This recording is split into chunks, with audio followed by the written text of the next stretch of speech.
बोल कृष्ण चंद्र भगवान की जय।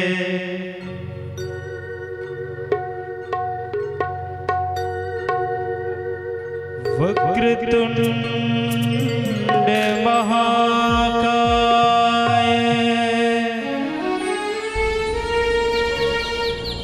सूर्यकोटि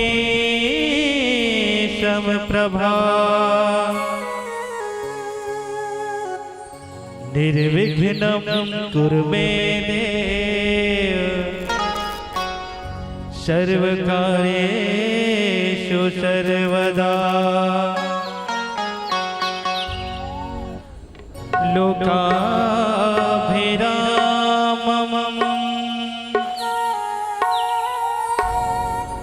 रणरङ्गधीरं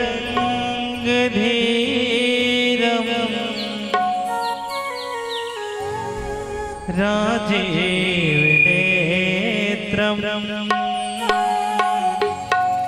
रघुवंशनाथं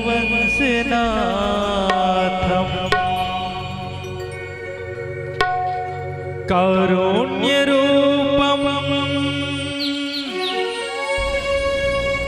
करुणाकरन्तं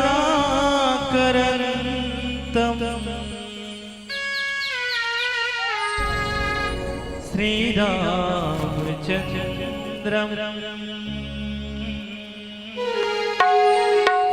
शरणं प्रपद्ये।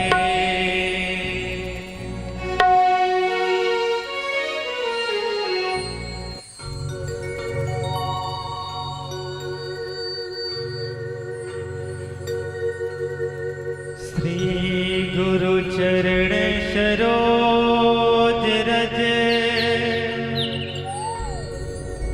निज मन मकुर सुधार। बरनौ रघुवर विमल जसु जो दायक फल चार। बुद्धिहीन तनु जानिके सुमिरौ पवन कुमार। बल बुद्धि विद्या देहु मोहे हरहु कलेश।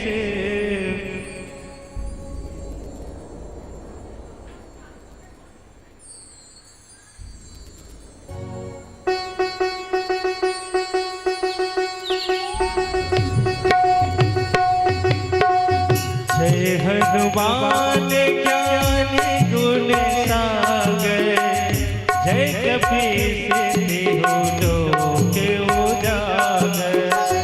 रामदूत अतुलित बल धामा अंजनी पुत्र पवन सुत नामा।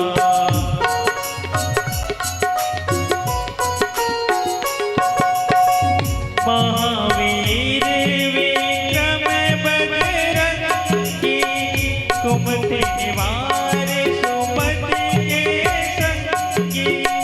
कंचन वरन विराज सुवेशा कानन कुंडल कुंचित केसा। हाथ वज्र और ध्वजा विराजे कांधे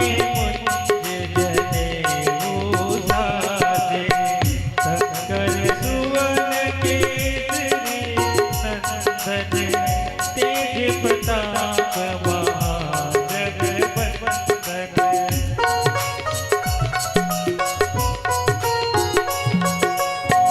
विद्यावान गुणी अति चातुर राम काज करिबे को आतुर।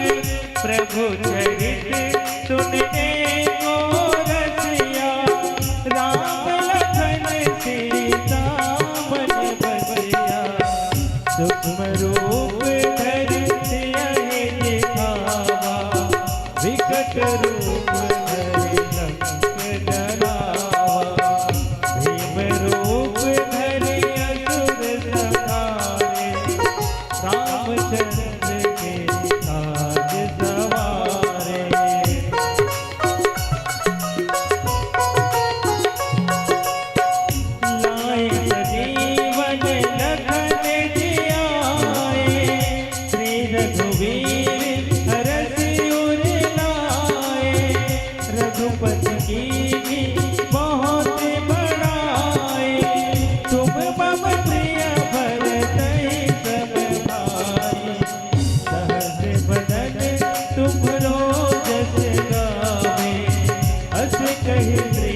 पति कंठ लगावे सनकादिक ब्रह्मादि मुनीसा नारद सारद सहित अहिसा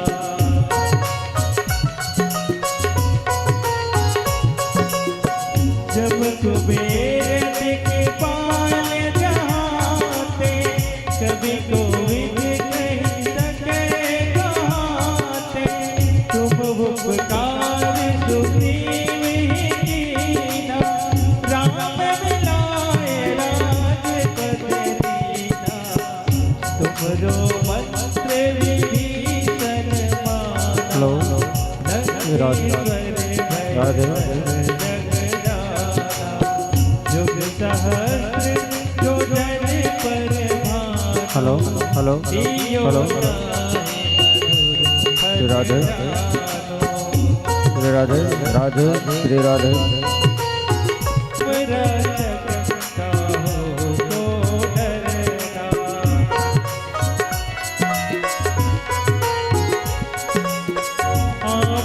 तेज समारो पे तीनों लोक हाँकते कांपे भूत पिशाच निकट नहीं आवे महावीर जब नाम सुनावे हासे रोग हरे सब पीरा जपत निरंतर हनुमत वीरा संकट ते हनुमान छुड़ावे मन क्रम वचन ध्यान जो लावे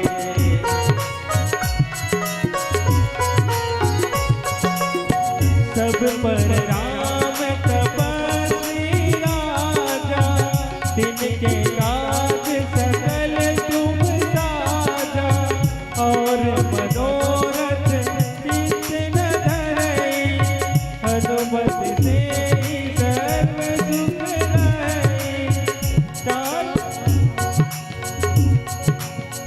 और मनोरथ जो कोई लावे सोई अमित जीवन फल पावे चारों जुग परताप तुम्हारा है प्रसिद्ध जगत रखियारा साधु संत के तुम रखवारे असुर निकंदन राम दुलारे अष्ट सिद्धि नवनिधि के दाता असबर दीन जानकी माता राम रसायन तुम्हारे पासा सदा रहो रघुपति के दाता तुम्हारे भजन राम को पावे जन्म जन्म के दुख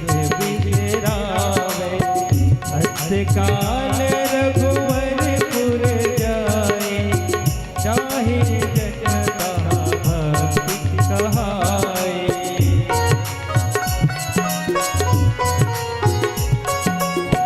और देवता चित्त न धरई हनुमत से ही सर्व सुख करई संकट कटे मिटे सब पीरा जो सुमिरै हनुमत बलवीरा जय जय जय हनुमान गोसाई कृपा करहु गुरुदेव की नाई जो सवार पाठ कर कोई छूटहि बंसी महा सुख होई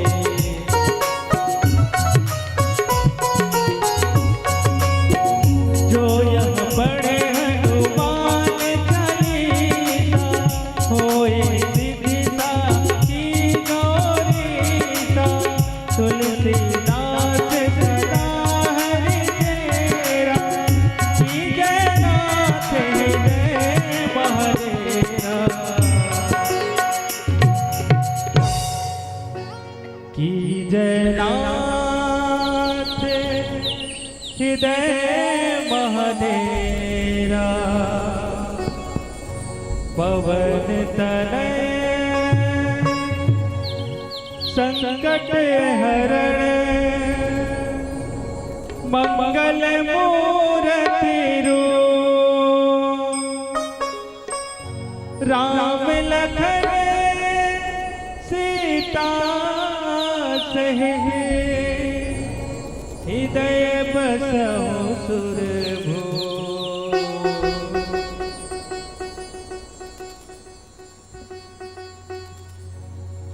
प्रेम से बोल पवन पुत्र हनुमान की जय, कृष्णचंद्र भगवान की जय, श्री बांके बिहारी सरकार की जय।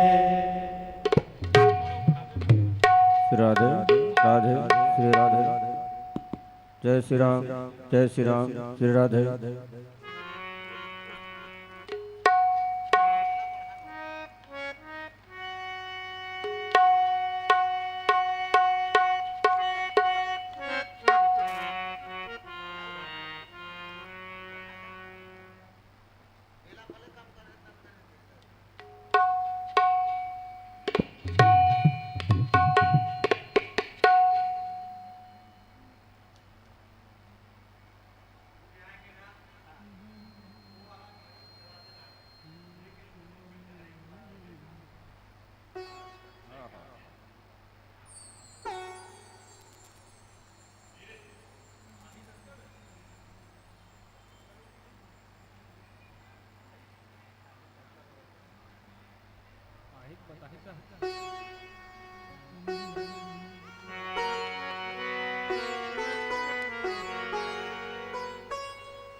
बंद कर बैठा था अभी बाद में लगा के सोचा है वहां से।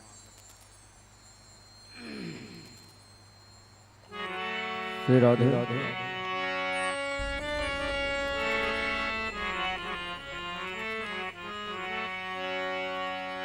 चढ़े एक बार फिर उतरे नहीं सत्संग का ये रंग, बिना प्रभु की कृपा मिलता नहीं सत्संगियों का संग। जहाँ सत्संग होता है वहाँ पर नीति आओ तुम, जहाँ सत्संग होता है वहाँ पर नीति जाओ तुम। हमें फुर्सत नहीं कह कर ये मौका मत गवाओ तुम, जहाँ सत्संग होता है वहाँ पर नीति जाओ तुम।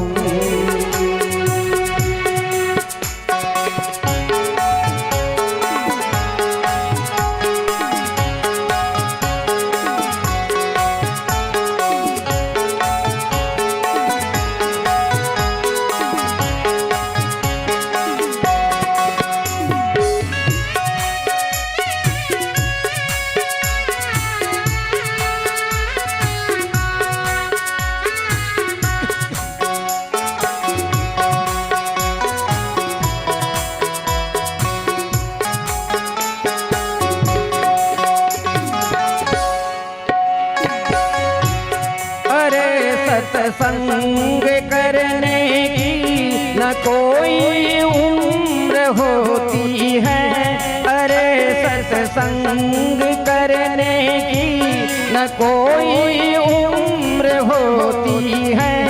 अमरे दीप है इसकी कभी बुझती न ज्योति है, अमरे दीप है इसकी कभी बुझती न ज्योति है। इसी ज्योति से जीवन की सदा ज्योति जलाओ तुम। हमें फुर्सत नहीं कह कर मौका मत गवाओ तुम। जहाँ सत्संग होता है वहाँ पर नित्य जाओ तुम।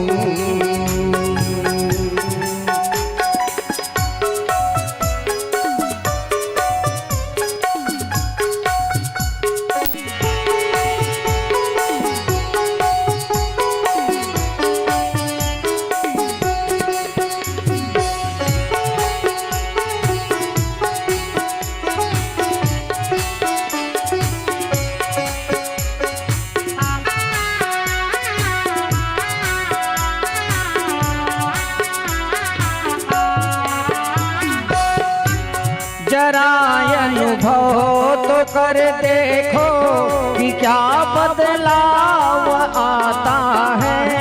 जरा अनुभव तो कर देखो कि क्या बदलाव आता है। कपट सब दूर होता है, हृदय निर्मल हो जाता है। कपट सब दूर होता है, हृदय निर्मल हो जाता है। प्रेमी सत्संगियों के संग सदा जीवन बिताओ तुम।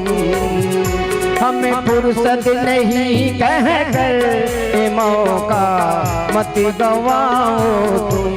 जहाँ सत्संग होता है वहाँ पर रोज आओ तुम।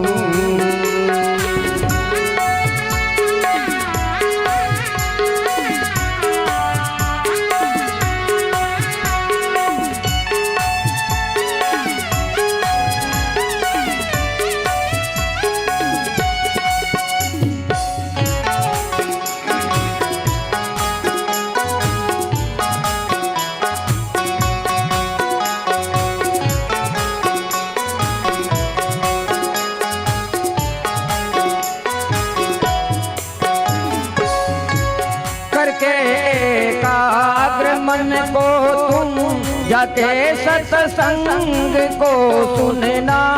करे एकाग्र मन को तुम जाके सत्संग को सुनना।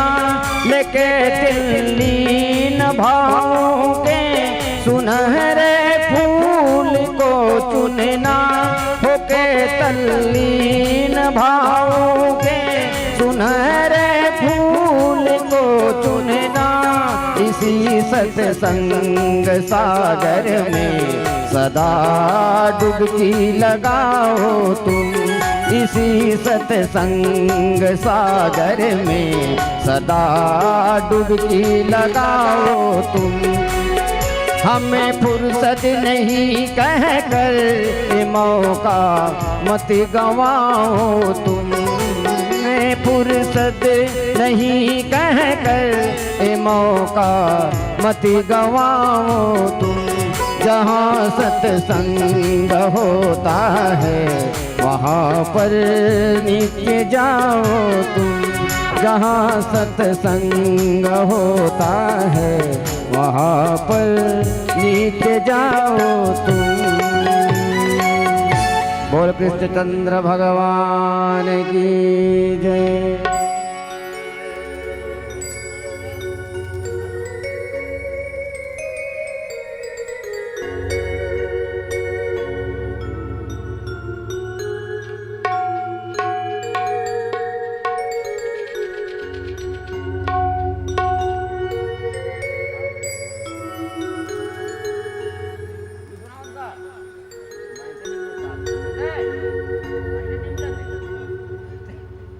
बोल कृष्णचंद्र भगवान की जय।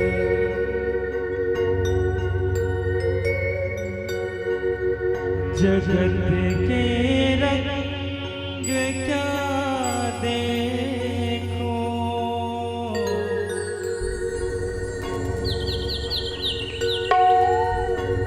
जगत के रंग क्या देखो। तेरा दीदार काफी है। जगत के रंग क्या देखूं, तेरा दीदार काफी है। तेरा दीदार काफी है, तेरा दीदार काफी है, तेरा दीदार काफी है, तेरा दीदार काफी है, तेरा दीदार काफी है। जगत के रंग क्या देखूं, जगत के रंग क्या देखूं, तेरा दीदार काफी है। जगत के रंग क्या देखूं, तेरा दीदार काफी है।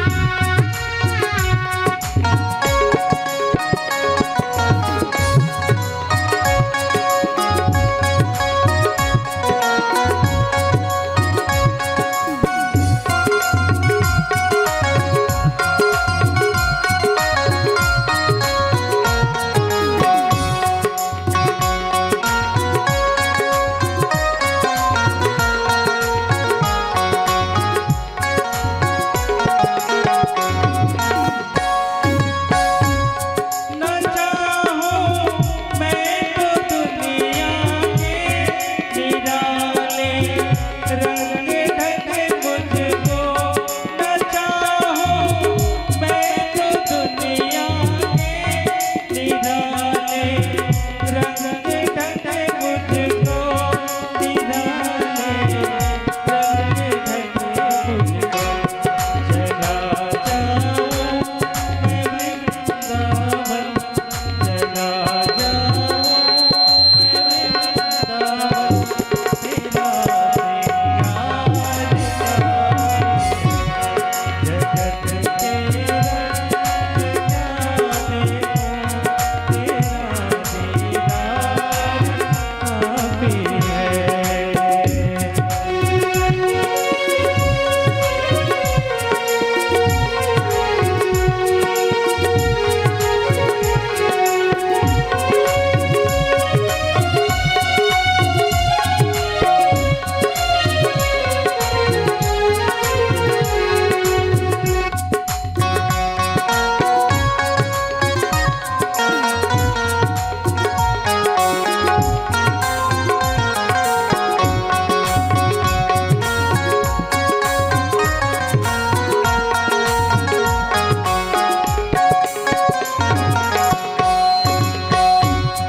जगत के साज बाजों से हुए हैं कान अब बहरे। जगत के साज बाजों से हुए हैं कान अब बहरे, हुए हैं कान अब बहरे। कहाँ जाके सुनो बंसी, कहाँ जाके सुनो बंसी, मधुर वो तान बाकी है। जगत के रंग क्या देखूं, तेरा दीदार काफी है।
है आंखें भर गई मेरी, ये आंखें भर गई मेरी।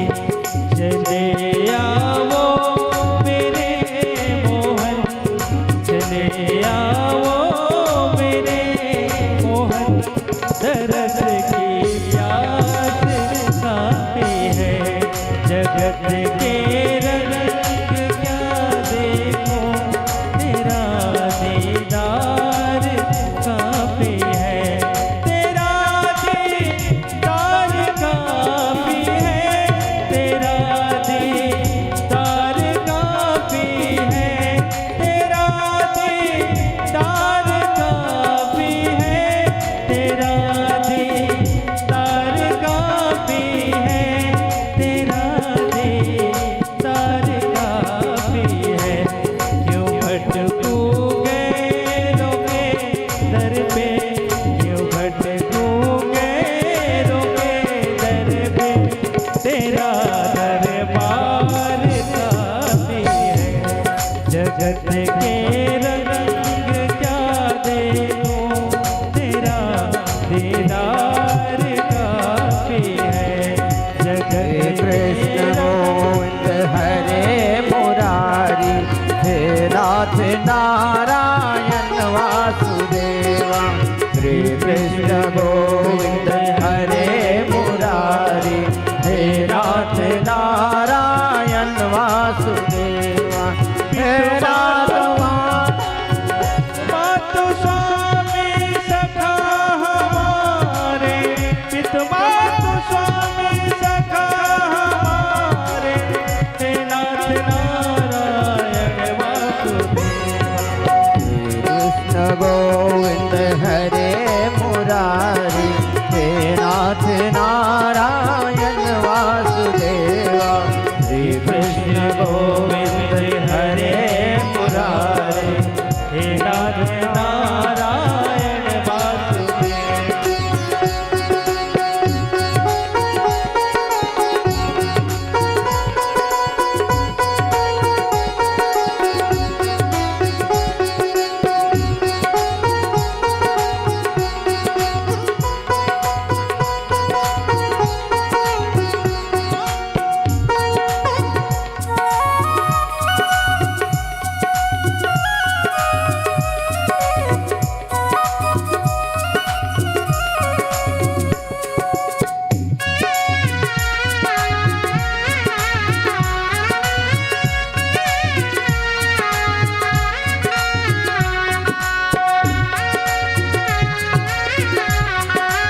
हृदय में बंसी हृदय में राधे, बट गए दोनों में आधे आधे।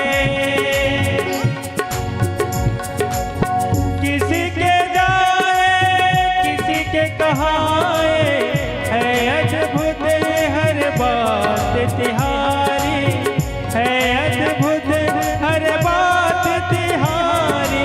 गोकुल में चमके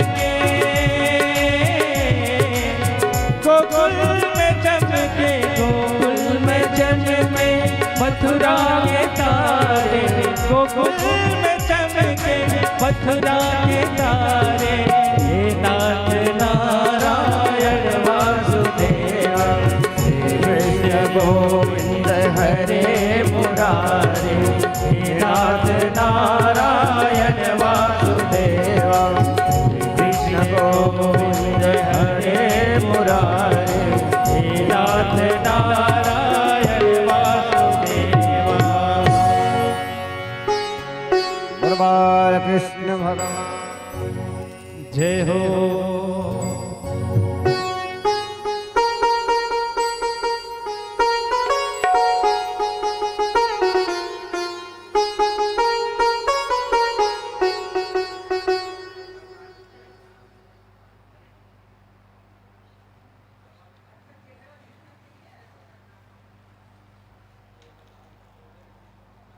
माल्यादीनि सुगन्धीनि मालात्यादि ब्रह्मार्तानि पुष्पाणि ग्रहाणि पुरुषोत्तम।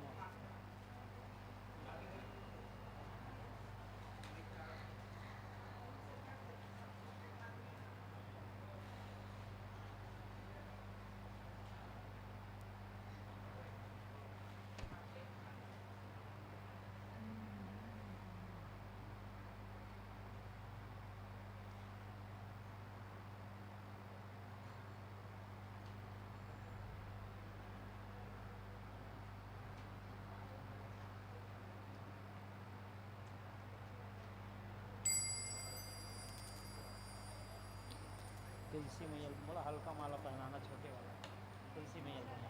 हाँ तुलसी माँ से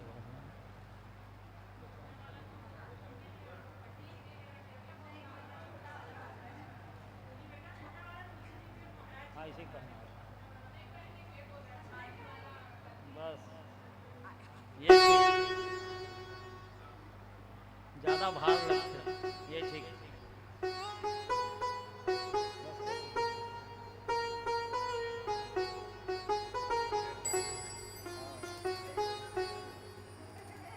ठीक है बढ़िया।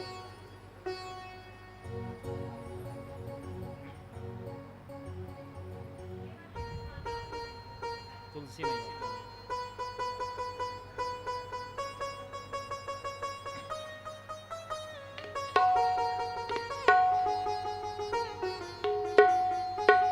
माल्यादीनि सुगन्धीनि मालात्यादि ब्रह्मार्तानि पुष्पाणि ग्रहाण पुरुषोत्तमः। श्री तुलसी देव्यै नमः।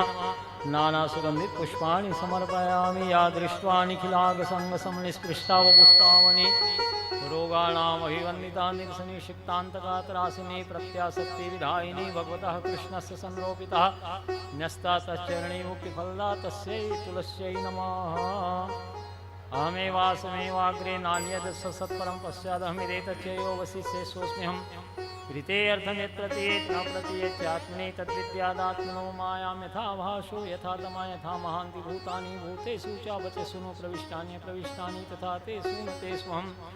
एतावदेव जिज्ञासुं तत्त्वजिज्ञासुनात्मना अन्वयव्यतिरेकाभ्यां यत् स्यात् सर्वत्र सर्वदा।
हेलो श्री राधे। हाँ। आरती कर लो पहले।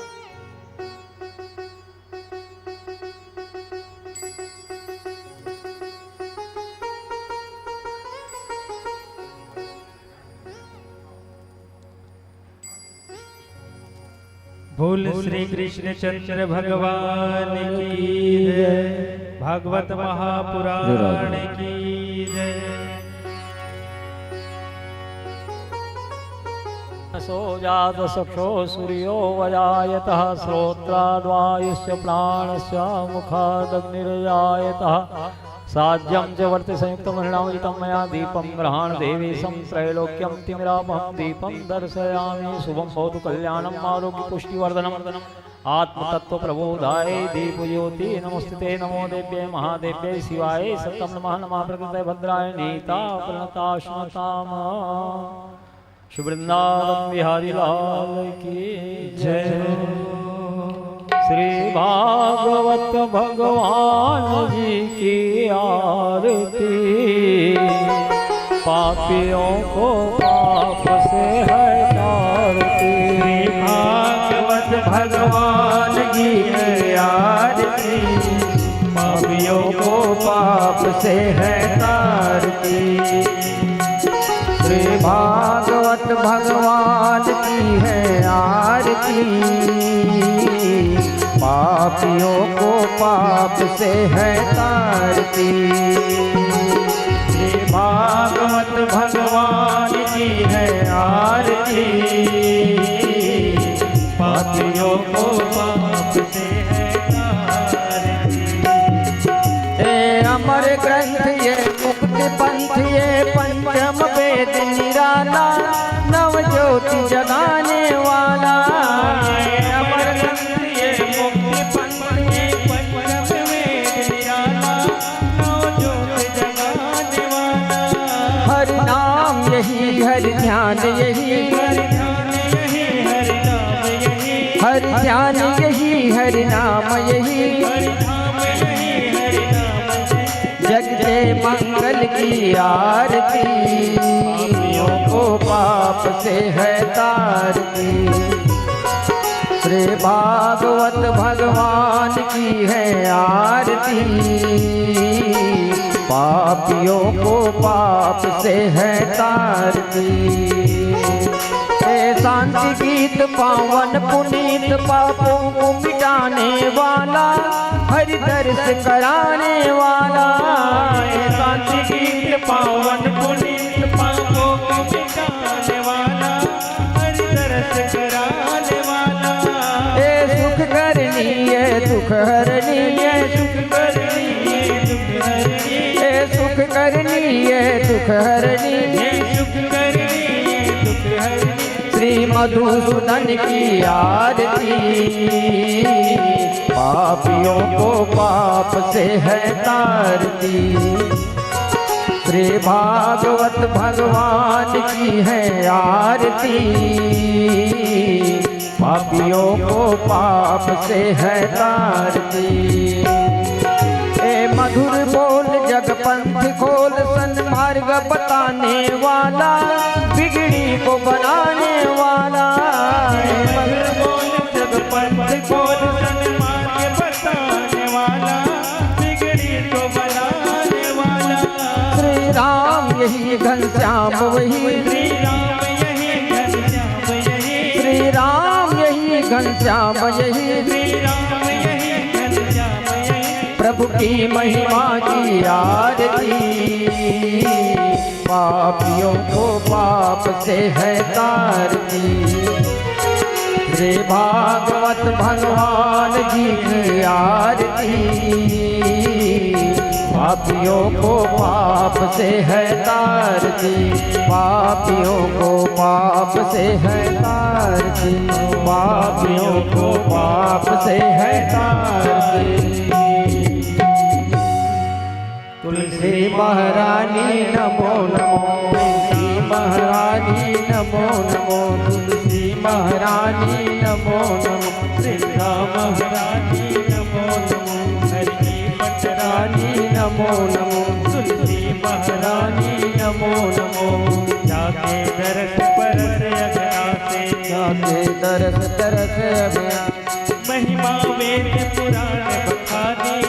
नमो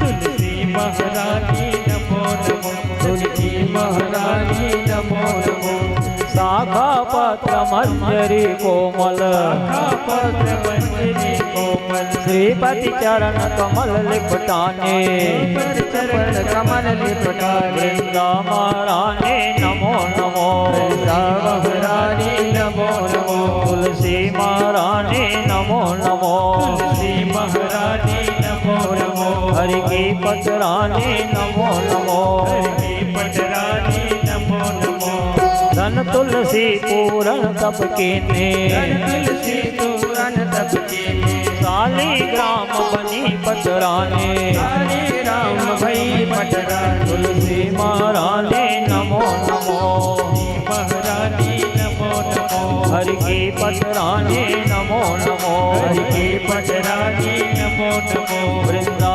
महारानी नमो नमो वृंदा महारानी नमो नमो शिव सनकादिक अरु ब्रह्मादिक शिवसन कादिक अरु ब्रह्मादिक भोजत फिरत महामुनि ज्ञानी भोजत फिरत महामुनि ज्ञानी तुलसी महारानी नमो नमो तुलसी महारानी नमो नमो हरि की पचरानी नमो नमो हरि की पटरानी नमो नमो वृंदा महारानी नमो नमो वृंदा महारानी नमो नमो धूप दीप नैवेद्य आरती दीप नैवेद्य आरती पुष्पन की वर्षा बरसानी पुष्पन की वर्षा बरसानी तुलसी महारानी नमो नमो तुलसी महारानी नमो नमो हरि की पचरानी नमो नमो हरि की पटरानी नमो नमो वृंदा महारानी नमो नमो वृंदा महारानी नमो नमो प्रेम प्रीति से हरि बस के प्रेम प्रीति से हरि भक्त की से सांवरी मूरत हृदय लुभाने पावन सुरत हृदय निवानी तुलसी महारानी नमो नमो तुलसी महारानी नमो नमो हरि की पचरानी नमो नमो हरि की पटरानी नमो नमो वृंदा महारानी नमो नमो वृंदा महारानी नमो नमो छप्पन भोग 3600 व्यंजन छप्पन भोग 3600 व्यंजन बिन तुलसी हरि एक न माने तुलसी हरि एक न माने वृंदा महारानी नमो नमो वृंदा महारानी नमो नमो हरि की पचरानी नमो नमो हरि की पटरानी नमो नमो तुलसी महारानी नमो नमो तुलसी महारानी नमो नमो मीरा के प्रभु गिरधर नागर मीरा के प्रभु गिरधर नागर भक्ति दान दीजो महारानी नमो नमो महारानी नमो नमो भक्ति दान दीजो महारानी नमो नमो भक्ति दान दीजो महारानी नमो नमो भक्ति दान दीजो महारानी नमो नमो भक्ति दान दीजो महारानी नमो नमो तुलसी महारानी नमो नमो तुलसी महारानी नमो नमो वृंदा महारानी नमो नमो वृंदा महारानी नमो नमो हरि की पचरानी नमो नमो हरि की पटरानी नमो नमो तुलसी महारानी की जय हो। दाहिनावर्ती 4 परिक्रमा करें। यानि कानि च पापानि जन्मान्तरकृतानि च तानि तानि विनश्यन्ति प्रदक्षिणायां पदे पदे। सर्वपापहरं दिव्यं गांगे निर्मलं जलमाचमल्यं मया दीनं गृहाण पुरुषोत्तमाः।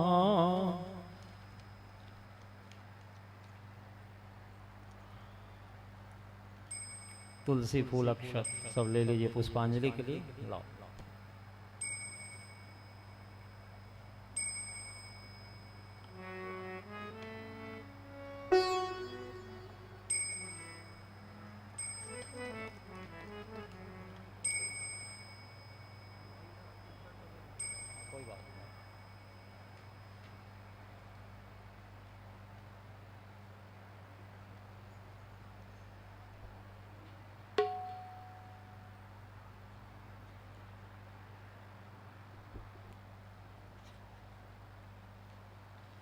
संसार सागरे मग्नं दीनं मां करुणानिधे कर्ममोहगृहीतांगं मामुद्धर भवार्णवात् श्रीमद्भागवताख्योऽयं प्रत्यक्षः कृष्णेभिः स्वीकृतोऽसि मया नाथा मुक्त्यर्थं भवसागरे मनोरथो मदीयोऽयं सफला सर्वथा त्वया निर्विघ्नेनैव कर्तव्यो दासोऽहं तव केशवा। हे करुणानिधान, हे करुणानिधान, मैं संसार सागर में डूबा हुआ और बड़ा दीन हूँ। कर्मों के मोह रूपी ग्राह ने मुझे पकड़ रखा है।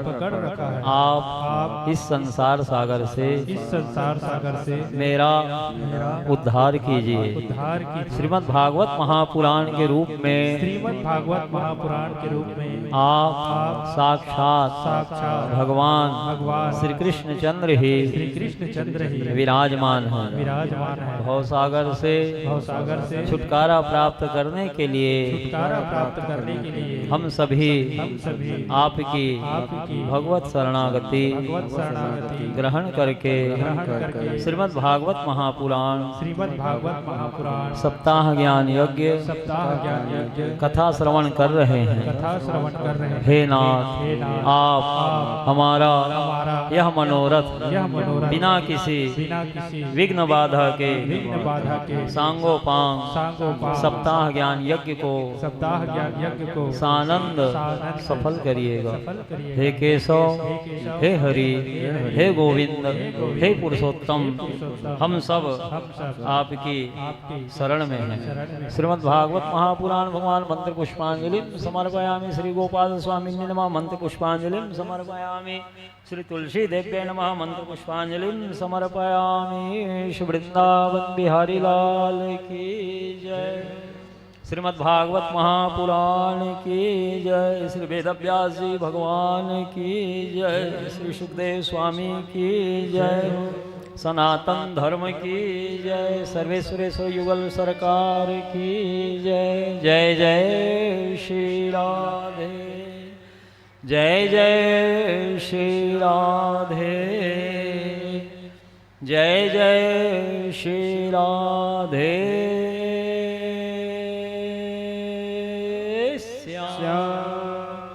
श्री वृंदावन बिहारी लाल की जय।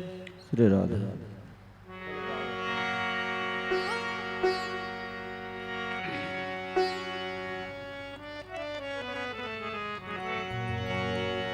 जितने भी दुनिया में जीव देहधारी है, सभी तेरे प्यार के समान अधिकारी है।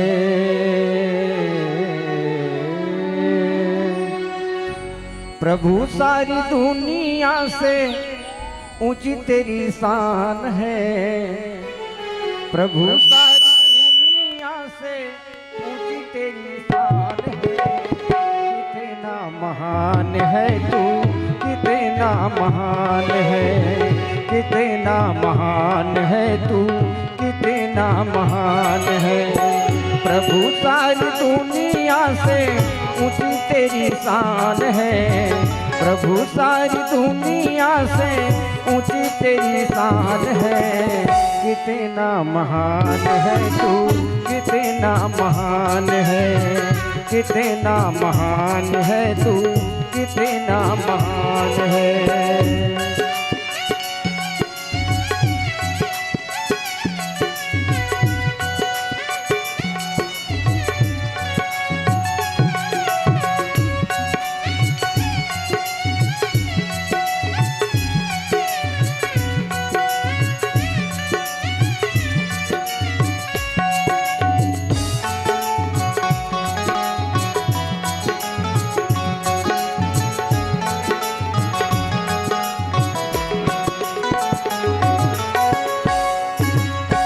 यहाँ वहाँ कोने कोने तू ही मशहूर है। यहाँ वहाँ कोने कोने तू ही मशहूर है। निकट से निकट और दूर से भी दूर है। निकट से निकट और दूर से भी दूर है, निकट से निकट और दूर से भी दूर है। तुझ में समाया हुआ सकल जहान है, तुझ में समाया हुआ सकल जहान है। कितना महान है तू, कितना महान है, कितना महान है तू, कितना महान है।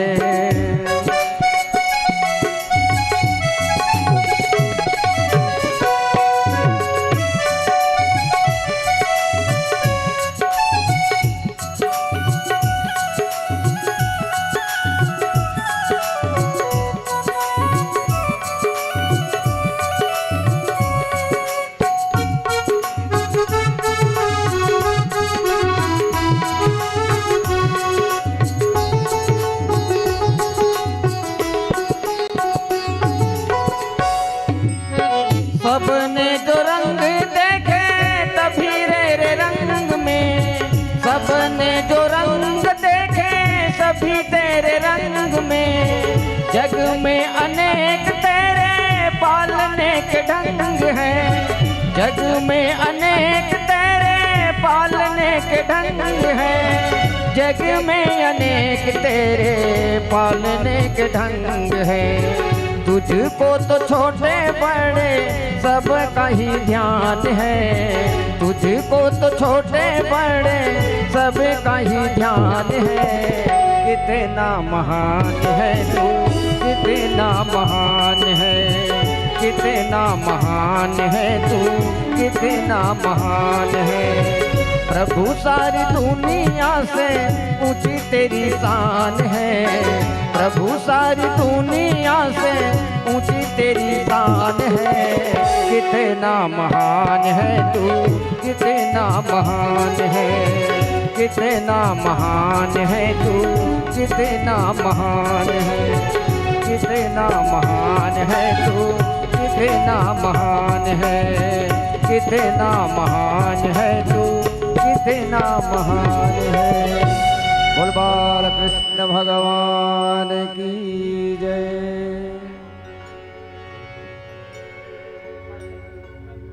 नारायणं नमस्कृत्य नरं चैव नरोत्तमं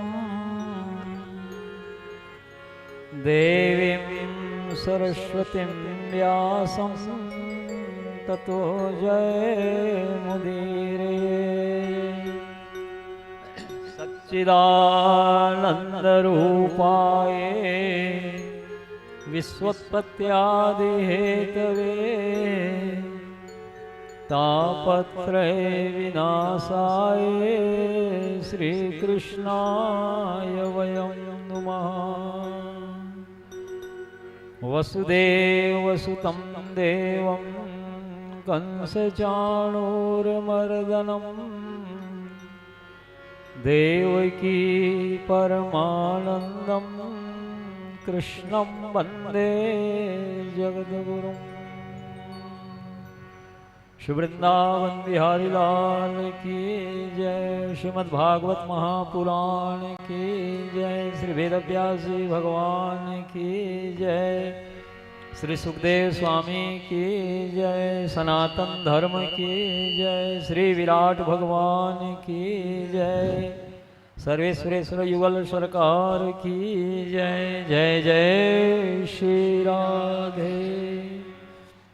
जय जय श्री राधे। जय जय श्री राधे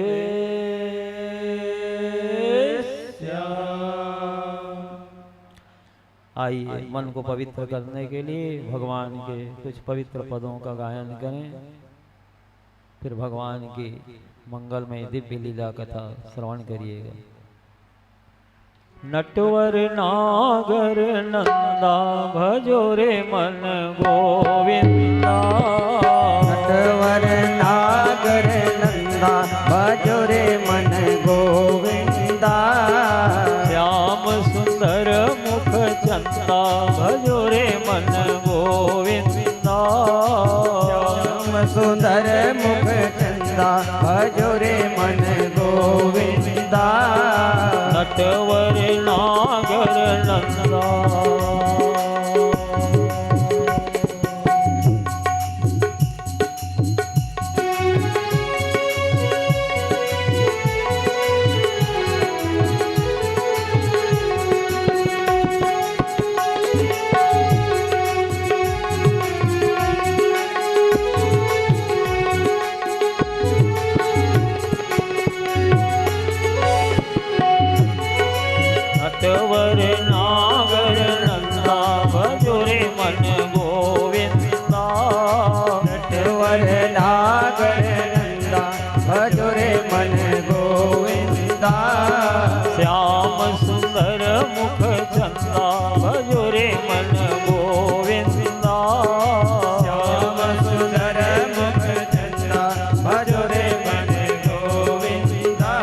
नटवर तू ही नागर, तू ही नटवर तू ही नागर, तू ही नटवर तू ही नागर, तू ही नटवर तू ही नागर, तू ही बाल मुकुंदा भजो रे मन गोविंदा, तू ही बाल मुकुंदा भजो रे मन गोविंदा, तू ही बाल मुकुंदा भजो रे मन गोविंदा, तू ही बाल मुकुंदा भजो रे मन गोविंदा, नटवर नागर नंदा।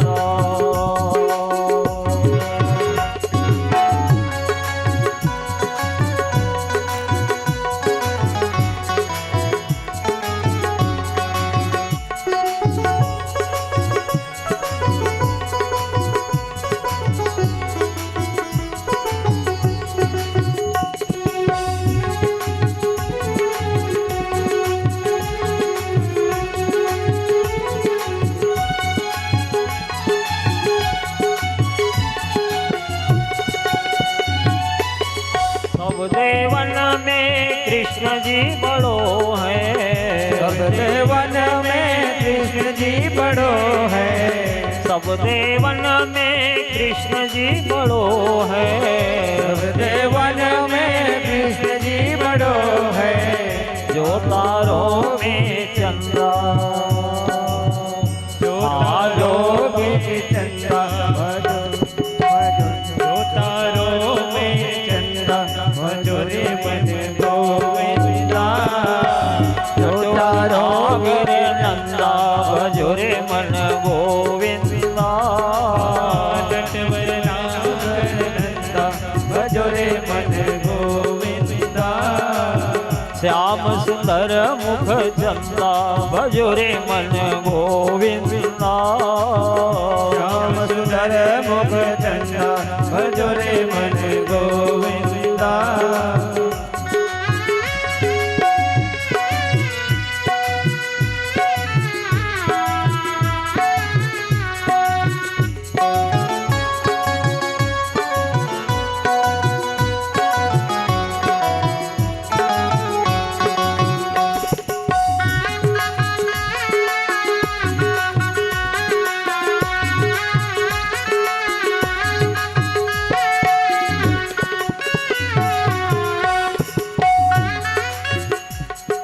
सब देवन में कृष्ण जी बड़ो है, सब देवन में कृष्ण जी बड़ो है, सब देवन में कृष्ण जी बड़ो है, सब देवन में कृष्ण जी बड़ो है, जो तारों में चंदा, हाँ जो तारों में चंदा भजो रे मन गोविंदा, नटवर नागर नंदा भजो रे मन गोविंदा, श्याम सुंदर मुख चंदा भजो रे मन गोविंदा, श्याम सुंदर मुख चंदा भजो रे मन गोविंदा,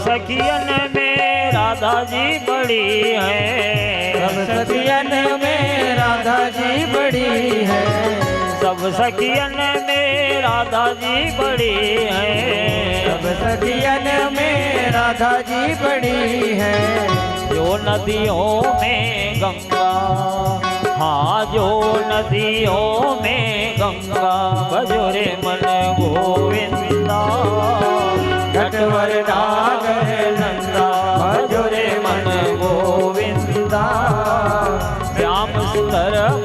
चंदा भजो रे मन गोविंदा। श्याम सुंदर मुख चंदा भजो रे मन गोविंदा।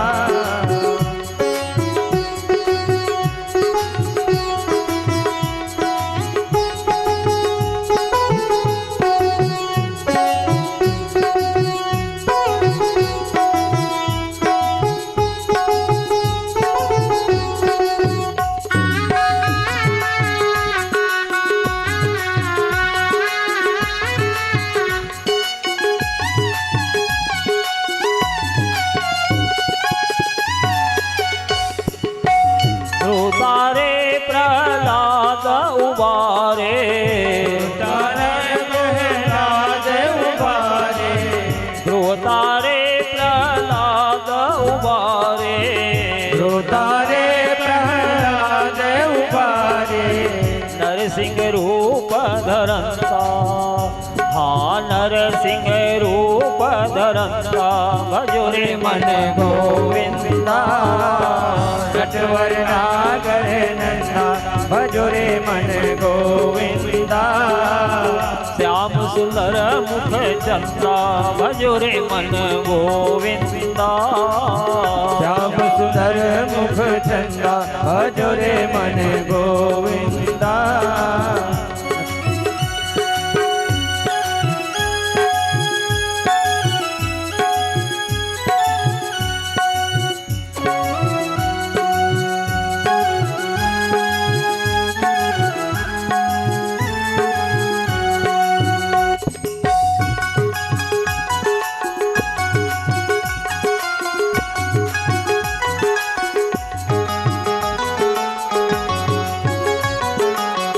कालिदा में नाग जुनाथ्यो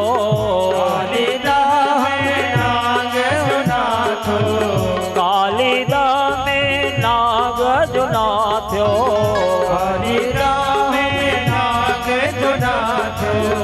फण फण नृत्य करंता हाँ फण फण नृत्य करंता भजो रे मन गोविंदा। नटवर नागर नंदा भजो रे मन गोविंदा। श्याम सुंदर मुख चंदा भजो रे मन गोविंदा। श्याम सुंदर मुख चंदा भजो रे मन गोविंदा।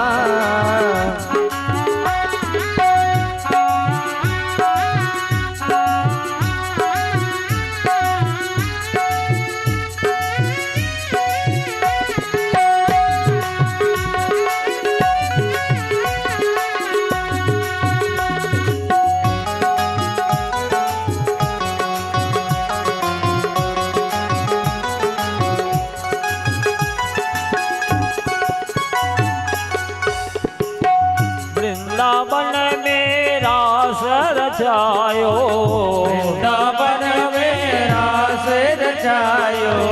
वृंदावन में रास रचायो वृंदावन में रास रचायो। नाचत बाल मुकुंदा हाँ नाचत बाल मुकुंदा भजो रे मन गोविंदा। नटवर नागर नंदा भजो रे मन गोविंदा। श्याम सुंदर मुख चंदा भजो रे मन गोविंदा। श्याम सुंदर मुख चंदा भजो रे मन गोविंदा।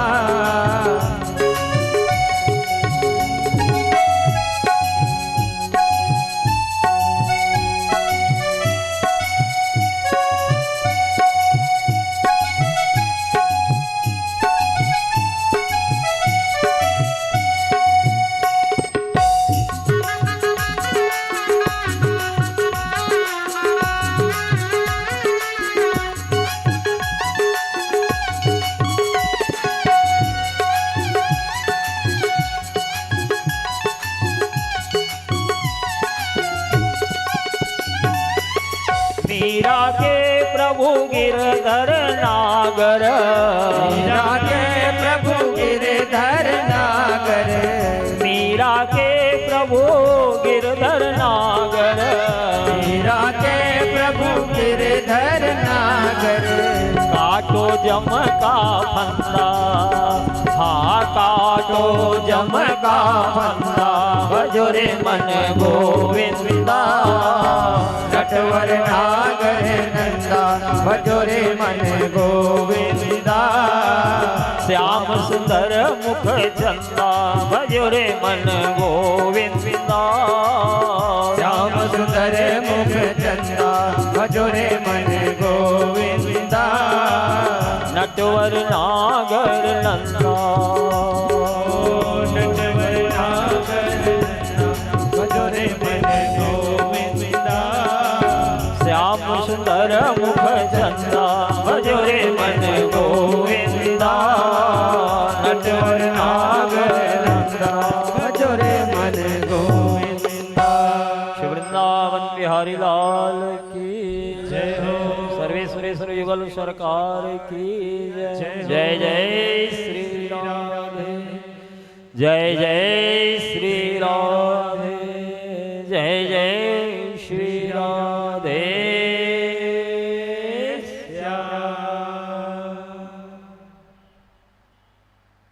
एक बार देवता लोग वेद व्यास जी के पास जाकर के विनय करने लगे, भगवान ये जगत में कौन कौन जन श्रेष्ठ कहे गए हैं और कौन कौन जन दीनहीन माने गए हैं। देवताओं की प्रार्थना पर वेद व्यास जी ने कहा, केचित बदन्ति धनहीन जनो जगन्या, केचित बदन्ति गुणहीन जनो जगन्या, केचित बदन्ति जनहीन जनो जगन्या। व्यासो बदत् खिल शास्त्र विचार वेत्ता, नारायण स्मरणहीन जनो जगन्या। देवताओं कोई कोई कहते हैं कि जिनके पास धन नहीं है उनसे बढ़ करके दीनहीन जगत में कोई नहीं है। किन्हीं किन्हीं का मत है कि जिनके पास गुण नहीं है, विद्या नहीं है, उनसे बढ़ करके दीनहीन जगत में कोई नहीं है। कोई कोई कहते हैं देवताओं कि जिनके पास जन बल नहीं है, सुजन संबंधी परिवार कुटुंब नहीं है, उनसे बढ़ करके दीनहीन कोई नहीं है। लेकिन मुझ व्यास से आप पूछ रहे हैं, व्यासो बदत्त खिल शास्त्र विचार वेत्ता, नारायण स्मरणहीन जनो जगन्या। अखिल शास्त्र का विचार करने पर धर्म अर्थ काम मोक्ष को देने वाले भगवान नारायण से जो विमुख हैं उनसे बढ़कर के दीनहीन जगत में और कोई नहीं है, मेरा मत है। व्यास जी कह रहे हैं, व्यासो बदत्त खिल शास्त्र विचार वेत्ता। संपूर्ण वेदों का, शास्त्रों का, संपूर्ण सिद्धांतों का सार तत्व निचोड़ यही है कि भगवान के शरणागत हो जाए जी, वही जन जगत में श्रेष्ठ हैं। जो भगवान को आत्मसमर्पण कर दिए हैं, अपना तन मन धन प्राण सब कुछ जिन्होंने श्री कृष्ण को समर्पित कर दिया है, वही जन जगत में श्रेष्ठ कहे गए हैं। और जो भगवान नारायण से विमुख हैं उनसे बढ़कर के दीनहीन जगत में और कोई नहीं है। व्यासो बदत्त खिल शास्त्र विचार वेत्ता, नारायण स्मरणहीन जनो जगन्य। जो भगवान से विमुख हैं, नारायण के शरणागत नहीं है, वही जगत में दीनहीन कहे गए। सुखदेव स्वामी से महाराज परीक्षित ने कहा, भगवान श्रीमद् भागवत महापुराण की कथा श्रवण कराते हुए आपने पंचम स्कंद के अंतिम अध्यायों में विविध भयावह नरकों का वर्णन किया है। जिन नरकों का वर्णन श्रवण करने से हमारे रोम रोम कांप गए हैं। भगवान क्या ऐसा भी कोई उपाय है कि ये जीव पाप करने के बाद भी नरक में ना गिरे? सुखदेव स्वामी ने कहा, परीक्षित प्रत्येक प्राणी अपने पाप की लघुता और गरुता को समझता है कि वह छोटा पाप किया है कि बड़ा पाप किया है। अपने किए हुए पाप की लघुता गरिमा को समझ करके अपने जीवन काल में उसका प्रायश्चित कर लेना चाहिए, नहीं तो निश्चय ही भयावह नरकों की प्राप्ति इस जीव को होती है। सुखदेव स्वामी जी की बात को सुनकर परीक्षित ने कहा, भगवान यदि कोई पाप किया और प्रायश्चित कर डाला और प्रायश्चित करने के बाद पुनः पाप बन गया तो नरक जाने का भय तो बना रहेगा। ठीक उसी प्रकार से जैसे हाथी को सरोवर से स्नान करा करके बाहर निकालो तो फिर धुर्रा को अपने शरीर पर छिड़कता है, तो हाथी का स्नान कराना नहीं कराना बराबर माना गया। क्या मतलब हो स्नान कराने से? इसी प्रकार से कोई पाप किया और पाप के बाद पुनः प्रायश्चित किया, प्रायश्चित के बाद पुनः पाप बन गया तो नरक जाने का भय तो बना रहेगा। तब तो 9 साधन अपना ले जीव। इन 9 साधनों को अपना लेने से शरीर, मन और वाणी के द्वारा किए हुए बड़े से बड़े पापों को भी ये जीव नष्ट कर देता है। वे कौन से 9 साधन हैं? तपसा ब्रह्मचर्येण समेन च दमेन च त्यागेन सत्य शौचाभ्याम यमेन नियमेन च। एक रास्ता है तपस्या। इंद्रियों को कष्ट देने का ही नाम तपस्या है। नेत्र इंद्रिय है, कान इंद्रिय है, जिह्वा इंद्रिय है, मन इंद्रिय है। इन समस्त इंद्रियों को भगवान की सेवा में लगाए जीव। नेत्र इंद्रिय है, नेत्र रूपी इंद्रिय पर विजय प्राप्त करना चाहता है जीव तो भूल करके भी इससे गंदा दृश्य ना देखे, क्योंकि नेत्र और कान के माध्यम से ही पाप शरीर के भीतर प्रवेश करता है। इन नेत्रों से भगवत विग्रह का दर्शन करे, शालिग्राम जी का दर्शन करे, तुलसी महारानी का दर्शन करे, सूर्य नारायण भगवान का दर्शन करे, भगवत विग्रह का दर्शन करे, गौ माता का दर्शन करे, गंगा महारानी का दर्शन करे, सूर्य नारायण का दर्शन करे। भूल करके भी इससे गंदा दृश्य ना देखे। अजामिल थोड़ा सा गंदा दृश्य देखा और पतन हुआ कि नहीं? कान इंद्रिय है, इस पर विजय प्राप्त करना चाहते हो तो इन कानों से निरंतर भगवान की मंगलमय दिव्य लीला कथा श्रवण करते रहिए। शृण्वन् सुभद्राणि रथांग पाणिर्जन्मानि कर्माणि चयानि लोके गीतानि नामानि तदर्थकानि गायन विलज्जो विचरेद संगा। शृण्वन् सुभद्राणि रथांग पाणि जन्मानि कर्माणि चयानि लोके गीतानि नामानि तदर्थकानि गायन विलज्जो विचरेद संगा। भगवान का नाम रथांग पाणि है। अर्जुन के घोड़े के रास को पकड़े हैं इसलिए वे रथांग पाणि कहलाते हैं। शृण्वन् सुभद्राणि रथांग पाणिर्जन्मानि कर्माणि चयानि लोके। श्रीमद् भागवत महापुराण में बहुत से दिव्य भगवान की मंगलमय लीला कथाओं का वर्णन किया गया है। भगवान की दिव्य मंगलमय लीला कथाओं को निरंतर श्रवण करते रहिए। गीत ही गाना है तो भगवत संबंधी गीत गाइए। हमारे प्राचीन संतों ने बहुत से सुंदर भक्ति के पदों का गायन किया है। उन भक्ति के पदों को गायन करके भगवान को वे प्राप्त कर लिए हैं। भगवत साक्षात्कार की महापुरुष हैं, सिद्ध हैं उनके पद भक्ति के। उन्हीं पदों को गाइए।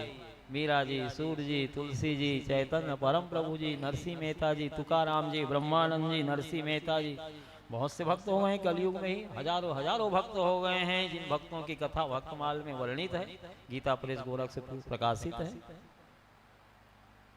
तुम भक्ति के पदों को गायन करके परमात्मा को रिझाइए। गीतानि नामानि तदर्थकानि गायन विलज्जो विचरेद संगा। लज्जा संकोच के त्याग करके भगवत संबंधी पद गीत गाना चाहिए। भक्ति की आचार्या महाभागा गोपियां लज्जा संकोच को त्याग करके भगवत संबंधी पदों का गायन करती, भगवान नाम का उच्चारण करती। एवं ब्रुवाणा विरातुरा विसंप्रजा स्त्रिया कृष्ण विषक्त मानसा विसृज्य लज्जामृदुस्म सुस्वरम गोविंद दामोदर माधवेति। ध्यान पूर्वक सुनिए। जीवन वाली घनश्याम के विरह में व्याकुल होकर के, व्यथित होकर के ब्रज की गोपांगनाएं, भक्ति की आचार्या महाभागा गोपियां लोक लज्जा को तिलांजलि दे करके गोविंद दामोदर माधव ऐसा उच्च स्वर से उच्चारण करके जोर जोर से रोने लगती थी।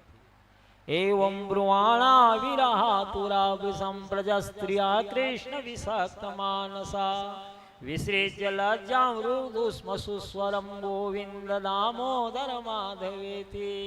जीवन माली घनश्याम के विरह में व्यथित होकर के, व्याकुल होकर के, हे गोविंद, हे दामोदर, हे माधव ऐसा कह करके उच्च स्वर से रोने लगती थी। गोपाल वंशीधर रूप सिंधो लोकेश नारायण दीन बंधो उच्चा स्वरे तम वद सर्वदेवा गोविंद दामोदर माधवेति। हे गोपाल, हे वंशीधर, हे रूप सिंधो, हे लोकेश, हे नारायण, हे दीन बंधो उच्चा स्वर तुम पद सर्वदेवा गोविंद दामोदर मादित। उच्च स्वर से पुकारती थी और जोर जोर से रोने लगती थी, तब भक्ति सिद्ध होती है, बिना रोए भक्ति सिद्ध नहीं होती। तो गीत ही गाना है तो सुंदर भगवत संबंधी गीत गाइए। गीतानि नामानि तदर्थकानि गायन विलज्जो विचरेद संगा। लज्जा संकोच को त्याग करके भक्ति संबंधित गीत गाना चाहिए। कायेन वाचा मनसेन्द्रियैर्वा बुद्ध्यात्मना वानुसृता स्वभावा करोति यद् यत् सकलं परस्मै नारायणायेति समर्पयेतत्। शरीर से, मन से, बुद्धि से, अहंकार से इस जन्म अथवा पूर्व जन्म के संस्कार के वशीभूत होकर के जो कुछ भी कर्म आप कर रहे हैं सब परम पुरुष भगवान नारायण को श्री कृष्णार्पण करते चले जाइए। यही सीधा से सरल भागवत धर्म है कि हम भगवान के हैं और भगवान हमारे हैं।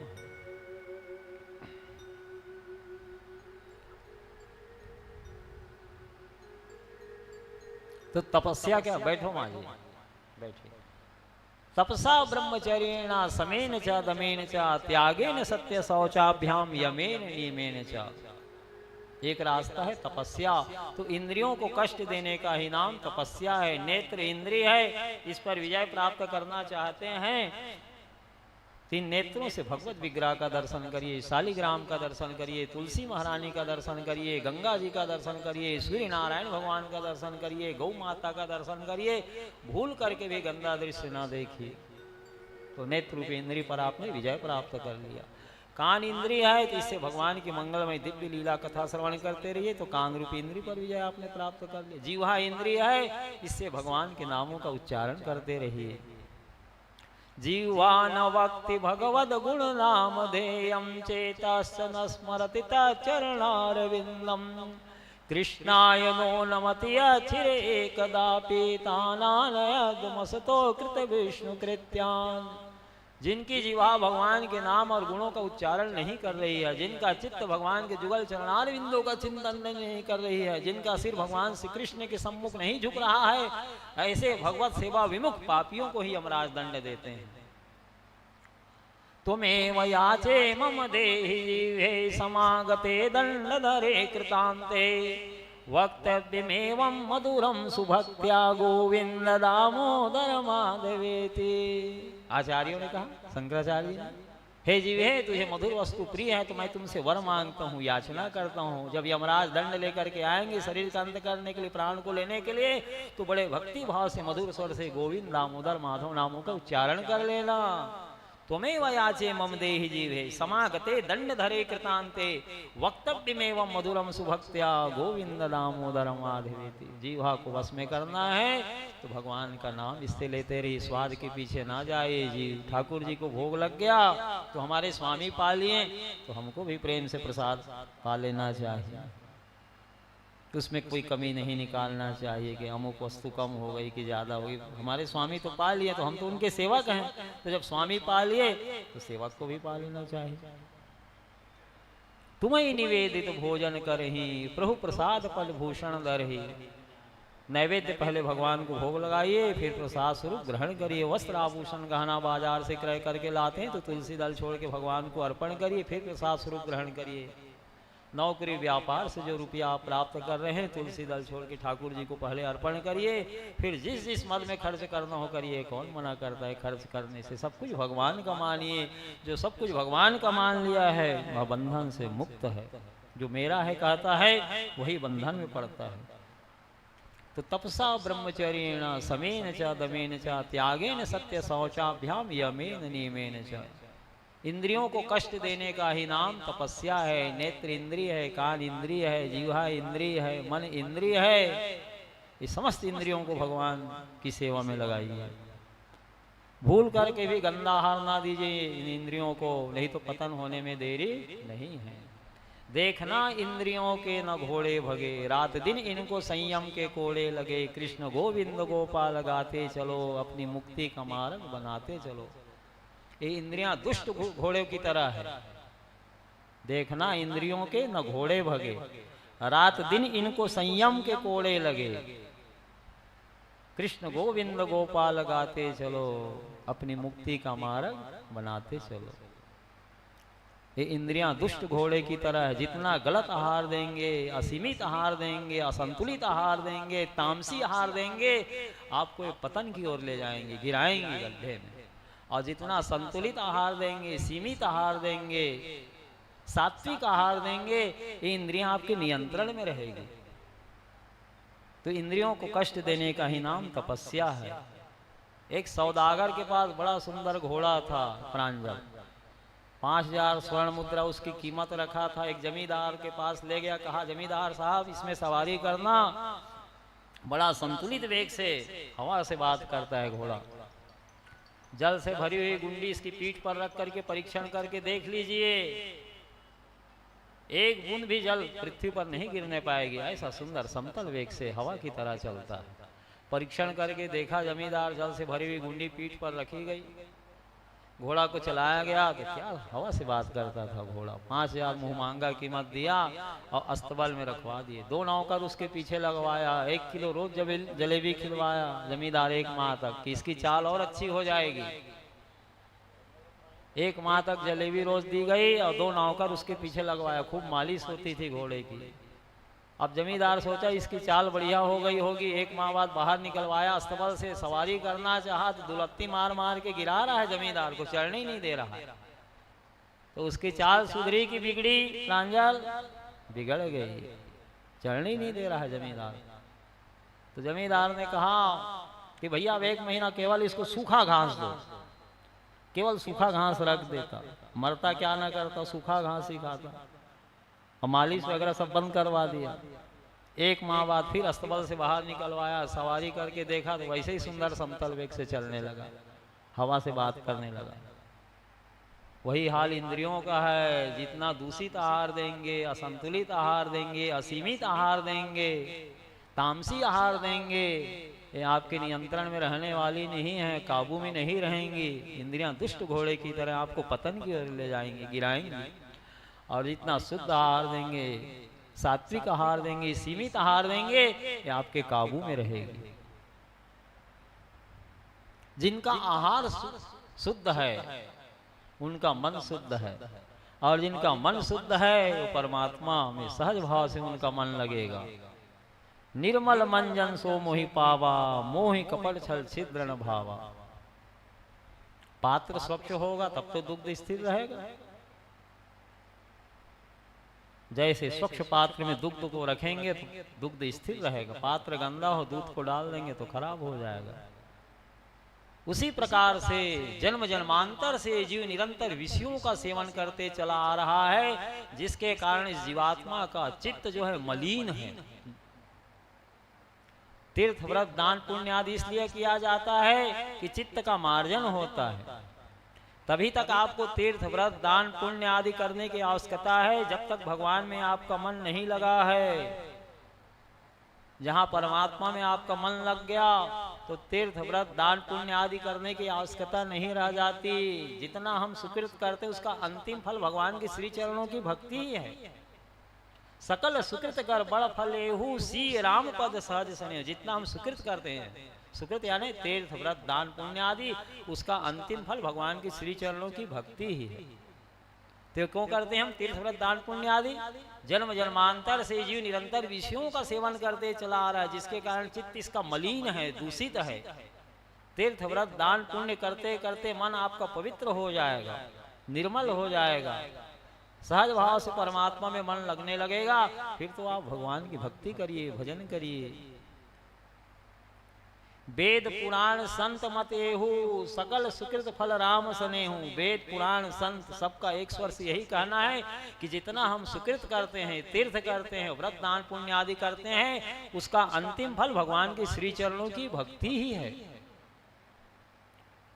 सब कर मत खगनाया के हा करी राम पद पंकज ने हा। काकभूषुंड जी गरुड़ से कह रहे हैं कि मेरा केवल अकेला मत नहीं है, वेद पुराण संत मते हूँ, सकल सुकृत फल राम सने हूँ। सब कर मत खगनाया के हा करी राम पद पंकज ने हा।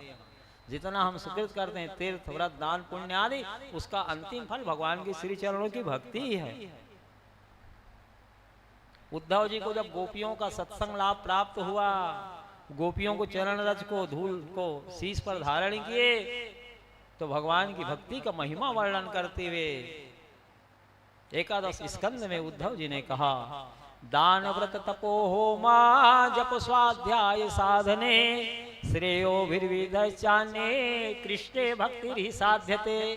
दान व्रत तप होम वेदाध्ययन ध्यान धारणा समाधि और कल्याण के विविध उपायों के द्वारा यही प्रयास किया जाता है कि भगवान श्री कृष्ण के चरणों की भक्ति प्राप्त हो, भगवान में प्रेम हो जाए। सकल सुकृत कर बड़ फले हूँ श्री राम पद सने। तो तीर्थ व्रत दान पुण्य इसलिए किया जाता है कि चित्त जो है निर्मल हो, पात्र स्वच्छ होगा तो सहज भाव से भगवान में मन लगेगा।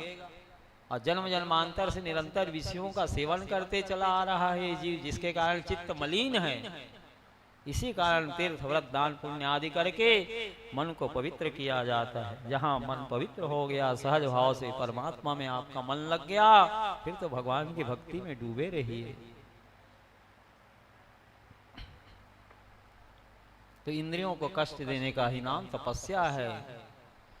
जिन नर नारियों ने अपने इंद्रियों को वश में कर लिया है, तपस्या में मन लगा दिया है, नेत्र इंद्रिय है, कान इंद्रिय है, जीवा इंद्रिय है, मन इंद्रिय है, इन समस्त इंद्रियों को भगवान की सेवा में लगा दिया। नेत्रों को भगवत विग्रह के दर्शन में लगा दिया। तुलसी जी का दर्शन कर रहा है, शालिग्राम जी का दर्शन कर रहा है, गंगा जी का दर्शन कर रहा है, गौ माता का दर्शन कर रहा है, सूर्य नारायण भगवान का दर्शन कर रहा है, तो नेत्र रूपी इंद्रिय पर विजय प्राप्त कर लिया। भूल करके भी इससे गंदा दृश्य ना देखे। कान रूपी इंद्रिय पर विजय प्राप्त करना चाहते हो, इन कानों से भूल करके भी गंदा शब्द ना श्रवण करे। भगवान की मंगलमय लीला कथा को श्रवण करते रहिए, तो कान रूपी इंद्रिय पर आपने विजय प्राप्त कर लिया। नाक इंद्रिय है, घ्राण इंद्रिय पर विजय प्राप्त करना चाहते हैं तो पान अपान वायु को सम समझ ले, तो आपने घ्राण इंद्रिय पर विजय प्राप्त कर लिया। जीवा इंद्रिय है, स्वाद के पीछे ना जाए जीव, निरंतर जीवा से भगवान नाम उच्चारण करता रहे, तो जीवा रूपी इंद्रिय पर विजय प्राप्त कर लिया। मन इंद्रिय है, इस पर विजय प्राप्त करना चाहते हैं तो अपने मन को भगवान के श्री चरणों में लगाइए। एक रास्ता है ब्रह्मचर्य, तपसा ब्रह्मचर्य। जिन नर नारियों के द्वारा जितना ही ब्रह्मचर्य व्रत का पालन हो रहा है, उतने ही वे ब्रह्म के सन्निकट हैं। उनसे भी किसी तरह से पाप कर्म होने वाला नहीं है। भगवान श्री कृष्ण का ब्रह्मचर्य अखंड है। आज भी ब्रजभूमि में भगवान की नित्य रास लीला हो रही है। जो अधिकारी संत जन है, भक्त जन है, उनकी अनुभूतियां आज भी उन्हें हो रही है। रास मंडल में, सेवा कुंज में, निधि वन में, ब्रजभूमि में आज भी भगवान की आभ्यंतरिक दिव्य रास लीलाएं हो रही हैं। जो अधिकारी संत जन है, भक्त जन है, आज भी वे उनका अनुभूति अनुभव कर रहे हैं। एक बार भगवान श्री कृष्ण देर से रासलीला में पहुंचे। महाभागा गोपियां भगवान की प्रतीक्षा कर रही बहुत देर से। भगवान से विलंब का आने का कारण पूछी गोपियां, तो भगवान ने कहा कि हमारे गुरुदेव यमुना के दूसरे छोर पर आके ठहरे हुए हैं। मुझे पता चला तो मैं दर्शन करने गुरु जी का चला गया था, इसलिए मेरे को रासलीला में आने में विलंब हुआ। महाभागा गोपियों ने कहा कि आपके गुरुदेव हैं तो हमारे भी तो गुरु जी हैं दुर्वासा जी, तो आज रासलीला नहीं करेंगी, हम भी गुरु जी का दर्शन करने जाएंगे। यमुना जी में तो बाढ़ आया हुआ है गोपियों, कैसे जाओगी? चलो मैं एक उपाय बताता हूँ। भगवान ने कहा यमुना महारानी से प्रार्थना करना है, यमुना महारानी यदि कृष्ण इंद्रिय विजयी हैं, उनका ब्रह्मचर्य अखंड है, तो आप हमें मार्ग दे देना। ये यमुना जी से कहना, सूर्य तनया कालिंदी से। महाभागा गोपिया मन में विचार करने लगी, भगवान दिव्य तरह तरह के भाव भंगी के माओ करते हुए हमारे साथ आभ्यंतरिक रासलीला नित्य करते हैं और अपने आप को इंद्रिय विजयी कह रहे हैं। कृष्ण का ब्रह्मचर्य अखंड है तो हमें मार्ग दे देना, ऐसा भगवान कह रहे हैं। ये बात गोपियों के गले नहीं उतर रही है, लेकिन उनको दर्शन करने गुरुदेव का जाना है। महाभागा गोपियां थाल में तरह तरह का कंद मूल फल भोग सामग्री ली हुई है, यमुना किनारे खड़ी हो गई और हाथ जोड़ करके कही, हे कालिंदी सूर्य तनिया यमुना महारानी, यदि भगवान श्री कृष्ण का ब्रह्मचर्य अखंड है, यदि श्री कृष्ण इंद्रिय विजयी हैं, तो हमें मार्ग दे दीजिए। तुरंत यमुना दो भाग में बट गई। जैसे समुद्र ने राम को मार्ग दे दिया था, उसी प्रकार से यमुना महारानी जिसमें बाढ़ आई हुई थी, दो भाग में विभक्त हो गई। भक्ति की आचार्यां महाभागा गोपियां, जो बड़े बड़े जोगिंद्र हैं, मुनिंद्र हैं, वेद की ऋचाएं हैं, ब्रह्म विद्याएं हैं, दंडकारण्य के ऋषि मुनि हैं, त्रेता की 16,100 स्वर्ण सीताएं हैं, दंडकारण्य के ऋषि मुनि हैं, ये सब गोपी शरीर धारण किए हुए हैं, सब सिद्ध हैं, भक्ति की आचार्या हैं। जब ऐसा प्रार्थना की महाभागा गोपियां, तो दो भाग में विभक्त हो गई। यमुना जी गोपियां पार की यमुना जी को, दुर्वासा जी का दर्शन की, प्रणाम की, अपने अपने थालों में महाभागा गोपियां कंद मूल फल लाई हुई हैं, असंख्य गोपियां, और विनय करने लगे, गुरुदेव ये सब आपकी सेवा में हम लाई हैं, स्वीकार करिए। दुर्वासा जी ने कहा, गोपियों जब मेरे को भूख लगती है तो थोड़ा सा दुर्वा का रस ले लेता हूँ 15 दिन में, उसके बाद हमको भूख लगती नहीं। तो अभी तो मेरे को भूख लगी नहीं है, इसलिए मैं इसको स्वीकार कर लिया, तुम लोग ले जाओ वापस।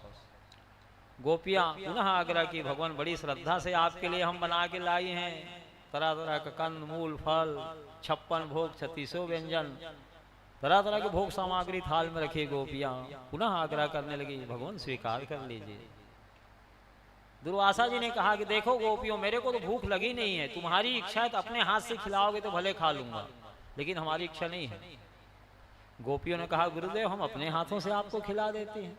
क्रमशः एक एक करके महाभागा गोपियां अपने अपने हाथ से जो लाई थी कंद मूल फल, 56 भोग, 3600 व्यंजन, क्रमशः दुर्वासा जी को खिलाती गई, और सबको योग बल से दुर्वासा जी ग्रहण कर लिया। अब जाने की बारी आई, यमुना जी में तो बाढ़ आया हुआ है, सूर्यास्त हो रहा था। महाभागा गोपियों ने कहा, गुरुदेव यमुना जी में तो बाढ़ आया हुआ है, आते समय तो भगवान मार्ग हमको बतला दिए थे, तो हम आ गई थी, हम अपने गांव गोकुल कैसे जाएं, यमुना जी में बाढ़ आया हुआ है, कैसे पार करें यमुना जी को। तो दुर्वासा जी ने गोपियों से कहा कि महाभागा गोपियों, तुम यमुना महारानी सूर्य तनिया कालिंदी से हाथ जोड़ करके प्रार्थना करना, यदि दुर्वासा जी नित्य के उपवासी हैं तो हमें मार्ग दे दीजिए। आश्चर्यचकित हो गई गोपियां, एक दूसरे का मुख देखने लगी। हम अपने हाथों से इनको तरह तरह का कंद मूल, 56 भोग, 3600 व्यंजन खिलाएं, सबको आरोग लिए, और अपने आप को नित्य के उपवासी कहते हैं। ये बात गले नहीं उतर रही गोपियों के, लेकिन जाएं कैसे, गोकुल गांव भी तो जाना है, और तो कोई उपाय है ही नहीं। महाभागा गोपियां सब इकट्ठा हो गई यमुना किनारे, और हाथ जोड़ करके विनय करने लगी, हे सूर्य तनया कालिंदी यमुना महारानी, यदि दुर्वासा जी नित्य के उपवासी हैं हमारे गुरुदेव, तो आप मार्ग दे दीजिए। तो जैसे अभी अभी मार्ग मिल गई थी गोपियों को, पुनः दो भाग में विभक्त हो गई। महाभागा गोपियां यमुना पार करके गोकुल अपने गांव आई। दूसरे दिन जब रासलीला में भगवान के समीप पहुंची, तो गोपियां भगवान से प्रश्न की, जैसे गुरुदेव आपके हैं वैसी चेला हैं, ये बात हमको गले नहीं उतर रही है, क्या बात है गोपियों। भगवान ने कहा कि हम असंख्य गोपियों के साथ आप नित्य आभ्यंतरिक दिव्य रासलीला कर रहे हैं, नित्य आपके साथ हमारी दिव्य महारासलीला हो रही है, फिर भी आप इंद्रिय विजय हैं, आपका ब्रह्मचर्य अखंड है। और दुर्वासा जी को स्वयं हम अपने हाथों से तरह तरह का कंद मूल, 56 भोग, 3600 व्यंजन खिलाए, वो खा लिए, उसके बाद भी अपने आप को नित्य उपवासी किए, ये क्या बात है, हमको समझाइए, बताइए। भगवान हंसने लगे। भगवान ने कहा, गोपियों हमारे गुरुदेव की आसक्ति नहीं है उन कंद मूल, 56 भोग, 3600 व्यंजन में, तुम खिलाए अपने हाथों से तो वो उसे आरोग लिए, योग बल से ग्रहण कर लिए, लेकिन आसक्ति नहीं है उनकी उन भोग सामग्रियों में। उसी प्रकार से भगवान श्री कृष्ण नित्य आज भी आभ्यंतरिक महारास लीला कर रहे हैं ब्रजभूमि में, लेकिन उनका ब्रह्मचर्य अखंड है, वे इंद्रिय विजयी है। तपसा ब्रह्मचर्येण, इंद्रियों को कष्ट देने का ही नाम तपस्या है। जिन नर नारियों के द्वारा जितने ही इंद्रिय संयम हो रहा है इतने ही वे ब्रह्म के सन्निकट हैं। जिन नर नारियों ने जितना ही ब्रह्मचर्य व्रत का पालन किया है उतने ही वे ब्रह्म के सन्निकट हैं। समेन च दमेन च तपसा ब्रह्मचर्येण च समेन च दमेन च। समेन यानी मन की स्थिरता, मन का एकाग्रता। जिनका मन एकाग्र है, जिनका चित्त एकाग्र है, ऐसे प्राणी से किसी प्रकार से पाप नहीं होता। जिन्होंने अपने मन को वश में कर लिया है, जो ध्यान में मन लगाए हुए हैं परमात्मा के, वे नरक जाने से बच जाते हैं। तपसा ब्रह्मचर्येण समेन च दमेन च। एक रास्ता इंद्रियों का दमन करना। जिन्होंने इंद्रियों को दमन करके रखा हुआ है उनसे भी किसी प्रकार से पाप कर्म होने वाला नहीं है। तपसा ब्रह्मचर्येण समेन च दमेन च त्यागेन सत्य शौचाभ्याम यमेन नियमेन च। एक रास्ता है त्याग। त्याग किसको कहते हैं? विषयों से वैराग्य हो जाने का ही नाम त्याग है। एक राजा के पास एक बकरा था। वो घोषणा करवाया राज्य में, ये बकरा को जो तृप्त करा के ला देगा सारा राजपाट दे दूंगा, और नहीं तृप्त करा पाके लाएगा तो हम बंदी भी बना लेंगे। राज्य के अनेक नागरिक ले जाते थे बकरा को, सवेरे से शाम तक खूब पीपल की हरी हरी पत्ते खिलाते, पेट टनाटन भरा रहता। शाम को राजा के पास ले जाते, राजा साहब ये बकरा तृप्त हो गया है। नवीन पीपल की कोपले बुलवाते राजा, अब पुनः बकरा के सामने रखता तो फिर खाने लगता। राजा कहता कि कहाँ तृप्त हुआ है, तृप्त रहता तो फिर कैसे खाता है? बंदी बना लेते। राजा के राज्य में वन में एक महात्मा रहते थे, उनके कानों में भी ये बात पहुंची। एक दिन वे पहुंचे राज दरबार में और कहे, महाराज आपके अभिप्राय को मैं समझ गया हूं, इस बकरा को मैं तृप्त करा सकता हूं। महात्मा से राजा ने कहा, महाराज बहुत लोग ले गए, जो तृप्त नहीं करा पाए सब बंदी में पड़े हुए हैं, सोच समझ के आप ले जाइए। ठीक है महाराज, मैं तृप्त करा दूंगा। यदि मैं तृप्त करा दूंगा तो राज्य तो आप देंगे। हाँ क्यों नहीं दूंगा, मैं तो कहाँ हूँ, जो बकरा को तृप्त करा के ला देगा उसको मैं अपना राजपाट सब दे दूंगा। महात्मा अपनी कुटिया में ले आए, बकरा को राजा से मांग करके एक खुटी में रस्सी से बांध दिए, एक हाथ में बेत रखे, छड़ी रखे कदम की, और एक हाथ में नवीन पीपल की कोपले रखे। बकरा की ओर आगे बढ़ाए, जीवा आगे बढ़ाए खाने के लिए, तो पत्ती को पीछे खींच लेते। नवीन पीपल की कोपल जो है उसको पीछे खींच लेते और कदम की छड़ी से मुंह में प्रहार कर देते। फिर ले जाते, फिर जीवा को आगे बढ़ाता तो नवीन कोमले पत्ती को पीछे खींच लेते, कोमल कोमल पत्ती को, और छड़ी से फिर प्रहार करते। ऐसे ही किए सवेरे से शाम तक। एक पत्ती भी महात्मा उसको खाने नहीं दिए, केवल दिखाते थे। और जैसे जीवा आगे बढ़ाता था तो रस्सी से बंधा हुआ है बकरा खूटी से, एक हाथ में छड़ी है, एक हाथ में नवीन कोपले हैं पीपल की। जैसे दिखाता जीवा आगे बढ़ाता, पत्ती पीछे खींचते, छड़ी से प्रहार करते। सवेरे से शाम तक यही अभ्यास महात्मा ने किया। अब पेट पीठ से चिपका हुआ है प्रांजल, एक पत्ती भी खाने नहीं मिली है। अब तो मुंह फेरने लगा हो, पीपल की पत्ती भी दिखाते महात्मा तो मुंह फेर लेते हैं, मारते हैं, भैया एक पत्ती भी खाने नहीं दिए। सायंकाल राज दरबार में पहुंचा, कहा महाराज आपका बकरा तृप्त हो गया है। परीक्षण करके देखे राजा, नवीन पीपल की कोपले बुलवाए मंत्रियों से, राजा के हाथ में दी गई नवीन पीपल की कोपले बकरा के मुख के सामने रखा। राजा के पीछे महात्मा खड़े हैं, छड़ी को दिखा रहे हैं, खबरदार कहीं एक पत्ती भी खाए तो फिर छड़ी पड़ेगी। महात्मा को देखा तो मुंह फेर लिया हो। विषयों से वैराग्य हो जाने का ही नाम त्याग है। तपसा ब्रह्मचर्येण समेन च दमेन च त्यागेन सत्य शौचाभ्याम यमेन नियमेन च। एक रास्ता है सत्य। जिन नर नारियों ने आजीवन सत्य बोलने का संकल्प ले लिया है उनसे भी किसी प्रकार से पाप कर्म होने वाला नहीं है, वे नरक जाने से बच जाते हैं। शिवि दधीची हरिचंद्र नरेशा सहे धर्म हित कोटि कलेसा। महाराज शिवी हैं, दधीची हैं, हरिश्चंद्र हैं, वे सत्य में ही ईश्वर का दर्शन किए हैं।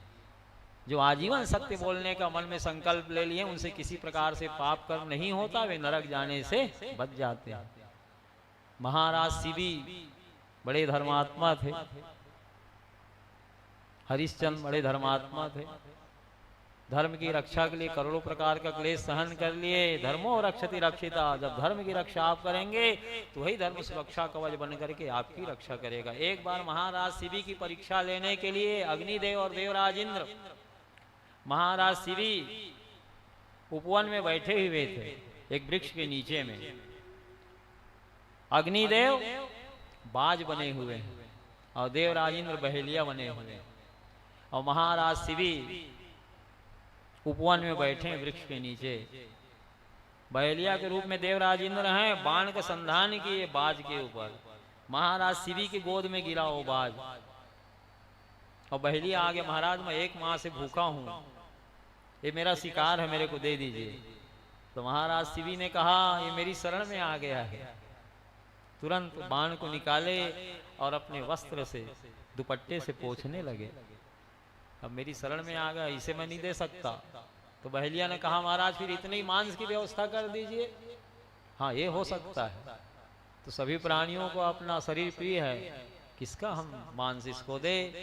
सत्य की तराजू पर एक तरफ बाज को रख दिए और दूसरे तरफ महाराज शिवी मन में सोचे कि जितना हमारा भुजा है उतना ही वजन का तो होगा। भुजा को काट डाले और तराजू में चढ़ाए, फिर भी बाज का पलड़ा ही भारी है। फिर महाराज शिवी दूसरे भुजा को भी काट करके चढ़ा दिए, फिर भी बाज का पलड़ा भारी है। फिर तो महाराज शिवी स्वयं खड़े हो गए तराजू में। तो देवराज इंद्र जो बहेलिया के रूप में थे प्रकट हो गए, अग्निदेव प्रकट हो गए, स्वस्थ कर दिए महाराज शिवी को। शिवी दधीचि हरिचंद नरेशा, सहे धर्म हित कोटि कलेशा, धर्मो रक्षति रक्षिता। जब धर्म की रक्षा आप करेंगे तो वही धर्म सुरक्षा कवच बन करके आपकी रक्षा करेंगे।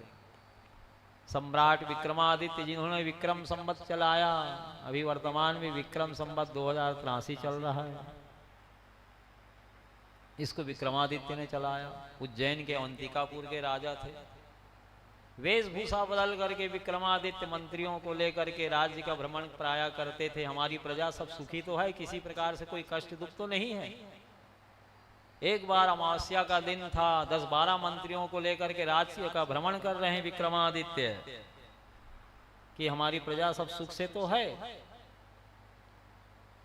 वापस लौटने लगे, अमावस्या का दिन था, सूर्यास्त हो रहा था। तो विक्रमादित्य बहुत तेजी से घोड़ा को आगे बढ़ा रहे हैं, जंगल पार कर रहे थे, कहीं रास्ता भटक ना जाऊं, सूर्यास्त होने के पहले मैं उज्जैन पहुंच जाऊं नगर में। लेकिन मार्ग भूल गए, मंत्री लोग सब पीछे रह गए। इतना तेज गति से विक्रमादित्य घोड़ा को आगे बढ़ाया, अकेले थे, सूर्यास्त हो गया, मार्ग भूल गए विक्रमादित्य। सूर्यास्त हो गया, अमावस्या की रात्रि थी। तो विक्रमादित्य घोड़े में ही बैठे रहे। सूर्य नारायण का प्रातः काल दर्शन होगा तभी कोई रास्ता सूझेगा। अर्धरात्रि का समय हुआ तो गौ माता रंभाने लगी, करुण क्रंदन की आवाज सुनाई पड़ी विक्रम के कामों में। तो जिधर से गौ माता की करुण क्रंदन ध्वनि आ रही थी, विक्रमादित्य उसी और घोड़े को आगे बढ़ाया अनुमान से। एक गौ माता दलदली में फंसी हुई थी, करुण क्रंदन कर रही थी। अनुमान लगा ले विक्रमादित्य, ऐसा लगता है आगे कोई दलदल है, फड़फड़ा रही गौ माता। घास चरते चरते धोखे से दलदल में जा फंसी है। विक्रमादित्य घोड़े से नीचे उतरे, एक वृक्ष के डाली से रस्सी से घोड़ा को बांधे, राजोचित परवानी किए पोशाक की विक्रमादित्य दलदली में प्रवेश कर गए। गौ माता के समीप चले गए और गौ माता के पास जाकर के निकालने के उद्योग करने लगे। तो क्षण भर में तत्काल विक्रमादित्य घुटने तक और कमर तक स्वयं धंस गए। उनका दोनों पैर चलना बंद हो गया, दलदली में स्वयं फंस गए। अब तो एक वहीं पर वन में दलदली के किनारे अनेक वृक्ष हैं, एक तोता बैठा हुआ है, मनुष्य की वाणी में कहने लगा, महाराज विक्रमादित्य, विधाता ने इस गाय की मृत्यु इसी दलदली में लिखी है, उसे तुम टाल नहीं सकते, इसलिए इसी हाल में इसे छोड़ करके चले जाओ। और तुम गौ की रक्षा कर रहे हो कि नहीं कर रहे हो, कोई देखने वाला भी यहाँ नहीं है, इसलिए यहाँ से तुम चले जाओ, तुम्हारा प्राण संकट में पड़ जाएगा। मनुष्य की गंध को सीनी पा गए जंगल के राजा, शीघ्र इसी ओर आ रहे हैं, तुम्हारे गंध को पाकर कि तुम्हारा प्राण संकट में पड़ जाएगा। इसकी मृत्यु तो विधाता ने इसी दलदली में लिखी हुई, इसे तुम टाल नहीं सकते। तुम्हारा जीवन रहेगा तो ऐसे करोड़ों अरबों गैयों की रक्षा कर सकते हो। जब तुम्हारा प्राण ही नहीं रहेगा तो तुम कहाँ गौवंश की सेवा कर पाओगे। इसलिए एक गौ के कारण अपने प्राण को संकट में ना डालो।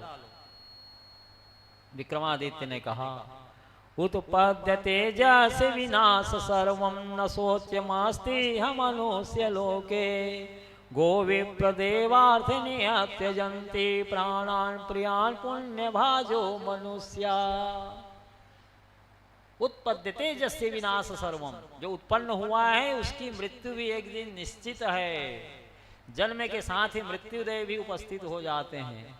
उत्पद्य तेजस विनाश सर्वम न शोच्यमास्ति मनुष्य लोके गो विप्रदेवार्थ त्यजन्ति प्राणान् प्रियान् पुण्य भाजो मनुष्या। जो गौ रक्षा के लिए, देव रक्षा के लिए, धर्म रक्षा के लिए, देवताओं की रक्षा के लिए, वेद की रक्षा के लिए, ब्राह्मणों की रक्षा के लिए अपने प्राणों की बाजी लगा देते हैं, प्राणों को छोड़ देते हैं खुशी खुशी, उन्हीं की मृत्यु सराहनीय कही गई है। तो मेरी मृत्यु तो एक दिन सुनिश्चित है, लेकिन गौ रक्षा करते हुए मेरे प्राण चले जाएंगे तो मेरी मृत्यु सराहनीय है। ऐसा अधर्ममय उपदेश तुम मेरे को मत दो। चुप करा दिए विक्रमादित्य। और सही में सिंह सिंह आधम के जब वो सिंह नाद गर्जना किए, सारा जंगल थर्रा गया। गौ माता गोमूत्र त्याग रही है, गोबर त्याग रही है, आंखों से आंसू प्रवाहित कर रही है। विक्रमादित्य सांत्वना दे रहे हैं, गौ माता के पृष्ठभाग को सहला रहे हैं। गौ माता, आप चिंता क्यों करती हो? आपका पुत्र विक्रम आपके समीप है। राजोचित पोशाक सहित वे दलदली में प्रवेश किए हुए थे। म्यान से तलवार निकालिए, लहराते थे विक्रमादित्य। खबरदार, विक्रम के तलवार में तीक्ष्ण धार है, कहीं समीप आओगे तो मैं सिर को धड़ से अलग कर दूंगा।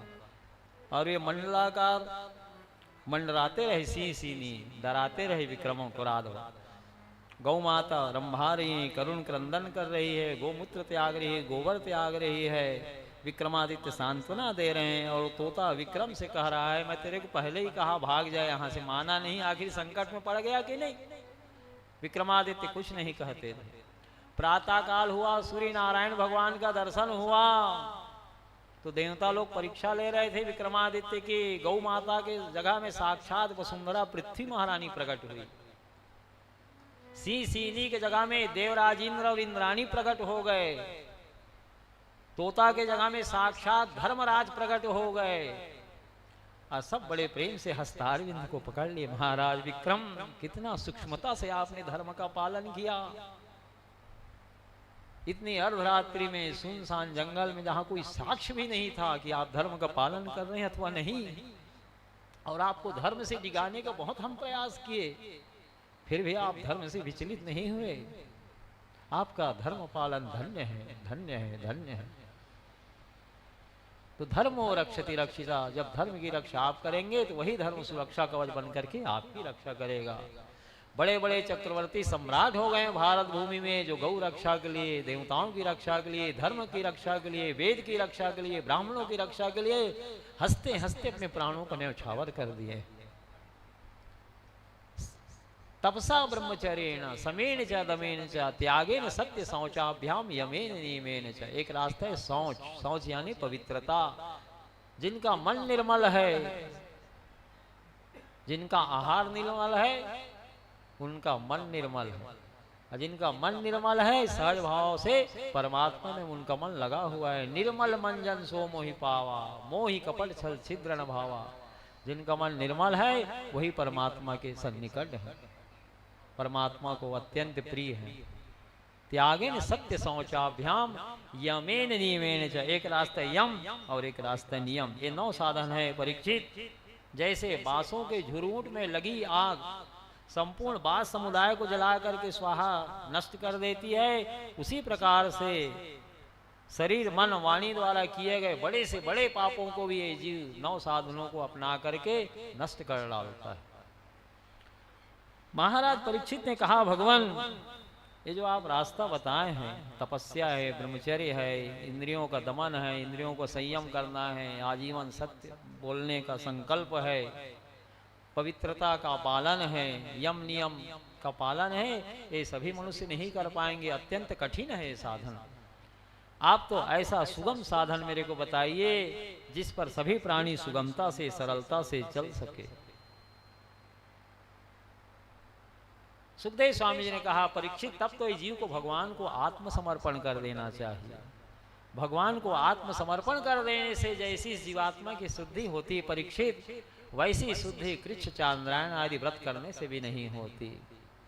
सकृन् मनः कृष्ण पदारविंदयो निवेशितं तद गुण रागयैरी न ते यमं पाशवृतस्य तत्वटान् स्वप्ने पिपास्यन्ति चीर्ण निष्कृता।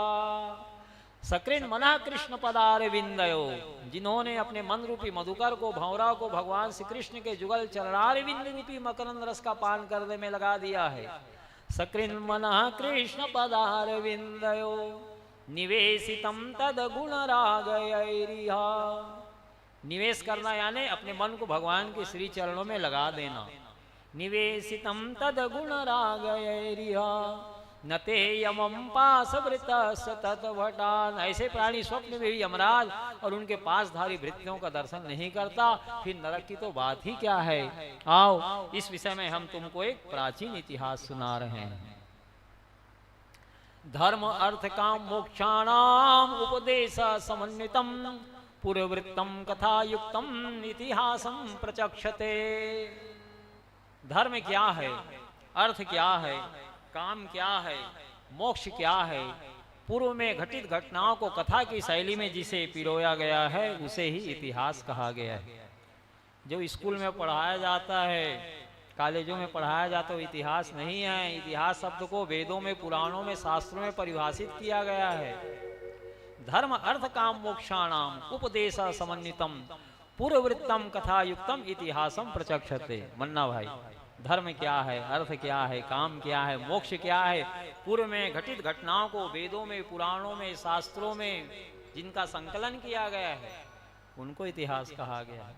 पूर्ववृत्तम कथा युक्तम इतिहासम प्रचक्षते। तो इस विषय में हम तुमको एक प्राचीन इतिहास सुना रहे हैं जिसे अगस्त ऋषि ने मलय पर्वत पर एकांत स्थान में मुझे सुनाया था। ये परम गोपनीय से भी गोपनीय आख्यान है। सुखदेव स्वामी जी ने कहा, एकोपि कृष्ण से कृता प्रणामो दशासु मेधावृतेन तुल्या दशासु मेधि पुनरेति जन्म कृष्ण प्रणामी न पुनर्भवाया।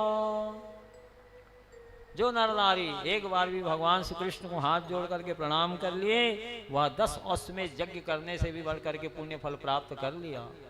एकोपि कृष्ण सकृता प्रणामो दशासु मेधावृतेन तुल्या दशासु मेधि पुनरेति जन्म कृष्ण प्रणामे न पुनर्भवाया।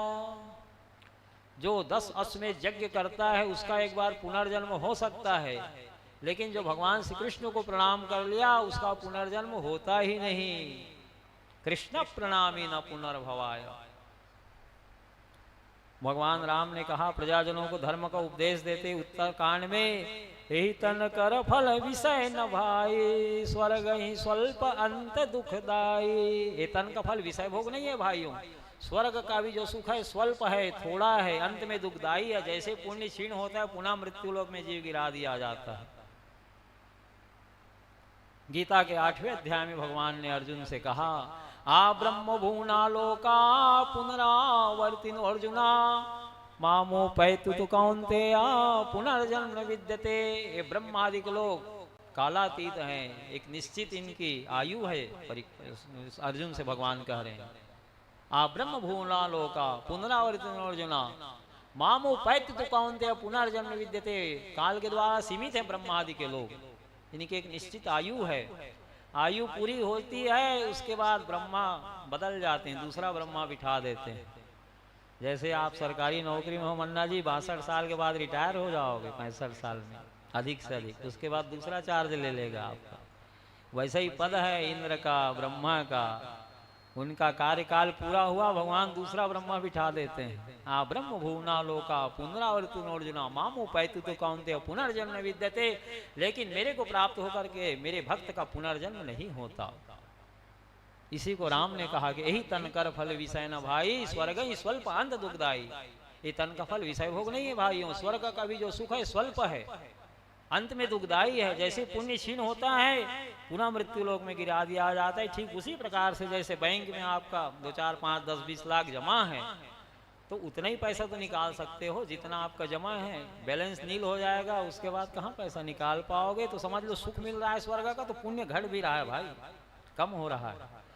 जैसे पुण्य पूरा समाप्त हुआ पुनः आपका मृत्यु लोक में पतन होगा, गिरा दिए जाओगे। स्वर्ग ही स्वल्प अंत दुखदाई, अंत में दुखदाई है क्योंकि स्वर्ग से पतन होता है। इसलिए जो भगवत भक्त हैं अपने पूर्वजों के लिए वे लिखते हैं कि हमारे पूर्वजगण परम धामवासी हो गए, वैकुंठ धामवासी हो गए, गोलोक धामवासी हो गए, भगवत धामवासी हो गए, जहाँ से गिरने का खिसकने का कोई भय है ही नहीं, वह परमात्मा का धाम है। तो जो 10 अश्वमेध यज्ञ कराता है तो उस पुण्य बल से स्वर्ग का सुख मिलता है उसे। स्वर्ग का सुख भोग लेने के बाद पुनः मृत्यु लोक में उसका जन्म होगा। लेकिन भगवान श्री कृष्ण को जो हाथ जोड़ करके प्रणाम कर लिया उसका पुनर्जन्म होता ही नहीं। एकोपि कृष्ण से कृता प्रणामो दशाश्वमेधा ववृतेन तुल्या दशाश्वमेधि पुनरेति जन्म कृष्ण प्रणामी न पुनर्भवाया। भगवान श्री कृष्ण को हाथ जोड़ करके प्रणाम कर लेने से 10 अश्वमेध यज्ञ करने से भी बढ़ करके पुण्य फल प्राप्त हो जाते हैं। हाथ जोड़ करके प्रणाम करिए। भागवत जी भगवान का साक्षात स्वरूप है। श्रीमद् भागवताख्यम प्रत्यक्षा कृष्णे भी स्वीकृतोसी मया नाथ मुक्त्यर्थम भवसागरे। श्रीमद् भागवत महापुराण के रूप में आप साक्षात भगवान श्री कृष्ण चंद्र ही विराजमान हैं। भवसागर से पार होने के लिए नाथ हम सब आपकी शरण ग्रहण किए हुए हैं। इस प्रकार से नित्य भागवत जी से प्रार्थना करनी चाहिए। संसार सागरे मग्नम दीनम माम करुणानिधे कर्म मोह गृहीतांगम माम उद्धर भगवान मा श्रीमद् भागवताख्यम प्रत्यक्षा कृष्णे भी स्वीकृतोसी मया नाथ मुक्त्यर्थम भवसागरे मनोरथो मदीयोयम सफला सगथया निर्विघ्नेनैव कर्तव्यो दासोहम तव केशवा। हे करुणानिधान, मैं संसार सागर में डूबा हुआ और बड़ा दीन हूँ। कर्मों के मोह रूपी ग्राह ने मुझे पकड़ रखा है। आप इस संसार सागर से मेरा उद्धार कीजिए। श्रीमद् भागवत महापुराण के रूप में आप साक्षात भगवान श्री कृष्ण चंद्र ही विराजमान हैं। भव सागर से छुटकारा प्राप्त करने के लिए हम सब आपकी भगवत शरणागति ग्रहण करके श्रीमद् भागवत महापुराण सप्ताह ज्ञान यज्ञ कथा श्रवण कर रहे हैं। आप हमारा यह मनोरथ बिना किसी विघ्न बाधा के सांगोपांग सप्ताह ज्ञान यज्ञ को सफल करिए। इस तरह से नित्य प्रार्थना करिए भगवान से। साक्षात भगवान का स्वरूप है। जो ही इस कल्प वृक्ष के नीचे बैठता है उसी के सारे मनोरथों के पूर्ण करने वाले हैं। निगम कल्पतरोर गलितम फलम सुख मुखादमृत द्रव संयुतम पिबत भागवतम रसमालयम मूर्हो रसिका भूइ भावुका। निगम यानी वेद, वेद रूपी कल्प वृक्ष का पका हुआ फल है श्रीमद् भागवत महापुराण। सुखदेव स्वामी रूपी सूक के मुख का स्पर्श हो जाने से और अत्यंत मधुर हो गया है, पावन हो गया है। जब तक आपके शरीर में चैतन्यता व्याप्त है तब तक निरंतर भागवत कथामृत रस का सेवन करते रहिए। दृष्ट्वा भागवतम दूरात् प्रक्रमे सम्मुखमिया पदे पदे अश्वमेधस्या फल प्राप्नोति न संशयम। जो दूर से ही भागवत जी को देख करके भागवत जी के सम्मुख पहुंचता है तो प्रत्येक पग पग पर उसे एक एक अश्वमेध यज्ञ करने का पुण्य फल प्राप्त होता है।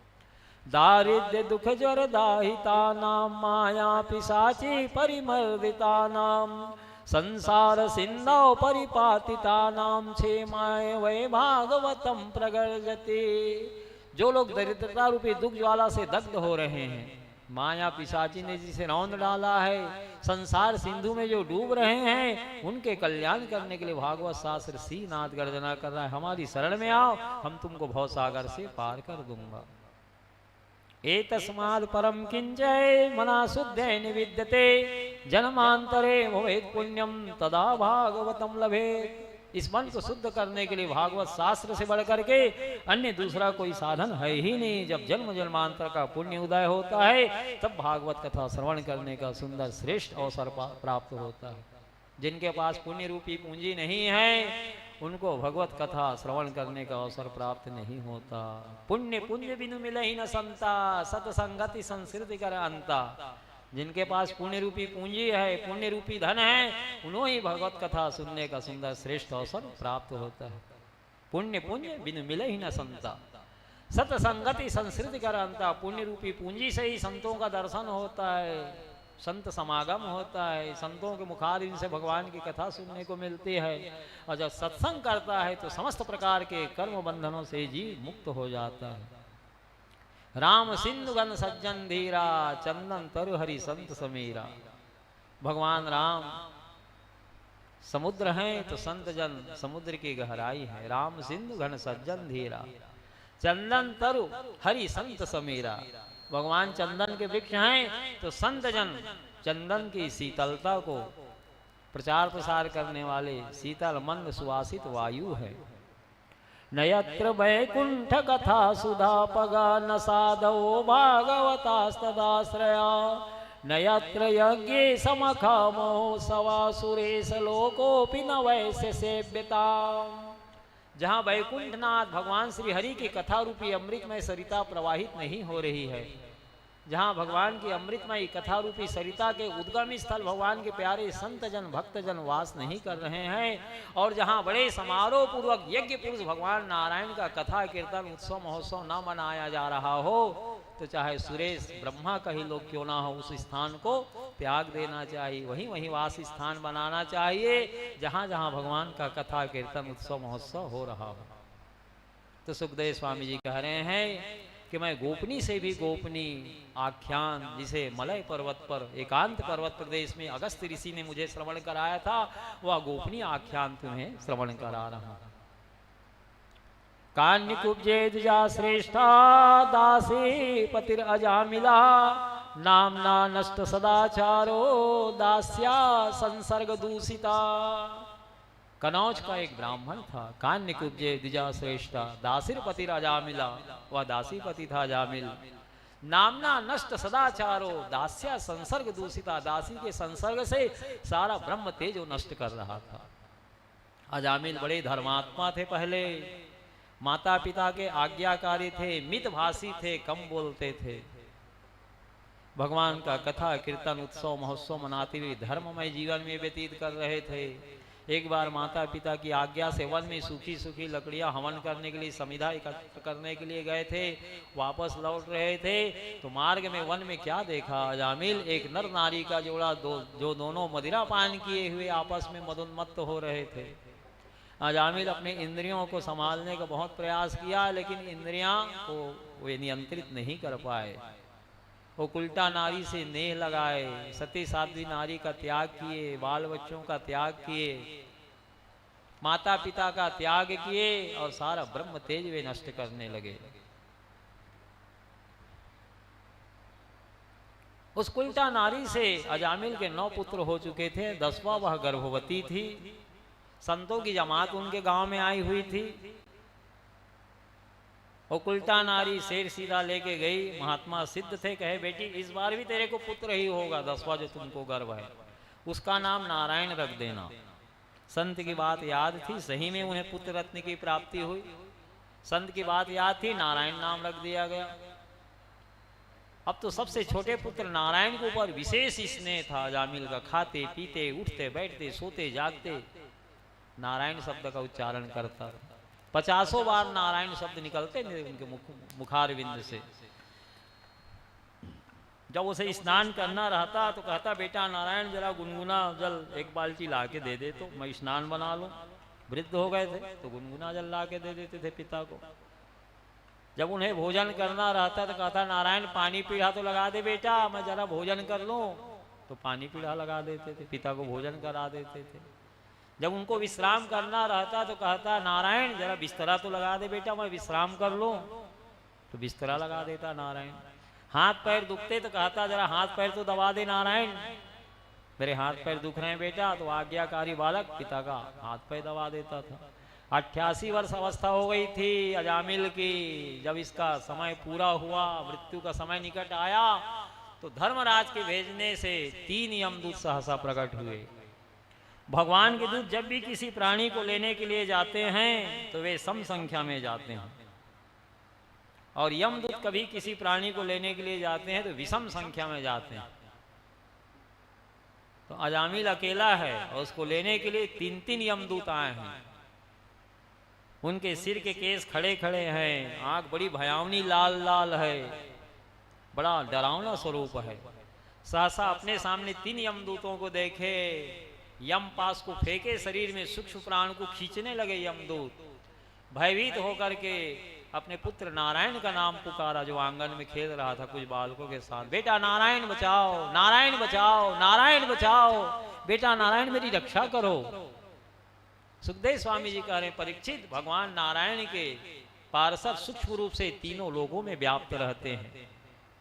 वे देखे कि तो हमारे स्वामी नारायण का नाम ले रहा है। जैसा नारायण नारायण का संकीर्तन किया, 4 भगवान के पार्षद प्रकट हो गए, शंख चक्र गदा पद्म लिए हुए हैं। उनका मुखारविंद नील कमल के समान है, अति सुंदर अधर और कुंद कली के समान मनोहर हाथ से बड़ी दिव्य शोभा उनकी हो रही। डरो मत, डरो मत, डरो मत। करोड़ों सूर्य से बढ़कर के उनका प्रभा था, देदीप्यमान था प्रकाश। यमदूतों की आंखें चौंधी आ गई, भगवान के पार्षदों के श्री विग्रह के प्रकाश को सहन नहीं कर पाए, छोड़ दिए अजामिल को, जो सूक्ष्म प्राण को खींच रहे थे, और 10 कदम पीछे हट गए और कहने लगे भगवान के पार्षदों से, धर्मराज की आज्ञा का उल्लंघन करने वाले आप लोग कौन हैं? कोई देवता है, उपदेवता है, सिद्ध हैं? अपना परिचय बताइए, कौन है आप जो धर्मराज की आज्ञा का उल्लंघन कर रहे हैं? तो भगवान के पार्षदों ने मेघ के समान गंभीर वाणी बोलते हुए कहा, यूयं वै धर्मराजस्य यदि निर्देश कारणा ब्रूत धर्मस्य नस्तत्वं यच्च धर्मस्य लक्षणम। यदि वास्तव में धर्मराज की आज्ञा पालन करने वाले सेवक अपने आप को आप लोग कह रहे हैं, तो धर्म का स्वरूप क्या है हमें बताइए। यूयं वै धर्मराजस्य यदि निर्देश कारणा, यदि धर्मराज के निर्देश का पालन करने वाले आज्ञाकारी सेवक आप अपने को कह रहे हैं, तो धर्म का लक्षण क्या है भैया, स्वरूप क्या है, हमको समझा तो दो, बता दो। ब्रूत धर्मस्य नस्तत्वं यच्च धर्मस्य लक्षणम, धर्म का लक्षण स्वरूप बताइए। तो भगवान के पार्षदों के पूछने पर यमदूत धर्म के स्वरूप का लक्षण बतलाते हुए कह रहे हैं, वेदो प्रणहितो धर्मा धर्मा सद्विपर्या वेदो नारायणा साक्षात् स्वयं मूर्ति सुश्रुमा। वेद में जो बातें कही गई है वही सब तो धर्म है। वेद प्रणहितो धर्मा अधर्मस्तद विपर्या, वेद ने जिन कर्मों का निषेध किया वही सब अधर्म है। वेदो नारायणा साक्षात, वेद भगवान नारायण का साक्षात स्वरूप है। स्वयं विरुति सुश्रुमा, भगवान के श्वास से प्रकट हुआ है वेद। वेदो नारायणा साक्षात स्वयं विरुति सुश्रुमा। तो भगवान के पार्षदों ने कहा कि आप स्वयं प्रमाणित कर रहे हैं कि वेदो नारायणा साक्षात, वेद भगवान नारायण का साक्षात स्वरूप है, तो नारायण नाम कह रहे कि नहीं? भगवान के पार्षदों ने कहा।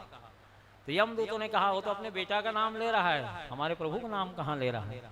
तो भगवान के पार्षद हंसने लगे, ये तो धर्मराज की सभा में अधर्म का प्रवेश हो रहा है। जिनको दंड नहीं देना चाहिए उनको भी निरर्थक वहां दंड दिया जा रहा है। इनके बेटा का नाम तो अभी 10-5 साल हुआ रखे, हमारे स्वामी का नाम नारायण तो अनंत काल से है, युगों युगों से है। चाहे कैसे भी भगवान का नाम ले ले। पतिता स्खलिता छुत्वा वायुशोभरन हरि नमित्युचे मुच्यते सर्वपात का। जो मनुष्य गिरते पड़ते फिसलते दुख भोगते अथवा छींकते समय व्यवस्था से भी हरि हरि का उठता, वह भी संपूर्ण पापों से मुक्त हो जाता है। हरि हरति पापानि दुष्ट चित्तरपि स्मृता अनिच्छापि संस्पृष्टो दहते भी पाव का। ए जीव को हरि हरि कहने की देरी, भगवान को पाप को हरण करने में देरी नहीं लगती। जो पापों का हरण कर लेते इसलिए वे हरि कहलाते हैं। और यदि हमारी बातों पर आपको विश्वास ना हो तो जाकर के अपने स्वामी से पूछ लो, जिस समय नारायण नाम का संकीर्तन कर लिया, उच्चारण कर लिया, इस जन्म को कौन कहे करोड़ों करोड़ों जन्म के पाप को नष्ट कर डाला है। कृष्णेति मंगलम नाम यस्वाचि प्रवर्तते भस्मी भवन्ति सद्यस्तु महापातक कोटिया। कृष्ण कृष्ण कृष्ण या मंगलमय नाम जिनके जीवा में नृत्य कर रहा है, उसके 1-2 जन्म के पाप को कौन कहे। भस्मी भवन्ति सद्यस्तु महापातक कोटिया, करोड़ों करोड़ों जन्म के महान महान पातक राशि कृष्ण नाम उच्चारण करते ही जल करके भस्म हो जाते हैं। जिस समय नारायण नाम को उच्चारण कर लिया, इस जन्म के पाप को कौन कहे। यमदूतों करोड़ों करोड़ों जन्म के पाप को नष्ट कर डाला है। और हमारी बात पर विश्वास ना होता हो तो जाकर के अपने स्वामी से पूछ लो। सुखदेव स्वामी जी कह रहे हैं, परीक्षित जब भगवान के पार्षदों का दर्शन किया, अजामिल विशुद्ध भागवत धर्म का वर्णन सुना भगवान के पार्षदों के मुख से, धर्मराज के दूतों से, यमदूत और भगवान के पार्षदों के संवाद को सुन रहा है। जिस प्राणी को लेने के लिए आते हैं यम के दूत या भगवान के दूत, उन्हीं को दिखलाई पड़ता है, बाकी अन्य लोगों को दिखलाई नहीं पड़ता। तो अजामिल को तो दोनों दिखलाई पड़ रहे हैं, भगवान के पार्षद भी चारों और यमदूत भी दिखलाई पड़ रहे हैं। जब भगवान के पार्षदों से विशुद्ध भागवत धर्म का निरूपण श्रवण किया अजामिल, तो उनके हृदय में निर्मल भक्ति का उदय हुआ। भगवान के पार्षद से कुछ वो बोलना चाह रहा था और यमदूत अंतर ध्यान हो गए तीनों, और भगवान के पार्षद प्रेम भरी दृष्टि से अजामिल की ओर देख रहे हैं। अजामिल कुछ बोलना ही चाह रहा था भगवान के पार्षदों से, उसी समय चारों पार्षद अंतर ध्यान हो गए भगवान के। अब तो घबराया अजामिल, तुरंत चारपाई से उठ गया। 88 साल उसकी उम्र हो गई है। ये तो बहुत बड़ा जघन्य मैंने अपराध किया, सती साध्वी नारी का त्याग किया, माता पिता का त्याग किया, बाल बच्चों का त्याग किया, उल्टा नारी से नहीं लगाया। किसी जन्म का पुण्य था जो भगवान के पार्षदों का दर्शन मेरे को हो गया, मेरे मुख से नारायण नाम निकल गया, तो नहीं तो भयंकर यम यातना मेरे को भोगनी पड़ती। माया मोह को त्याग दिया, तत्काल घर द्वार को छोड़ करके हरिद्वार में आ गया अजामिल, और गंगा किनारे श्रीमद् भागवत महापुराण के 10वें स्कंद का स्वाध्याय करते हुए, भगवान के जुगल चरणारविंद का ध्यान करते हुए देह को त्याग करके चतुर्भुज रूप धारण करके भगवान के दिव्य धाम को प्राप्त कर लिया। देवता लोग धुंध भी बजाते, दिव्य स्वर्गीय फूलों की वर्षा किए। आनंद कंद भगवान की जय हो, जय हो, जय हो। आनंद कंद भगवान की जय हो। श्री वृंदावन बिहारी लाल की जय हो, जय हो, जय हो। हो गए भव से पार, ले ले नाम तेरा।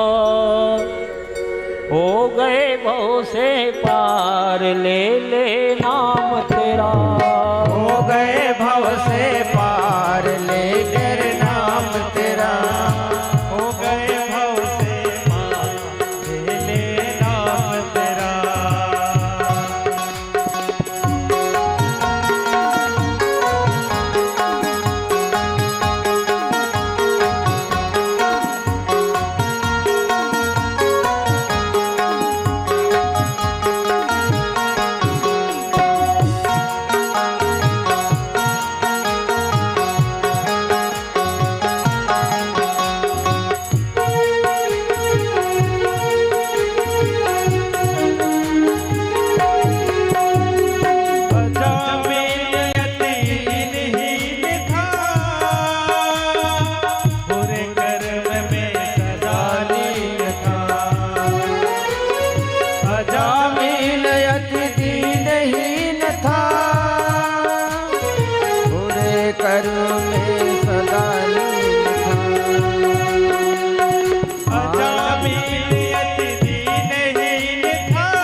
बड़ी सभा में द्रुपद दुलारी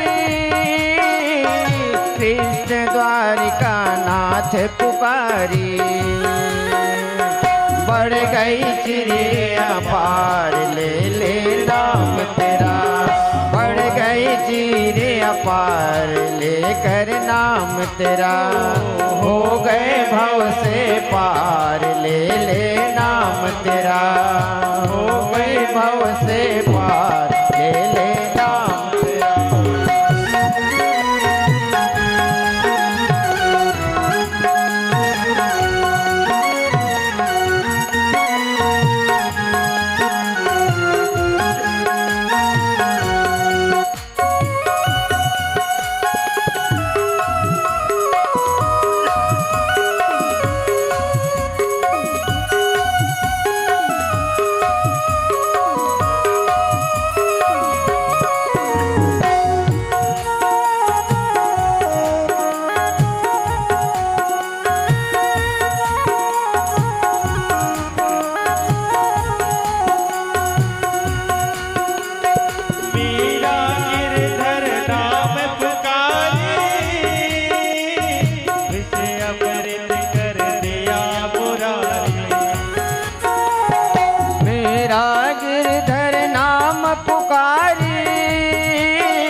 अमृत कर दिया मुरारी मीरा गिरधर नाम पुकारी विषय अमृत कर दिया मुरारी मेरा गिरधर नाम पुकारी विषय अमृत कर दिया मुरारी नित्य गान कर तुम्हें रिझाई लोक लाज को दूर भगाई नित्य गान कर तुम्हें रिझाई लोक लाज को दूर भगाई खुल गए चारों द्वार ले नाम तेरा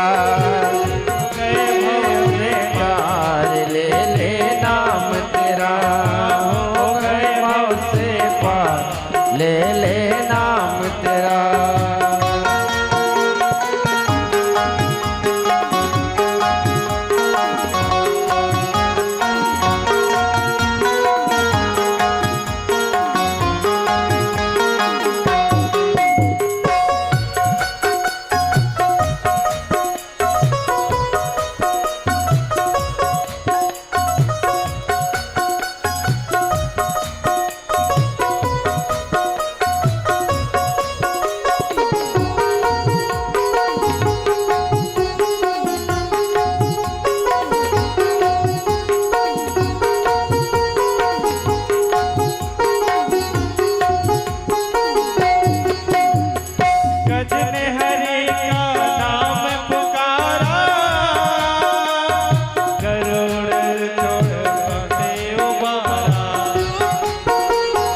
गज ने हरि का नाम पुकारा गरुड़ छोड़ कर उसे उबारा गज ने हरि का नाम पुकारा गरुड़ छोड़ कर उसे उबारा गज ने हरि का नाम पुकारा गरुड़ छोड़ कर उसे उबारा किया गज गाओ उधार ले नाम तेरा हो गए भव से पार ले नाम तेरा हो गए भव से पार ले नाम तेरा।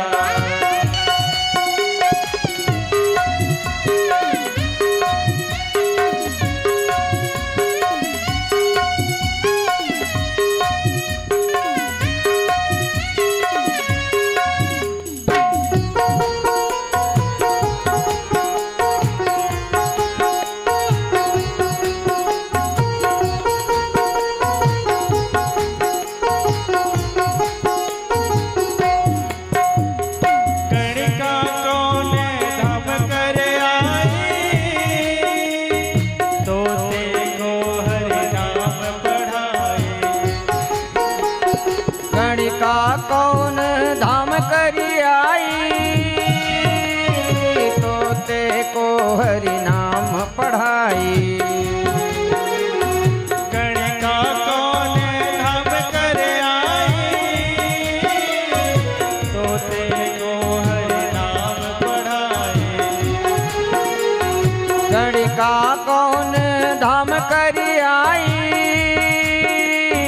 तोते को हरि नाम पढ़ाई। यही वेद का सार ले ले नाम तेरा, हो गए भव से पार ले ले नाम तेरा, हो गए भव से पार ले ले नाम तेरा।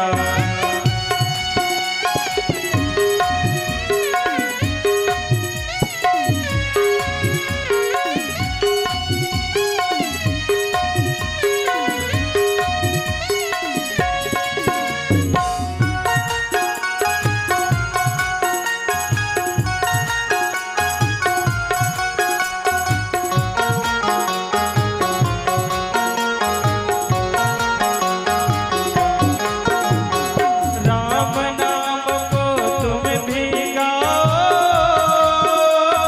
कहते कहते हरि को पाओ।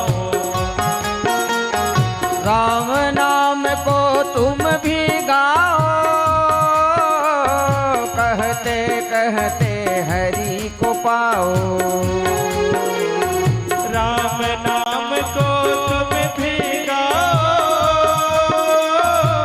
कहते कहते हरि को पाओ। राम नाम को तुम भी गाओ, कहते कहते हरि को पाओ। मिले पदार्थ चार ले ले नाम तेरा, हो गए भव से पार ले ले नाम तेरा, हो गए भव से पार ले ले नाम तेरा, हो गए भव से पार ले ले नाम तेरा, हो गए भव से पार ले ले नाम तेरा।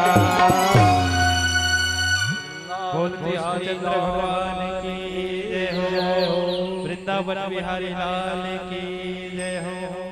जय जय श्री राधे, जय जय श्री राधे, जय जय श्री राधे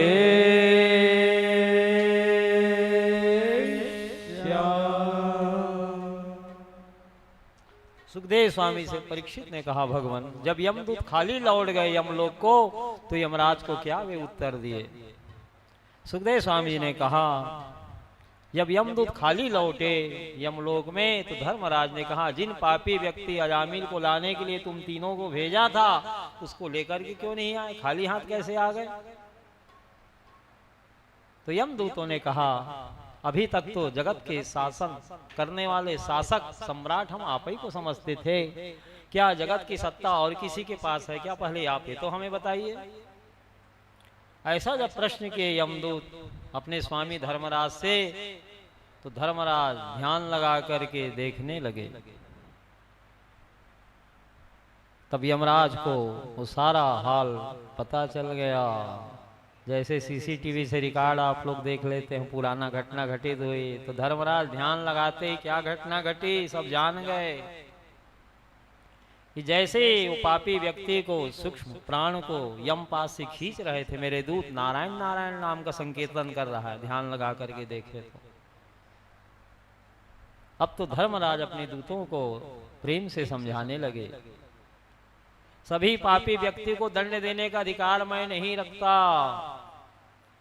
वो तो भगवान नारायण नाम का संकीर्तन कर रहा था जिस समय उसके सूक्ष्म प्राण को तूने खींच रहे थे। जैसे वो नारायण नाम का संकीर्तन किया उस पर से मेरा अधिकार नहीं रह गया, उस पर अधिकार भगवान नारायण का हो गया। ये तो अपराध हुआ है तुम लोगों से। भगवान के पार्षदों को भी ध्यान लगा करके देख लिए धर्मराज की 4 पार्षद भी भगवान के प्रकट हो गए हैं, उनके दूतों से और भगवान के पार्षदों से जो संवाद हुआ है, जो वार्तालाप हुई है, वो सबको ध्यान से लगा करके देख रहे हैं धर्मराज। ये तो अपराध हुआ है तुम लोगों से तो जगत में सेवक के द्वारा जो अपराध बन जाता है वो स्वामी का ही अपराध माना जाता है। तुम लोगों के द्वारा जो भगवान के पार्षदों का अपमान हुआ, भक्त का अपमान हुआ, वो मेरे द्वारा ही किया हुआ है, मेरे द्वारा ही किया हुआ अपराध माना जाएगा।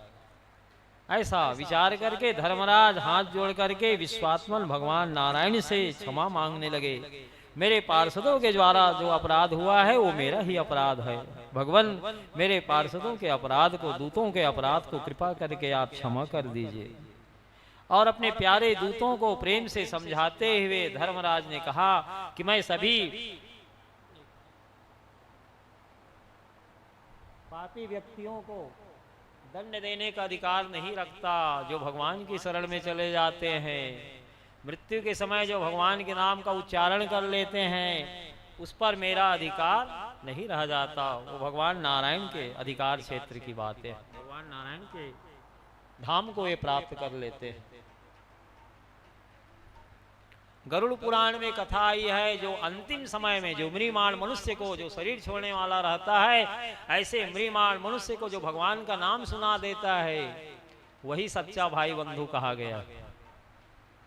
जो गीता जी का पाठ श्रवण करा दिया, विष्णु सहस्त्र नाम का पाठ श्रवण करा दिया, गंगा जल का पान करा दिया, तुलसी का पौधा उनके सिराने के समीप रख दिया, वही सच्चा भाई बंधु है। तो भगवान का नाम ले लिया, उस पर मेरा अधिकार नहीं रह गया। चलो आज से मैं एक नियम बना देता हूं, तुम लोग ध्यान रखना। हर पापी व्यक्ति को मैं दंड देने का अधिकार नहीं रखता। जिनके घर में तुलसी का पौधा है वहां 33 कोटि देवताओं के सहित गोविंद का वास है, यमदूत वहां प्रवेश नहीं कर सकते। जिनके गले में तुलसी की माला है उसी हाल में कहीं मृत्यु हो गई तो कितना ही पापी क्यों ना हो, निश्चय ही भगवत धाम की प्राप्ति होती, उसकी कभी दुर्गति नहीं होती।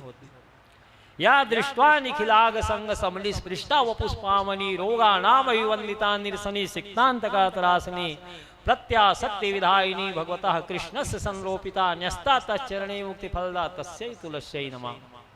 जो तुलसी महारानी दर्शन करने पर सारे पाप समुदाय का नाश कर देती है, स्पर्श करने पर शरीर को पवित्र बनाती है, प्रणाम करने पर रोगों का निवारण करती है, जल सींचने पर यमराज को भी भय पहुंचाती है, तुलसी का पौधा आरोपित करने पर भगवान श्री कृष्ण के समीप ले जाती है, और भगवान के चरणों में चढ़ाने पर मोक्ष रूपी फल प्रदान करने वाली इस तुलसी महारानी को बारंबार प्रणाम है। भगवान के धाम में जाने का ये सुगम मार्ग है। तुलसी की माला कंठ देश में धारण करिए, मस्तक पर उर्ध तिलक लगाइए जैसे भगवान राम लगाते हैं, भगवान कृष्ण लगाते हैं, जैसे हनुमान जी महाराज लगाते हैं। पद्म पुराण में राजा श्वेत केतु की कथा आई है। महाराज श्वेत केतु को दंड देने के लिए यमदूत अंगुष्ठ मात्र शरीर को यम पास में मान करके ले जाने को ही उद्यत हुए थे। उसी समय आकाश से एक बगुला पक्षी मल त्याग किया, विष्ठा त्याग किया। राजा श्वेत केतु के मस्तक पर पड़ा उर्ध तिलक स्वरूप चिन्ह अंकित हो गया, तत्काल चतुर्भुज रूप धारण कर लिया। जैसे उर्ध तिलक स्वरूप चिन्ह अंकित हुआ मस्तक पर, भगवान नारायण के 4 पार्षद प्रकट हो गए, विमान पर बिठा लिए, महाराज श्वेत केतु को भगवत नाम संकीर्तन करते हुए भगवत धाम ले गए। ए कंठ लग्न तुलसी नलिनाक्ष माला, ए बाहु मूल परिचिन्नित शंख चक्रा, ए वै ललाट पटले लस दुर्ध पुनरा, ते वैष्णवा भुवन मासु पवित्रयंती। जो नर नारी कंठ देश में तुलसी और कमल की माला धारण किए हुए, जिनकी भुजाएं शंख चक्र के चिन्ह से सुशोभित हो रही है, जिनके मस्तक पर उर्ध तिलक लगा हुआ है, उन्हीं को वैष्णव कहा गया है। जो जगत को पवित्र करते हैं, जहाँ उनका चरण पड़ता है वही स्थान तीर्थ बन जाता है।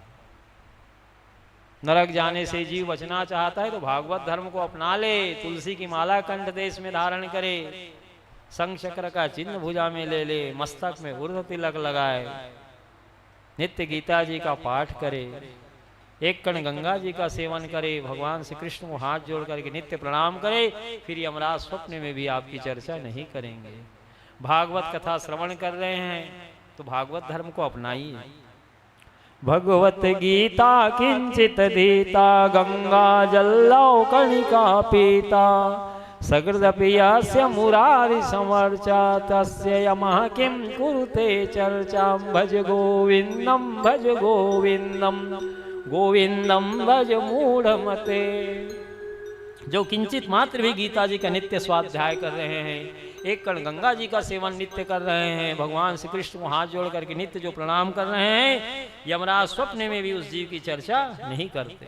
तो धर्मराज ने यमदूतों को संबोधित करते हुए कहा, किसको किसको लेने के लिए जाओगे और किसको किसको मेरे पास नहीं लाना है, वो सब मैं तुमको आज बता देता हूँ। धर्मराज कह रहे हैं, जीवा न वक्ति भगवद गुण नाम धेयम चेता सन स्मरति चरणारविंदम कृष्णाय नो नमति छिरे एकदापि तानानयद्वमसतो कृत विष्णु कृत्यान्। जिनकी जीवा भगवान के नाम और गुणों का उच्चारण नहीं कर रही है, जिनका चित्त भगवान के जुगल चरणारविंदों का चिंतन नहीं कर रही है, जिनका सिर भगवान श्री कृष्ण के सम्मुख नहीं झुक रहा है, ऐसे भगवत सेवा विमुख पापी पुरुषों को ही मेरे पास लाया करो, उन्हीं को मैं दंड देने का अधिकार रखता हूं।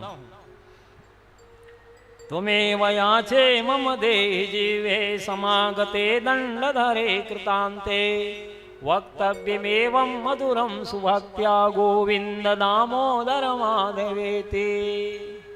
रे जीवे, मधुर वस्तु तुम्हें प्रिय है तो मैं तुमसे याचना कर रहा हूँ, वर मांग रहा हूँ।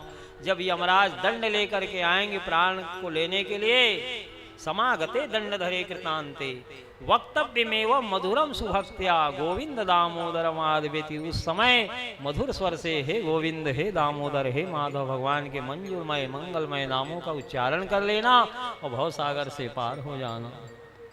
भगवान के नाम लेने में शुद्धि अशुद्धि की भी आवश्यकता नहीं है। वेद में मंत्र है, अपवित्र अपवित्रो वा सर्वावस्थांगतोऽपि वा या स्मरेत पुंडरीकाक्षम सावायाभ्यांतरः शुचि। जब आचार्यगण पूजन कराने के लिए बैठते हैं तो यजमान के ऊपर जल सिक्त करते हुए यही मंत्र पढ़ते हैं, हरि ओम अपवित्रः पवित्रो वा सर्वावस्थांगतोऽपि वा या स्मरेत पुंडरीकाक्षम सावायाभ्यांतरः शुचि। वेद का मंत्र है, जीव अपवित्र है, अपवित्र है मन्ना भाई, सर्वावस्थांगतोऽपि वा, कोई भी अवस्था में क्यों न रहे, या स्मरेत पुंडरीकाक्षम, जैसे ही पुंडरीकाक्ष कमल नयन भगवान श्री कृष्ण का स्मरण करता है उसी क्षण बाहर भीतर से पवित्र हो जाता है। राम नाम मणि दीप धरु जी देहरी द्वार, तुलसी भीतर बाहर हूं जो चाहसी उजियार। राम नाम दिव्य मणि है, शरीर के भीतर और बाहर उजाला प्रकाश चाहता है जीव, तो राम नाम का सदैव उच्चारण करता रहे। राम नाम मणिदीप धरु जी हृदय द्वार, तुलसी भीतर बाहर हूँ जो चाहसी उजियार। श्री वृंदावन बिहारी लाल की जय हो। श्री कृष्ण गोविंद हरे मुरारे, नाथ नारायण वासुदेवा। श्री कृष्ण गोविंद हरे मुरारे, नाथ नारायण वासुदेवा। श्री कृष्ण गोविंद हरे मुरारे, नाथ नारायण वासुदेवा। श्री कृष्ण गोविंद हरे मुरारे, नाथ नारायण वासुदेवा। हे नाथ नारायण वासुदेवा, हे नाथ नारायण वासुदेवा। नाथ नारायण वासुदेवा, नाथ नारायण वासुदेवा। श्री कृष्ण गोविंद हरे मुरारे, नाथ नारायण वासुदेवा। श्री कृष्ण गोविंद हरे मुरारे, नाथ नारायण वासुदेवा। श्री कृष्ण गोविंद हरे मुरारे, नाथ नारायण वासुदेवा। श्री कृष्ण गोविंद हरे मुरारे, नाथ नारायण वासुदेवा। श्री वृंदावन बिहारी लाल की जय हो। तो भगवान का नाम लेने में पवित्रता अपवित्रता की भी आवश्यकता नहीं, शुद्धि अशुद्धि की भी आवश्यकता नहीं है। कभी भी भगवान का नाम ले सकते हो। जैसे ही भगवान का नाम लेंगे आप, बाहर भीतर से तत्काल पवित्र हो जाएंगे। अपवित्र अपवित्रो वा सर्वावस्थांगतो पीवा, जीव अपवित्र है, अपवित्र है, कोई भी अवस्था में क्यों न रहे। या स्मरेत पुंडरीकाक्षम, भगवान का नाम पुंडरीकाक्ष है। पुंडरीक कहते हैं कमल को, काक्ष यानी होता है नेत्र। कमल के समान भगवान का नेत्र सदैव प्रफुल्लित रहता है। जैसे ही पुंडरीकाक्ष कमल नयन भगवान का स्मरण करता है, उसी क्षण ये जीव बाहर भीतर से पवित्र हो जाता है। जैसे कमल में, कमल जो है कीचड़ में खिला रहता है, कीचड़ में ही कमल खिलते हैं, उसी प्रकार से जगत रूपी कीचड़ में जीव पड़ा हुआ है और भगवान का नाम ले रहा है। तो जैसे कमल कीचड़ में खिला हुआ है, कीचड़ से अलग थलग पवित्र का पवित्र बना हुआ है, उसी प्रकार से भगवान नाम स्मरण आप कर रहे हैं तो जगत रूपी कीचड़ में जीव पड़ा हुआ फिर भी बाहर भीतर से सदैव पवित्र का पवित्र बना रहता है। अब भगवान को हाथ भी कभी भी जोड़ सकते हो, नाम भी कभी भी ले सकते हो, हाथ भी कभी भी जोड़ सकते हो। स्नान बना लिए हो तब भी हाथ जोड़ लो, स्नान नहीं भी बना पाए हो तब भी हाथ जोड़ लीजिए भगवान को। त्वदंग्रिमोद्देश्य कदापि केनचित् जथा तथा वापि सकृत कृतोंजलि तदैव मोष्णाति सुवाणि शेषता सुवाणि पोष्णाति न जाति यते। यामुनाचार्य जी ने आलमंदार ग्रंथ में भगवान की स्तुति करते हुए कहा, भगवान के सिंहासन के वे अवतार हैं, दक्षिण भारत के संत हो गए हैं। यामुनाचार्य जी भक्तमाल में जिनकी कथा आई है, उन्होंने आलमंदार ग्रंथ की रचना किया है। दिग्विजयी संत थे वे, शास्त्रार्थ महारथी थे। तो भगवान की सिंहासन के अवतार यामुनाचार्य जी भगवान की स्तुति करते हुए कह रहे हैं कि प्रभु आपको लक्ष्य करके की गई प्रणति समस्त अशुभ अमंगलों का नाश करने वाली है। तदंग्रिमोद्देश्य कदापि केनचित्, आपको लक्ष्य करके जीव कभी भी हाथ जोड़ करके शीश झुका सकता है। कदापि केनचित्, किसी भी परिस्थिति में हो, स्नान बनाया फिर भी और न बनाया हो फिर भी। जथा तथा वापि सकृत कृतोंजलि, जैसे आपसे बने वैसे परमात्मा को हाथ जोड़ करके शीश झुका लीजिए। ऐसा नहीं झुका पा रहे तो ऐसे ही कर लो, ऐसा नहीं बन रहा तो ऐसे ही भगवान को लक्ष्य करके हाथ जोड़ लो, शीश झुका लो। जथा तथा वापि सकृत कृतोंजलि, जथा तथा जैसे आपसे बने वैसे ही अंजलि को जोड़ करके भगवान को शीश झुका लिए तो उससे क्या लाभ होगा। तदैव मोष्णाति शुभानि शेषता, जितने अशुभ अमंगल हैं आपके जीवन के सारे अशुभ अमंगल तत्काल नष्ट हो जाएंगे। शुभानि पोष्णाति न जाति यते, और भगवान को लक्ष्य करके हाथ जोड़ करके शीश झुकाने से पुण्योदय होने लगता है, मंगल का उदय होने लगता है। शुभानि पुष्णाति न जाति है, शुभ का पुण्योदय निरंतर बढ़ने लगता है। अस स्वभाव कहीं सुनौ न देखूं, के खगेश रघुपति समलेखूं, भगवान से बढ़ करके कोमल सरल स्वभाव न कहीं सुनने में आता है न देखने में आता है। बिनु सेवा जो द्रवहि दीन पर राम सरिस प्रभु नाही, ऐसे को उदार जग माहि। कृष्णेति मंगलम नाम यस्य वाचि प्रवर्तते, भस्मी भवन्ति सद्यस्तु महापातक कोटिया। कृष्ण कृष्ण कृष्ण कृष्ण या मंगलमय नाम जिनके जिह्वा में नृत्य कर रहा है, उसके एक दो जन्म के पाप को कौन कहे। करोड़ों करोड़ों जन्म के महान महान पातक राशि कृष्ण नाम उच्चारण करते ही तत्काल जल करके भस्म हो जाते हैं। सर्वेषामपि यज्ञानां लक्षणानि व्रतानि च तीर्थस्नानि सर्वाणि तपासनस्नानि च वेदपाठ सहस्राणि प्रादक्षिण्यं हुआ शतम कृष्ण नाम जपस्यास्य कलां नारन्ति षोडशीं। सारे यज्ञ, लाखों व्रत, सर्व तीर्थ स्नान, तप, अनेकों उपवास, हजारों वेद पाठ, पृथ्वी के एक दो नहीं सैकड़ों प्रदक्षिणाएं कृष्ण नाम जप के 16वें हिस्से की ही बराबरी नहीं कर सकते। सारी शक्तियां भगवान के नाम में सन्निहित है। गोकोटि दानम ग्रहणेषु काशी, प्रयाग गंगा युत कल्पवासा, यज्ञायुतम मेरु सुवर्ण दानम, गोविंद नामना न समम न तुल्यम। सूर्य ग्रहण काल में काशी में करोड़ों सवत्सा गौ दान करने से जो पुण्य फल प्राप्त होता है, उसे तौलने के लिए सत्य के तराजू के पल्ले में एक तरफ रखा जाए। गोकोटि दानम ग्रहणेषु काशी, प्रयाग गंगा युत कल्पवासा, तीर्थराज प्रयाग में गंगा जमुना के संगम में हजारों वर्ष तक कोई कल्पवास कर रहा है, उस पुण्य फल को भी उसी तरफ रखा जाए।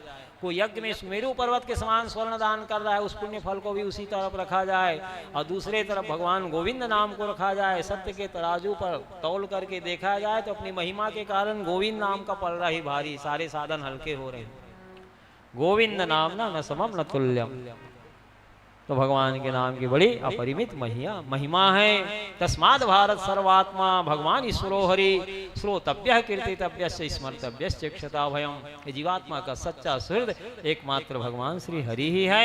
यदि जीव निर्भय होना चाहता है, हमेशा के लिए सुख शांति आनंद प्राप्त करना चाहता है, तो भगवान का ही कथा कीर्तन उत्सव महोत्सव मनाते हुए धर्ममय जीवन व्यतीत करे। बोलो वृंदावन बिहारी लाल की जय। श्री कृष्ण गोविंद हरे मुरारे नाथ नारायण वासुदेवा। श्री कृष्ण गोविंद हरे मुरारे नाथ नारायण वासुदेवा। श्री कृष्ण गोविंद हरे मुरारे नाथ नारायण वासुदेवा। गोविंद हरे मुरारे हे नाथ नारायण वासुदेवा। हे नाथ नारायण वासुदेवा। हे नाथ नारायण वासुदेवा। हे नाथ नारायण वासुदेवा। हे नाथ नारायण वासुदेवा। हे नाथ नारायण वासुदेवा। हे नाथ नारायण वासुदेवा। नाथ नारायण वासुदेवा। हे नाथ नारायण वासुदेवा। श्री कृष्ण गोविंद हरे मुरारे हे नाथ नारायण वासुदेवा। श्री कृष्ण गोविंद हरे मुरारे हे नाथ नारायण वासुदेवा। श्री कृष्ण गोविंद हरे मुरारे नाथ नारायण वासुदेवा। कृष्ण गोविंद हरे मुरारे हे नाथ नारायण वासुदेवा। हे नाथ नारायण वासुदेवा। हे नाथ नारायण वासुदेवा। नाथ नारायण वासुदेवा। हे नाथ नारायण वासुदेवा। हे नाथ नारायण वासुदेवा। हे नाथ नारायण वासुदेवा। नाथ नारायण वासुदेवा। हे नाथ नारायण वासुदेवा। श्री कृष्ण गोविंद हरे मुरारे नाथ नारायण वासुदेवा। कृष्ण गोविंद हरे मुरारे हे नाथ नारायण वासुदेवा। श्री कृष्ण गोविंद हरे मुरारे नाथ नारायण वासुदेवा। कृष्ण गोविंद हरे मुरारे हे नाथ नारायण वासुदेवा। श्री वृंदावन बिहारी लाल की जय हो। सुखदेव स्वामी से महाराज परीक्षित ने कहा, भगवान अब मैं भगवान के नरसिंह अवतार की कथा श्रवण करना चाहता हूँ। भगवान को नरसिंह अवतार क्यों लेना पड़ा? सुखदेव स्वामी ने कहा, परीक्षित अपने भक्त प्रहलाद की वाणी को सत्य करने के लिए भगवान ने नरसिंह अवतार लिया है। जब भगवान श्री हरि वारा अवतार लेकर के पृथ्वी देवी का उद्धार किए तो हिरण्याक्ष की पत्नी और उनकी माता दिति शोक से विह्वल हो गई। हिरण्यकश्यप अपने छोटे भाई हिरण्याक्ष की पत्नी भ्रातृवधू और माता दिति को सांत्वना देने लगे। हमारा भाई वीर गति को प्राप्त हुआ है, आत्माराम अजर अमर है। उस वीर के लिए आप लोगों को शोक नहीं करना चाहिए। वासांस जीर्णानि यथा विहाया नवानि गृह्णाति नरोपराणि तथा शरीराणि विहाय जीर्णा अन्यानि संयाति नवानि देहि। जैसे मनुष्य पुराने वस्त्र को त्याग करके नवीन वस्त्र धारण करता है, उसी प्रकार से आत्माराम एक शरीर को छोड़ करके दूसरे शरीर में प्रवेश करता है। नैनम छिन्दन्ति शस्त्राणि नैनम दहति पावका ना चैनम क्लेदयन्ति आपो ना सुवसिति मारुता। इस आत्माराम को शस्त्र काट नहीं सकते, अग्निदेव जला नहीं सकते, वायु देवता सुखा नहीं सकता, जल गीला नहीं कर सकता, शाश्वत अजर अमर है।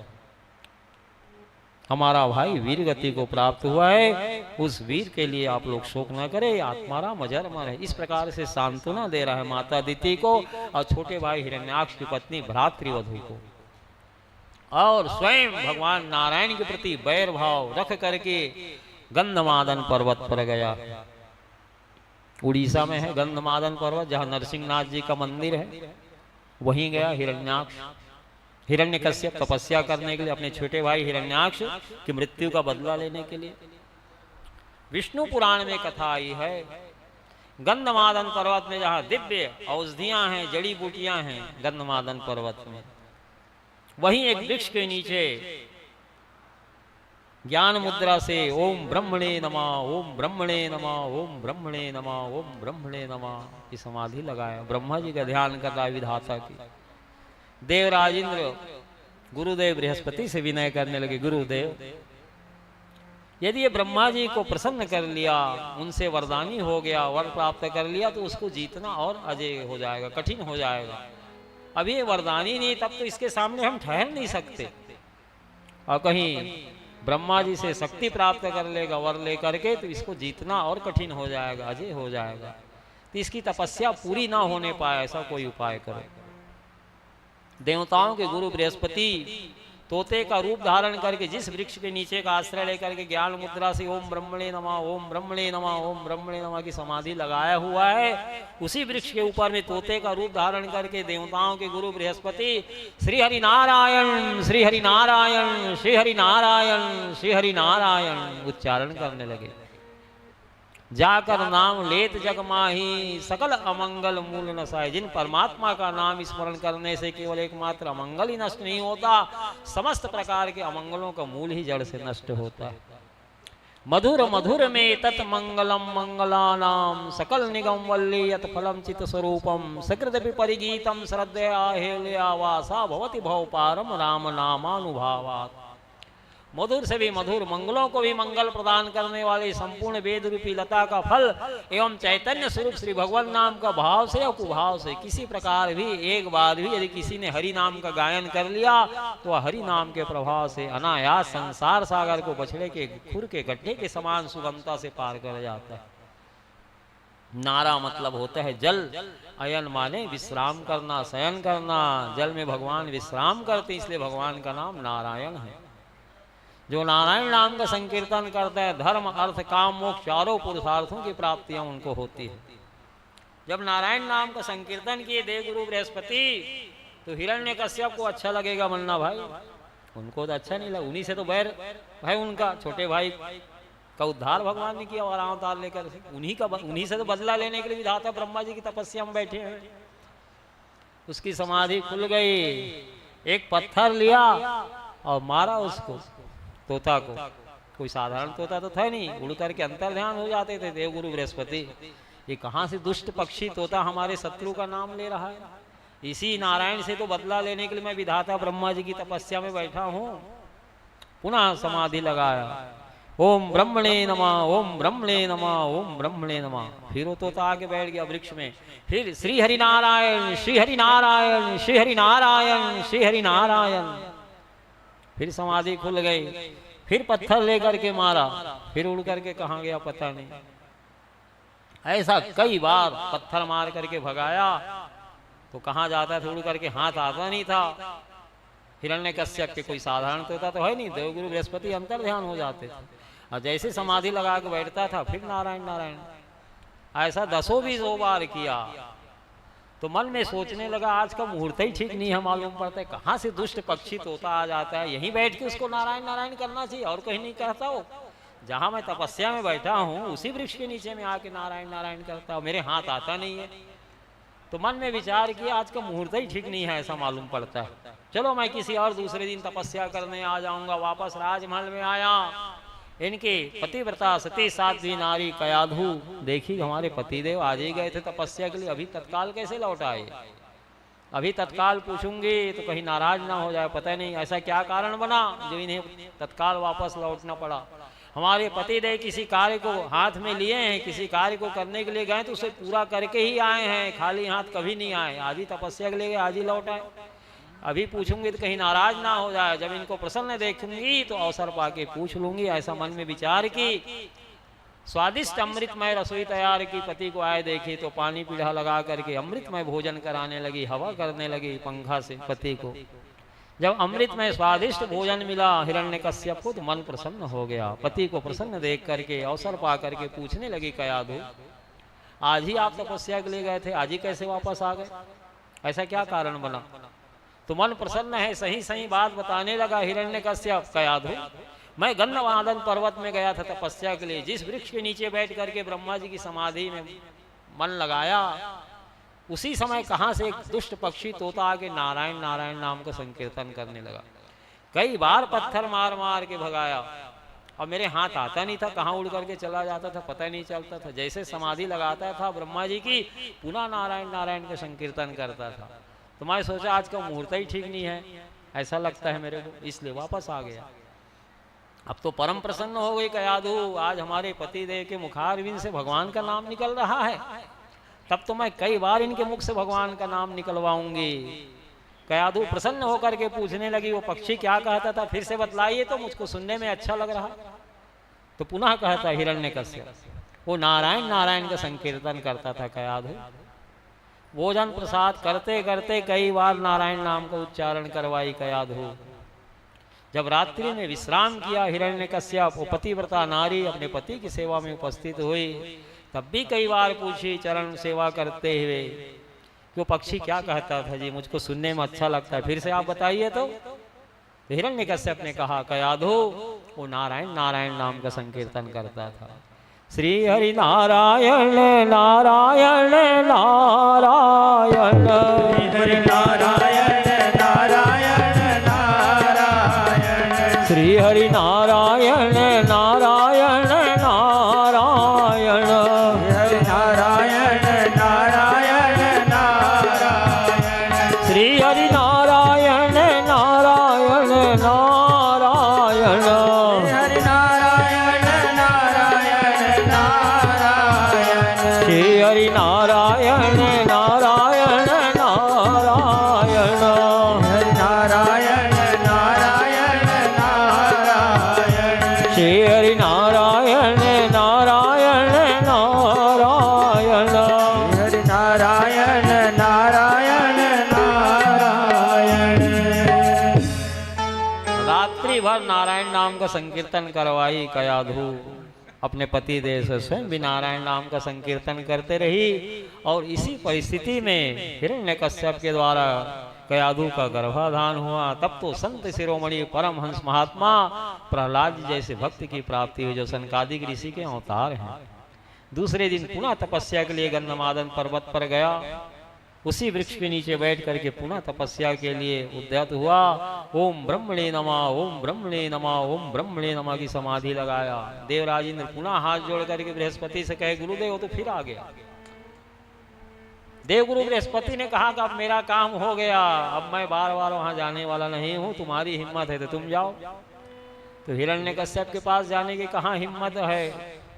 राजमहल में चला गया देवराज इंद्र, लूट खसोट मचाने लगा। राजरानी कयाधु को, इनकी धर्मपत्नी पतिव्रता नारी को, सती नारी को बंदी बना करके विमान में बिठा करके देवलोक ले जाने लगा। कुर्री पक्षी के बातें बिलख रही है कयाधु। देवर्षि नारद जी की दृष्टि पड़ी तो इंद्र को फटकारने लगे, ये सती नारी है, पतिव्रता नारी है, इसका पति तपस्या में बैठा है और इसे तुम बंदी बना करके ले जा रहे, छोड़ दो इसे।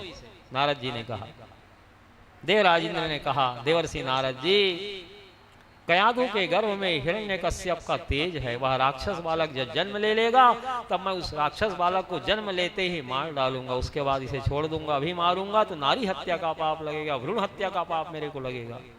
देवर्षि नारद जी ने कहा, इसके गर्भ में भगवान नारायण का अंश है, वो महात्मा महान बलवान है, उसको मारने की शक्ति तेरे में नहीं है, तू नहीं मार पाएगा उसको।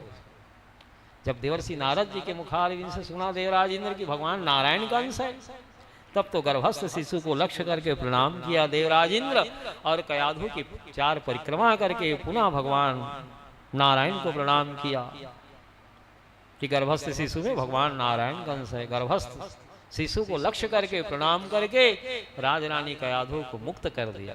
देवर्षि नारद जी कृपा करके अपने आश्रम में स्थान दिए। कयाधु से कहे, बेटी मेरे आश्रम में तुम सुखपूर्वक वास करो जब तक तुम्हारा पति तपस्या करके ना लौट आए। देवर्षि नारद जी स्थान दिए अपने आश्रम में, और गर्भस्थ शिशु को लक्ष्य करके भागवत धर्म का ज्ञान कयाधु को देते रहे। जो गर्भवती माताएं हैं, बहनें हैं, 10 मास तक गर्भावस्था के दौरान भगवान का कथा कीर्तन उत्सव महोत्सव मनाते हुए धर्ममय जीवन व्यतीत करें। नित्य रामचरितमानस का पाठ करे 1 दोहा, गीता जी का पाठ करे 1 अध्याय, गंगा जी का सेवन करे, भगवान श्री कृष्ण को नित्य प्रणाम करे। जैसा बीज बोएंगे वैसे ही फल की प्राप्ति होगी। तो गर्भस्थ शिशु को लक्ष्य करके सारा भागवत धर्म का ज्ञान देवर्षि नारद जी की कृपा से प्रहलाद जी को अपनी माता के गर्भ में ही प्राप्त हो गया था। और ये कठोर तप कर रहा है। इनके शरीर के मांस को चींटियां खा गई, रक्त को पी गई, केवल हड्डी में ही प्राण अटका हुआ था। सतयुग का दैत्य है हिरण्यकश्यप। लोग एसी में मेडिटेशन करते हैं, लेकिन हिरण्यकश्यप के शरीर के मांस को चींटियां खा गई, कितने मच्छर काट रहे हैं, लेकिन वो विचलित नहीं हुआ। ओम ब्रह्मणे नमः, ओम ब्रह्मणे नमः, ओम ब्रह्मणे नमः की समाधि लगा। यहाँ तक कि चींटियां शरीर को खा गई तो बांबिया हो गई, बल्मीक हो गई है। केवल हड्डी में ही प्राण अटका हुआ था। सतयुग में प्राण हड्डी में वास करता था। जब तक अस्थियां मजबूत रहती लोग दीर्घजीवी बने रहते थे। सतयुग के बाद जब त्रेता आया तो वह प्राण हड्डी को, अस्थि को छोड़ करके रुधिर में आ गया। जब तक रक्त बना रहता शरीर में लोग दीर्घजीवी बने रहते। त्रेता के बाद जब द्वापर आया तो वह प्राण रक्त को छोड़ करके मांस में आ गया। जब तक मांसपेशियां मजबूत रहती शरीर में लोग दीर्घजीवी बने रहते।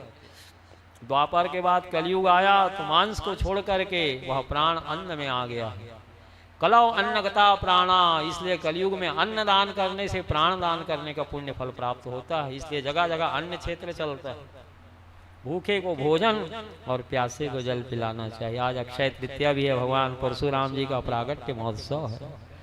बोलो वृंदावन बिहारी लाल की जय। श्री कृष्ण गोविंद हरे मुरारे, नाथ नारायण वासुदेवा। श्री कृष्ण गोविंद हरे मुरारे, हे नाथ नारायण वासुदेवा।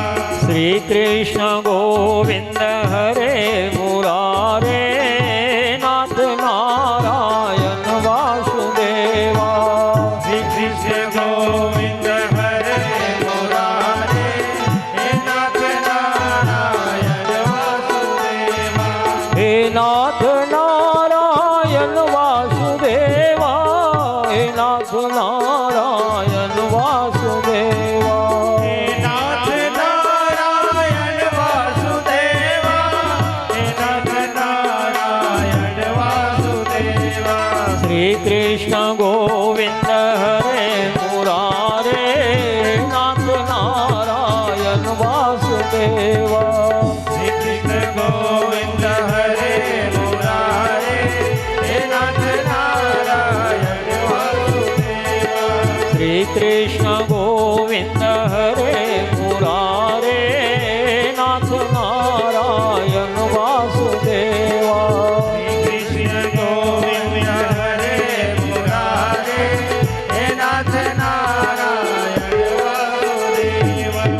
वृंदावन बिहारी लाल की जय। महाराज रंती देव की कथा ये भागवत जी में अपना सर्वस्व दान कर दी महाराज रंती देव। राजपाट आदि सब और रानी पुत्रों के सहित वे राजपाट को छोड़ करके दान करने के बाद जंगल की ओर प्रस्थान कर गए। 48 दिन तक भूखे थे महाराज रंती देव। कुछ नहीं मिला, ना अन्न मिला ना जल मिला।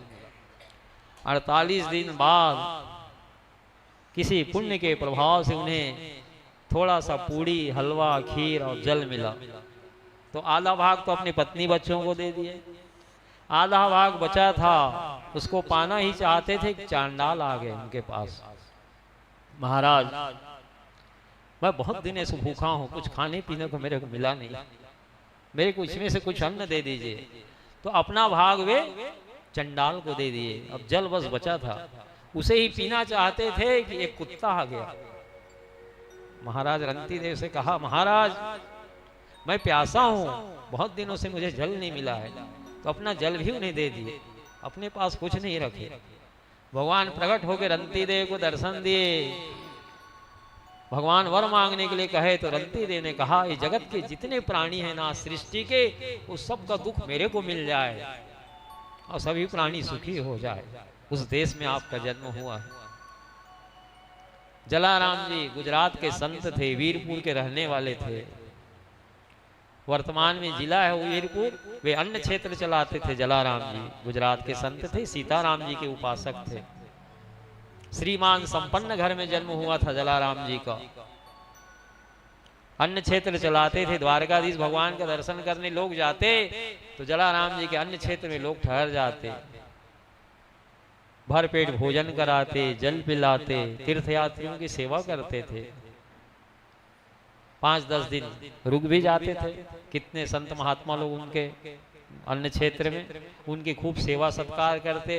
जाते समय पूछते कि महाराज जी और क्या चाहिए, संत जी बताइए। तो महात्मा लोग कोई छाता मांग लेते, कोई दुपट्टा मांग लेते, कोई कमंडल मांग लेते, और क्या मांगेंगे महात्मा, उनमें दे करके बड़े प्रसन्न होते थे जलाराम जी। एक बार एक वयोवृद्ध 80 वर्षीय जर्जर काय शरीर संत पहुंचे जलाराम जी के अन्य क्षेत्र में। ऊंचे पूरे थे और शीश में बहुत बड़ी जटाएं लगी हुई थी, नस नस दिखलाई पड़ रही थी, अत्यंत कृशकाय शरीर था। 8 दिन तक अन्य क्षेत्र में रुके रहे। जैसे जलाराम जी धर्मात्मा थे, वैसे इनकी पत्नी भी धर्मात्मा थी। सपत्नी के वे संत भगवान की सेवा करते रहे। जब वे जाने लगे तो जलाराम जी कहे, महाराज कहाँ जाओगे? द्वारकाधीश का दर्शन करने भगवान का जा रहा हूँ जलाराम। कोई और सेवा हो तो बताइए महाराज। सेवा तो की हो भैया 8 दिन तक, और क्या हम सेवा आपसे लें? और कोई सेवा मुझे नहीं चाहिए। पुनः आग्रह किए जलाराम जी, भगवान कुछ तो सेवा ले लीजिए, बताइए।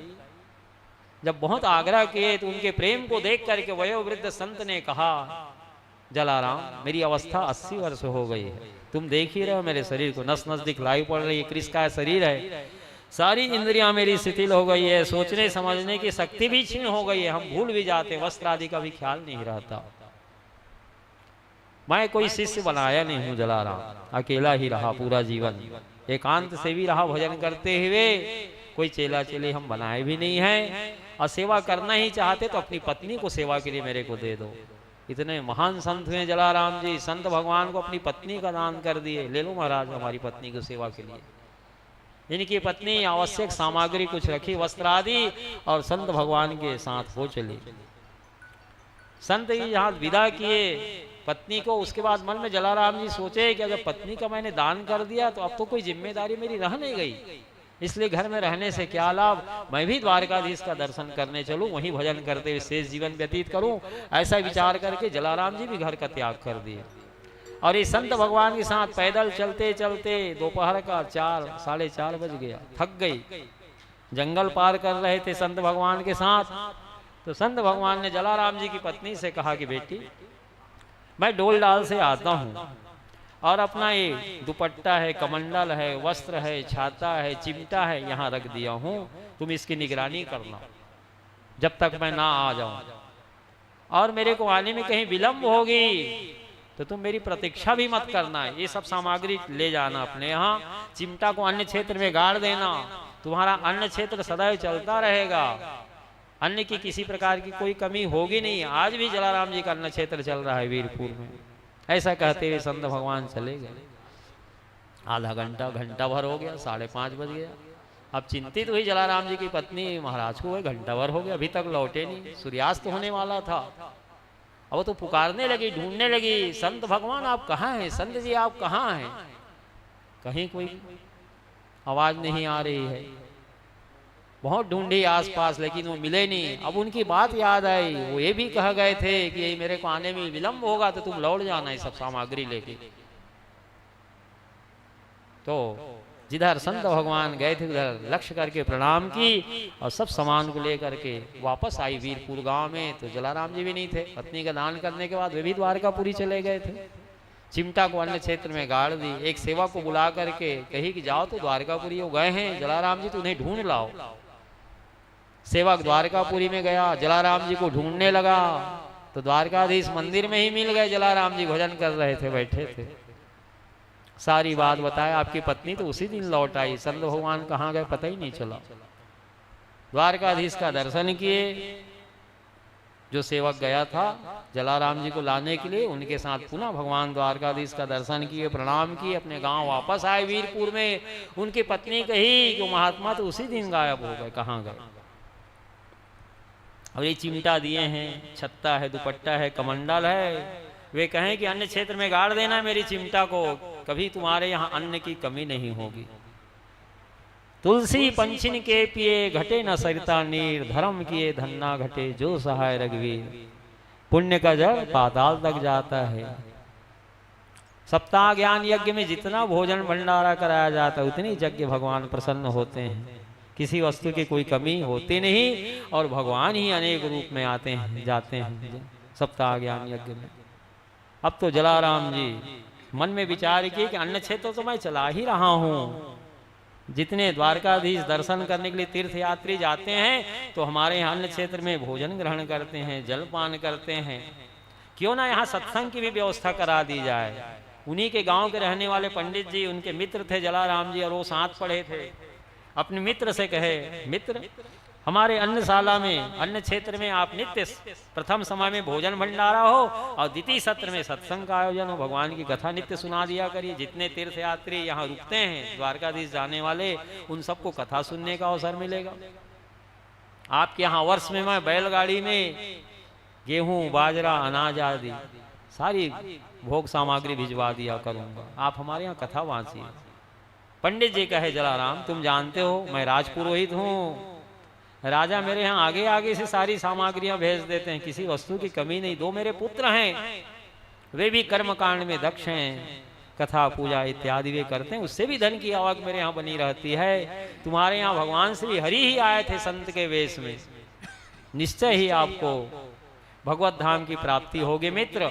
तो जब आप भगवान के धाम जाओगे तो मेरे को भी अपने साथ ले जाना, यही मेरी दक्षिणा है, और कुछ आपसे मैं चाहता नहीं।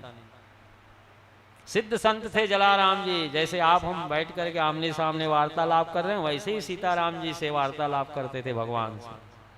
तो पंडित जी इस बात को जानते थे कि हमारे मित्र सिद्ध संत हैं, भगवान के साथ इनकी साक्षात वार्तालाप होती है। तो कहे कि जब आप भगवान के धाम जाएंगे तो अकेले मत जाना, मेरे को भी अपने साथ ले जाना, यही मेरी दक्षिणा, और कुछ नहीं चाहता। जलाराम जी कहे ठीक है, हम दोनों मित्र साथ जाएंगे भगवान के धाम। अब कथा प्रारंभ हो गई। प्रथम सत्र में भोजन भंडारा, द्वितीय सत्र में सत्संग होने लगा, नित्य कथा सुनाने लगे उनके मित्र पंडित जी जलाराम जी का अन्य क्षेत्र में वीरपुर में। 8 दिन के 8 दिन याद दिला देते थे, स्मरण दिलाते थे जलाराम जी को पंडित जी, देखो भाई भूलना नहीं, अकेले जाना नहीं भगवान के धाम, मेरे को साथ में ले जाना। तो जलाराम जी कहते, मित्र तुमको लेकर के ही जाऊंगा, अकेले मैं भगवत धाम नहीं जाऊंगा, चिंता ना करो। जलाराम जी की जाने की बारी आई तो 2 बजे रात को भगवान राम प्रकट हुए। चलो जलाराम तुम्हारी आयु पूरी हो गई। भगवान स्वयं आए लेने के लिए जलाराम जी को, सीताराम जी को उपासक थे। जलाराम जी मन में विचार किए कि मैं तो अपने मित्र को भी साथ ले जाने के लिए कहा हूँ, अब भगवान अभी चलने के लिए कह रहे हैं। किसकी मृत्यु कब होगी कौन जानता है, दोपहर में कि अर्धरात्रि में कि कितने बजे। जलाराम जी ने भगवान राम से कहा कि ना सवेरे 10 बजे चलेंगे तो नहीं बनेगा क्या। मन में सोचे कि हमारे मित्र विश्राम कर रहे होंगे और भगवान अभी चलो हमको कह रहे हैं। तो जलाराम जी कहे कि सवेरे 10 बजे चलेंगे भगवान तो नहीं बनेगा। भगवान राम ने कहा क्यों नहीं बनेगा, सवेरे भी बनेगा, लेकिन अब मैं नहीं आऊंगा तुमको लेने के लिए। स्वयं भगवान राम आए थे जलाराम जी को ले जाने के लिए। मैं अपने पार्षदों को भेजूंगा विमान लेकर के, उसमें बैठ करके तुम मेरे धाम आ जाना। ठीक। भगवान राम अंतर ध्यान हो गए। जलाराम जी फिर सोए नहीं, नित्य कर्म से निवृत्त होकर के स्नान बना करके ठाकुर जी का सेवा श्रृंगार कर लिए। जल्दी रसोई तैयार करवाए। जलाराम जी संत हैं, मन में सोचे यदि हम रसोई सेवा जल्दी आज नहीं कराएंगे तो हमारे तीर्थ यात्री अन्य क्षेत्र के रहने वाले आज भूखे ही ना रह जाए, इसलिए जल्दी रसोई सेवा करवाए। ठाकुर जी का सेवा श्रृंगार करके भगवान को भोग राग लगाया गया और उस दिन सवेरे 9:30 बजे तक सब भोजन प्रसाद पा करके निवृत्त हो गए थे। 10 जैसे बजा जलाराम जी के शरीर में असह्य वेदना होने लगी। समझ गए कि शरीर का प्रारब्ध पूरा हो गया है। गाय के गोबर से लिपवा दिए जलाराम जी जगमोहन को, आसन लगवा दिए, लेट गए। तुलसी का पौधा अपनी सिरहाने में रखवा लिए और भक्तों से कहे कि राम नाम संकीर्तन आप लोग सब करिए। श्री राम जय राम ये विजय मंत्र है। भगवान नाम संकीर्तन भक्त लोग करने लगे। जैसे 10 बजा सवेरे का, सीताराम सीताराम कहते हुए शरीर को छोड़ दिए जलाराम जी। भगवान के पार्षद लोग विमान में बिठा लिए जलाराम जी को। भगवान के पार्षदों से जलाराम जी ने कहा, कलयुग के ही भक्त हैं जलाराम जी, भक्तमाल में इनकी कथा ही है। गुजरात में वीरपुर वर्तमान में जिला है, आज भी उनका अन्य क्षेत्र वहां चल रहा है। गुजरात के वे संत हैं। तो भगवान के पार्षदों से कहा कि हमारे मित्र पंडित जी के घर की ओर विमान को ले चलिए। भगवान के पार्षद लोग पंडित जी के घर के सामने विमान को ले जाकर के खड़ा कर दिए, रोक दिए। जलाराम जी विमान से नीचे उतरे और दरवाजे पर जाकर के पुकारने लगे, पंडित जी, पंडित जी। सवेरे का 10 बजा है। पंडितानी चूल्हा में तवा रखी है, रोटी बना रही है। पंडितानी जलाराम जी की आवाज को सुनी तो उत्तर दी, आज तो पौर्णमासी है, पूर्णिमा है, राजमहल गए हो तो कथा वांचने के लिए पंडित जी। तो जलाराम जी ने कहा कोई बात नहीं, मैं राजमहल चला जाता हूँ। भगवान के पार्षदों से कहे कि राजमहल की ओर ले चलो विमान को भगवान का। जलाराम जी विमान पर बैठ गए, राजमहल की ओर विमान को आगे बढ़ाए तो मार्ग में ही पंडित जी मिल गए। कथा वांच के वापस आ रहे थे। आमना सामना हुआ जलाराम जी पंडित जी का। भगवान का वह विमान पंडित जी के नेत्रों में बैलगाड़ी के रूप में दिखलाई पड़ रहा है। भगवान के पार्षद गाड़ीवान के रूप में दिखाई दे रहे हैं। सुंदर वस्त्र आभूषण से सुसज्जित हैं भगवान के पार्षद। पगड़ी लगाए हुए जलाराम जी भी और पार्षद गण भी, और बैलगाड़ी में आरूढ़ होकर के आगे बढ़ रहे हैं। जलाराम जी पुकारे, पंडित जी आओ आओ बैठ जाओ विमान में। तो भगवान का वो विमान बैलगाड़ी के रूप में दिखलाई पड़ रहा है। गाड़ीवान सुंदर सजे धजे वस्त्र पहने हुए हैं, पगड़ी लगाए हुए। जलाराम जी पगड़ी लगाए हुए। कई गांव थे जलाराम जी के, श्रीमान संपन्न घर में उनका जन्म हुआ था। तो पंडित जी मन में विचार किए कि कोई गांव जा रहे होंगे, कोई गांव जाना रहता जलाराम जी को तो ऐसी बैलगाड़ी को सजा करके बैठ करके जाते थे। तो वे सोचे कोई गांव जा रहे होंगे। तो कौन से गांव जा रहे हैं? मित्र भगवत धाम जा रहा हूं भैया, आओ बैठो, तो भगवान का विमान है। तो पंडित जी को लगा कि ये मेरे से विनोद कर रहे हैं। पंडित जी ने कहा कि मित्र राजमहल से कथा वांच के आ रहा हूं, भूख लगी है, घर जा करके प्रसाद पाऊंगा। नहीं बैठे। जलाराम जी बहुत आग्रह किए, बैठो बैठो भगवान का विमान है, लेकिन वो समझे विनोद कर रहे हैं, क्योंकि भगवान का वह विमान बैलगाड़ी के रूप में दिखलाई पड़ रहा है। भगवान के पार्षदगण गाड़ीवान के रूप में दिखलाई पड़ रहे हैं। जब नहीं बैठे तो भगवान के पार्षद लोग आगे बढ़ा दिए विमान को। जैसे विमान आगे कुछ गया, बैलगाड़ी के पहिए का किल का जो चिन्ह बना हुआ था पृथ्वी पर, वह धूल में जो चिन्ह अंकित था सहसा अदृश्य हो गया और विमान हवा में उड़ने लगा। पंडित जी देखे, अरे वो बैलगाड़ी के पहिए का कील का चिन्ह जो बना था धूल में, वो सब चिन्ह गायब हो गए और वह विमान आकाश में उड़ रहा है। अब तो पछताने लगे, क्या वो सही में विमान था? मैं तो उसको बैलगाड़ी समझ रहा था, भगवान के पार्षदों को गाड़ीवान समझ रहा था। अब तो मस्तक पकड़ लिए पंडित जी कि मैं लुट गया, बर्बाद हो गया, भगवत धाम जाने से आज मैं वंचित रह गया। पछताने लगे। घर आए, इनकी पत्नी ने कहा कि जलाराम जी अभी अभी आए थे, आपको पुकार करके गए हैं। सारी घटना पत्नी को बतलाया। मार्ग में ही जलाराम जी मेरे को मिले, वे भगवत धाम चले गए। बहुत मेरे को आग्रह किए बैठने के लिए, लेकिन भगवान का वह विमान बैलगाड़ी के रूप में दिखलाई पड़ा मेरे नेत्रों से। भगवान के पार्षद गाड़ीवान के रूप में दिखलाई पड़े, मैं समझ नहीं पाया। उसी समय जलाराम जी के घर से सूचना आई पंडित जी के यहाँ कि जलाराम जी का शरीर पूरा हो गया महाराज, वे शांत हो गए। चलिए उनकी अंतिम यात्रा में आपको शामिल होना है, आपके बाल्यकाल के मित्र हैं। जलाराम जी सबको घटना बतलाए जो उनके साथ घटित हुई थी। जलाराम जी तो मिले थे मेरे को मार्ग में, मैं ही नहीं समझ पाया। वे भगवत धाम मेरे को साथ ले जाना चाहते थे, लेकिन भगवान का वह विमान बैलगाड़ी के रूप में मेरे नेत्रों में दिखलाई पड़ा। भगवान के पार्षद गाड़ी वाहन के रूप में दिखलाई पड़े, मेरे सामने ही वे आकाश में तैरते हुए वो विमान को मैंने देखा हूं। जलाराम जी को जो आश्वासन दिए थे उनके अन्य क्षेत्र में कथा श्रवण कराने का, पंडित जी कथा श्रवण कराते रहे। प्रथम सत्र में भोजन भंडारा होता रहा, द्वितीय सत्र में सत्संग कथा होते रहे। जब पंडित जी के जाने का समय आया तो कथा वाँच रहे थे, उसी समय गरुड़ जी विमान पर बैठ करके आए पंडित जी को लेने के लिए। और गरुड़ जी इशारा करने लगे पंडित जी को कि पंडित जी आइए बैठिए विमान में, आपका समय हो गया जाने का। अब वह विमान केवल पंडित जी के नेत्रों में दिखलाई पड़ रहा है। वे श्रोताओं को कहने लगे कि गरुड़ जी मेरे को बुला रहे हैं भगवान का धाम जाने के लिए। श्रोताओं, मैं गरुड़ जी के साथ भगवान के विमान पर बैठ करके भगवत धाम जा रहा हूं। ऐसा कहते हुए भगवान की जयकारा लगाए पंडित जी। श्री वृंदावन बिहारी लाल की जय, श्री द्वारकाधीश भगवान श्री कृष्ण की जय। दिव्य ज्योति निकले पंडित जी के शरीर से। वे चतुर्भुज रूप धारण करके विमान पर बैठ गए। उनका पांच भौतिक शरीर व्यासपीठ पर ही रह गया। अब विमान पर बैठ करके भगवत धाम जब जाने लगे तो देवता लोग धुंध भी बजाते, दिव्य स्वर्गीय फूलों की वर्षा की। आनंद कंद भगवान की जय हो, जय हो, जय हो। श्री वृंदावन बिहारी लाल की जय हो, जय हो, जय हो।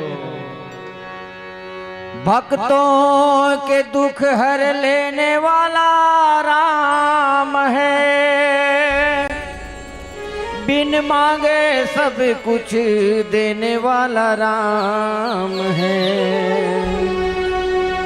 दुनिया में बस एक सुखदाई नाम,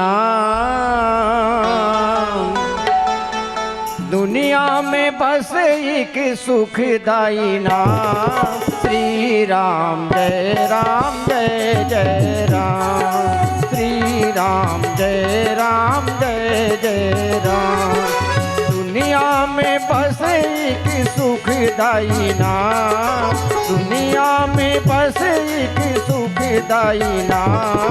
श्री राम जय जय राम, जय राम जय जय राम।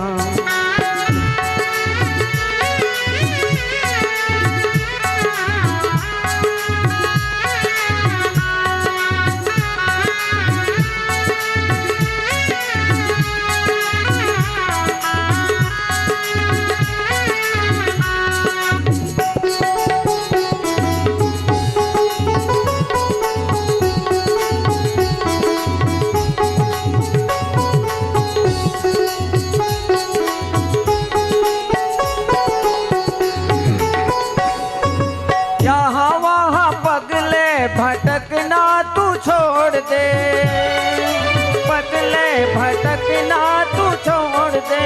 राम जी से अपना रिश्ता तू जोड़ ले, राम जी से अपना रिश्ता तू जोड़ ले। यहाँ वहाँ पगले भटकना तू छोड़ दे, यहाँ वहाँ पगले भटकना तू छोड़ दे। राम जी से अपना रिश्ता तू जोड़ ले, राम जी से अपना रिश्ता जोड़ ले। तेरे सब बिगड़े संवार देगा काम, तेरे सब बिगड़े संवार देगा काम। श्री राम जय जय राम, श्री राम जय जय राम।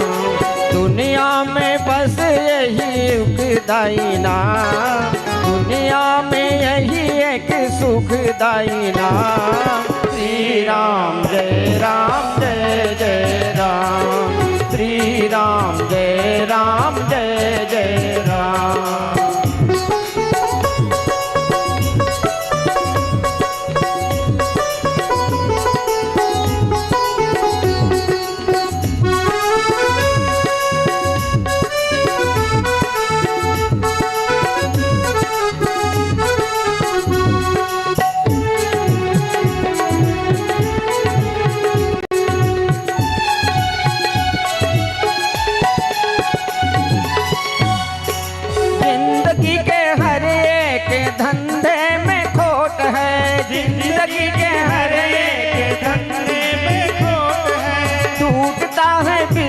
विश्वास लगती ये छूट है, टूटता है विश्वास लगती ये छूट है। जिंदगी के हर एक धंधे में खोट है, जिंदगी के हर एक धंधे में खोट है। टूटता है विश्वास लगती ये छूट है, टूटता है विश्वास लगती ये छूट है। सच्चा पावन शुद्ध है एक सुख धाम, सच्चा पावन शुद्ध है एक सुख धाम। श्री राम जय राम जय जय राम, श्री राम जय राम जय जय राम। दुनिया में बस एक सुखदाई नाम, दुनिया में बस एक सुखदाई नाम। श्री राम जय राम जय जय राम, श्री राम जय राम जय जय राम, श्री राम जय राम जय जय राम, श्री राम जय राम जय जय राम। श्री वृंदावन बिहारी लाल की जय हो, श्री सीतापति रामचंद्र की जय हो। जय जय श्री राधे, जय जय श्री राधे, जय जय श्री राधे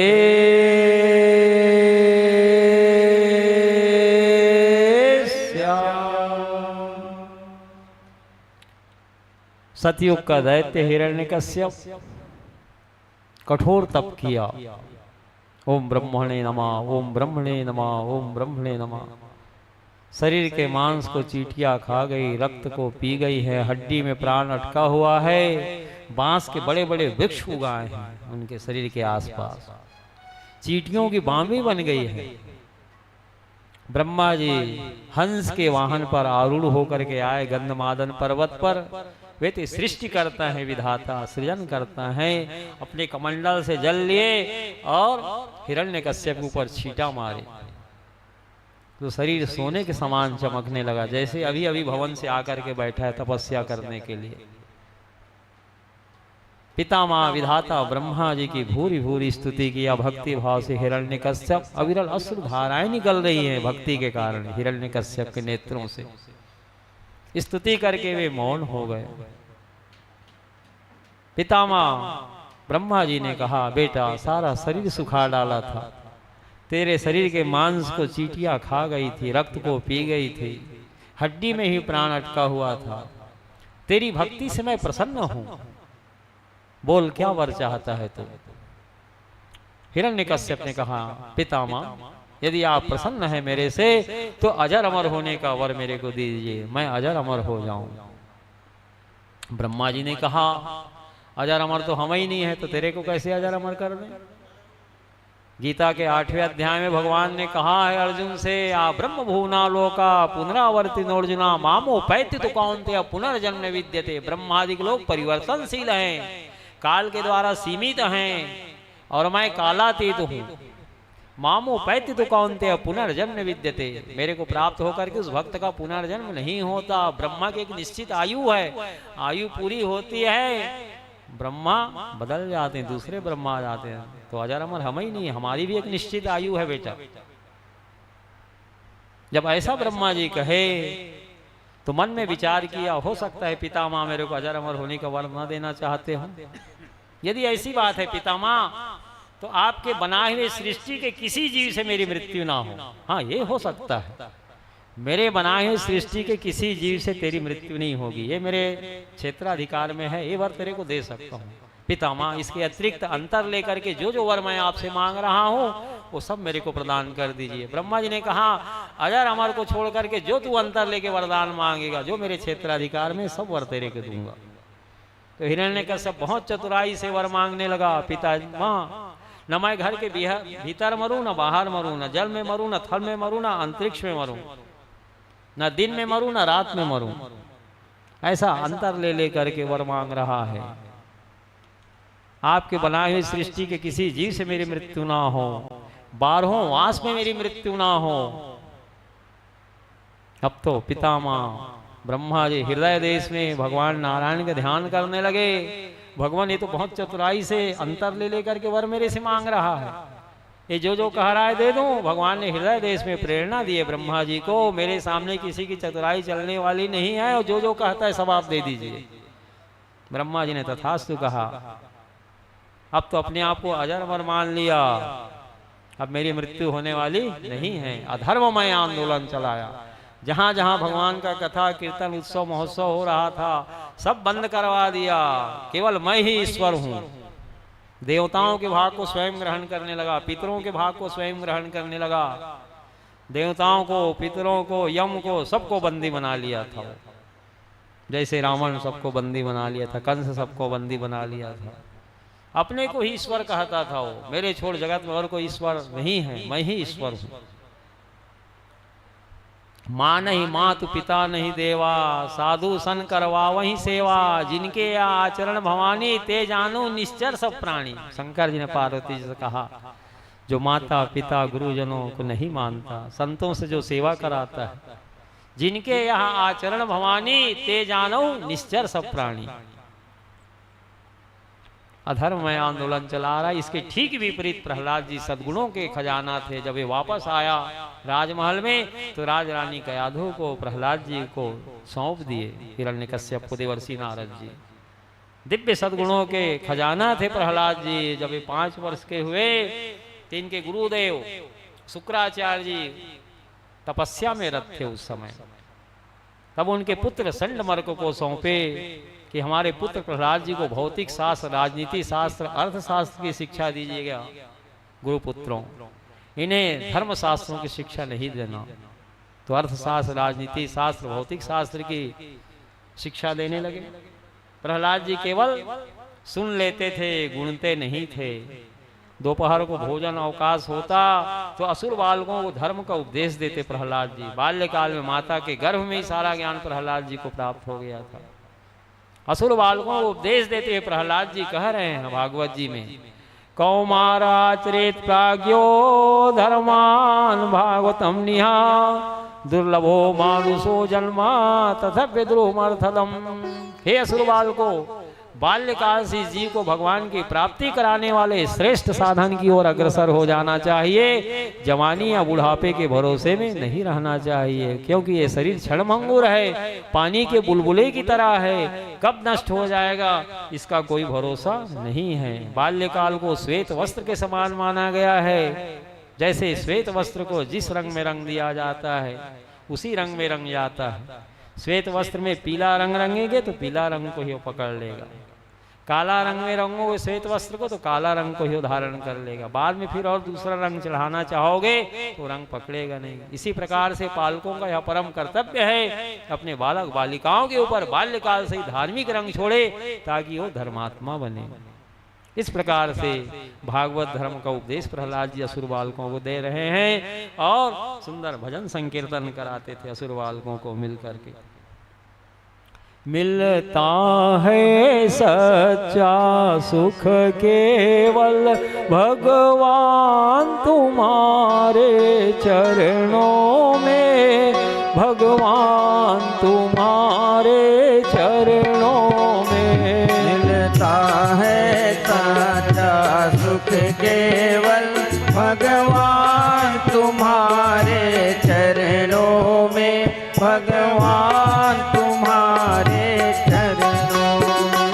मिलता है सच्चा सुख केवल भगवान तुम्हारे चरणों में, भगवान तुम्हारे चरणों में। मिलता है सच्चा सुख केवल भगवान तुम्हारे चरणों में, भगवान तुम्हारे चरणों में।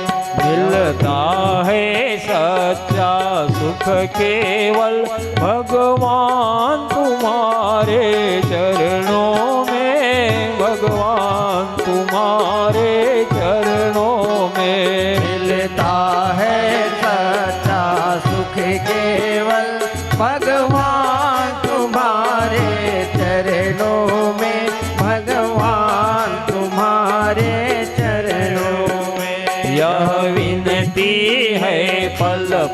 छिन छिन रहे ध्यान तुम्हारे चरणों में, रहे ध्यान तुम्हारे चरणों में। यह विनती है पल पल छिन छिन रहे ध्यान तुम्हारे चरणों में, रहे ध्यान तुम्हारे चरणों में।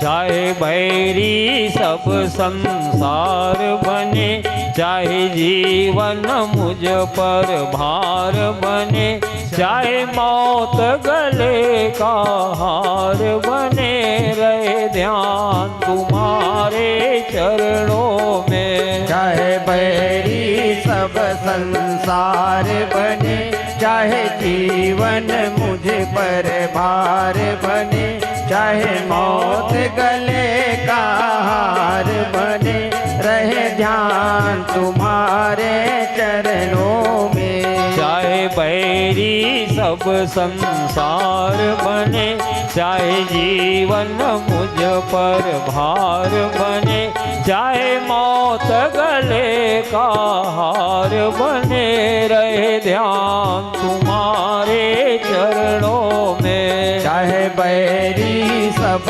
संसार बने, चाहे जीवन मुझ पर भार बने, चाहे मौत गले का हार बने, रहे ध्यान तुम्हारे चरणों में। मिलता है सच्चा सुख केवल भगवान तुम्हारे चरणों में, भगवान तुम्हारे चरणों में। मिलता है सच्चा सुख केवल भगवान तुम्हारे चरणों में, भगवान तुम्हारे चरणों में।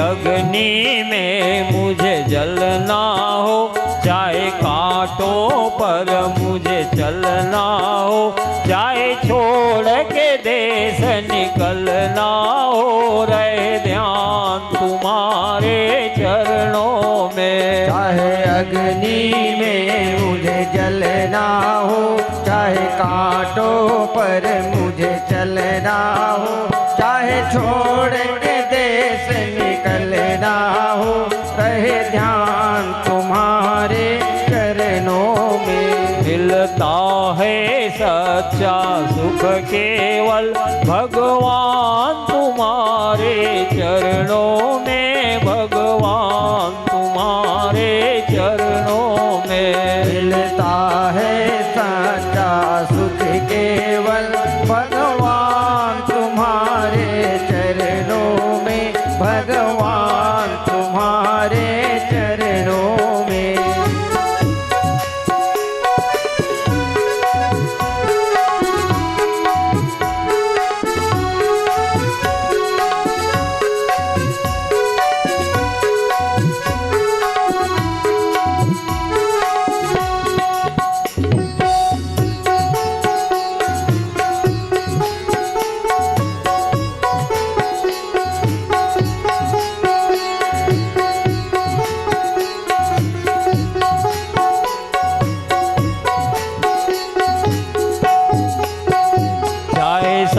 संकट ने मुझे घेरा हो, चाहे चारों ओर अंधेरा हो, पर मन नहीं डगमग मेरा हो, रहे ध्यान तुम्हारे चरणों में। चाहे संकट ने मुझे घेरा हो, चाहे चारों ओर अंधेरा हो, पर मन नहीं डगमग मेरा हो, रहे ध्यान तुम्हारे चरणों में। मिलता है सच्चा सुख केवल भगवान तुम्हारे चरणों में, भगवान तुम्हारे चरणों में। मिलता है सच्चा सुख केवल भगवान तुम्हारे चरणों में, भगवान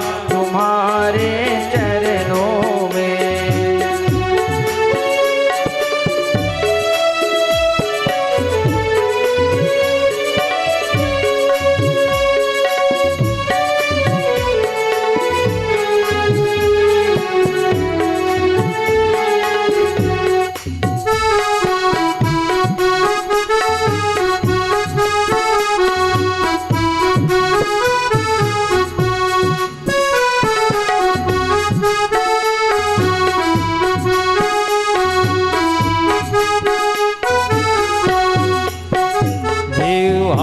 पर तेरा नाम रहे, तेरी याद सुबह और शाम रहे, तेरी याद में आठों याम रहे, रहे ध्यान तुम्हारे चरणों में। जिह्वा पर तेरा नाम रहे, तेरी याद सुबह और शाम रहे, तेरी याद में आठों याम रहे, रहे ध्यान तुम्हारे चरणों में। मिलता है सच्चा सुख केवल भगवान तुम्हारे चरणों में, भगवान तुम्हारे चरणों में। मिलता है सच्चा सुख केवल भगवान तुम्हारे चरणों में, भगवान तुम्हारे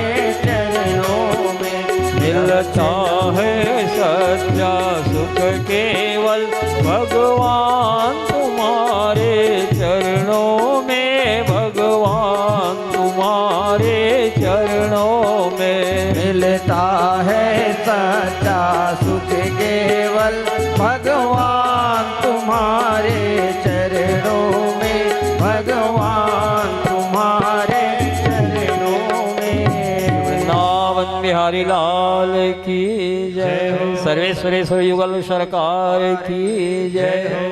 जय जय श्री राधे, जय जय श्री राधे, जय जय श्री राधे श्याम। इस प्रकार से प्रहलाद जी दोपहर में भोजन अवकाश के समय असुर बालकों को धर्म का उपदेश देते और बैठ करके भगवान नाम संकीर्तन करते और असुर बालकों से करवाते। कौमार आचरेत प्राज्ञो धर्मान भागवतम निहा दुर्लभो मानुषो जन्म तथप्य दुर्लभम।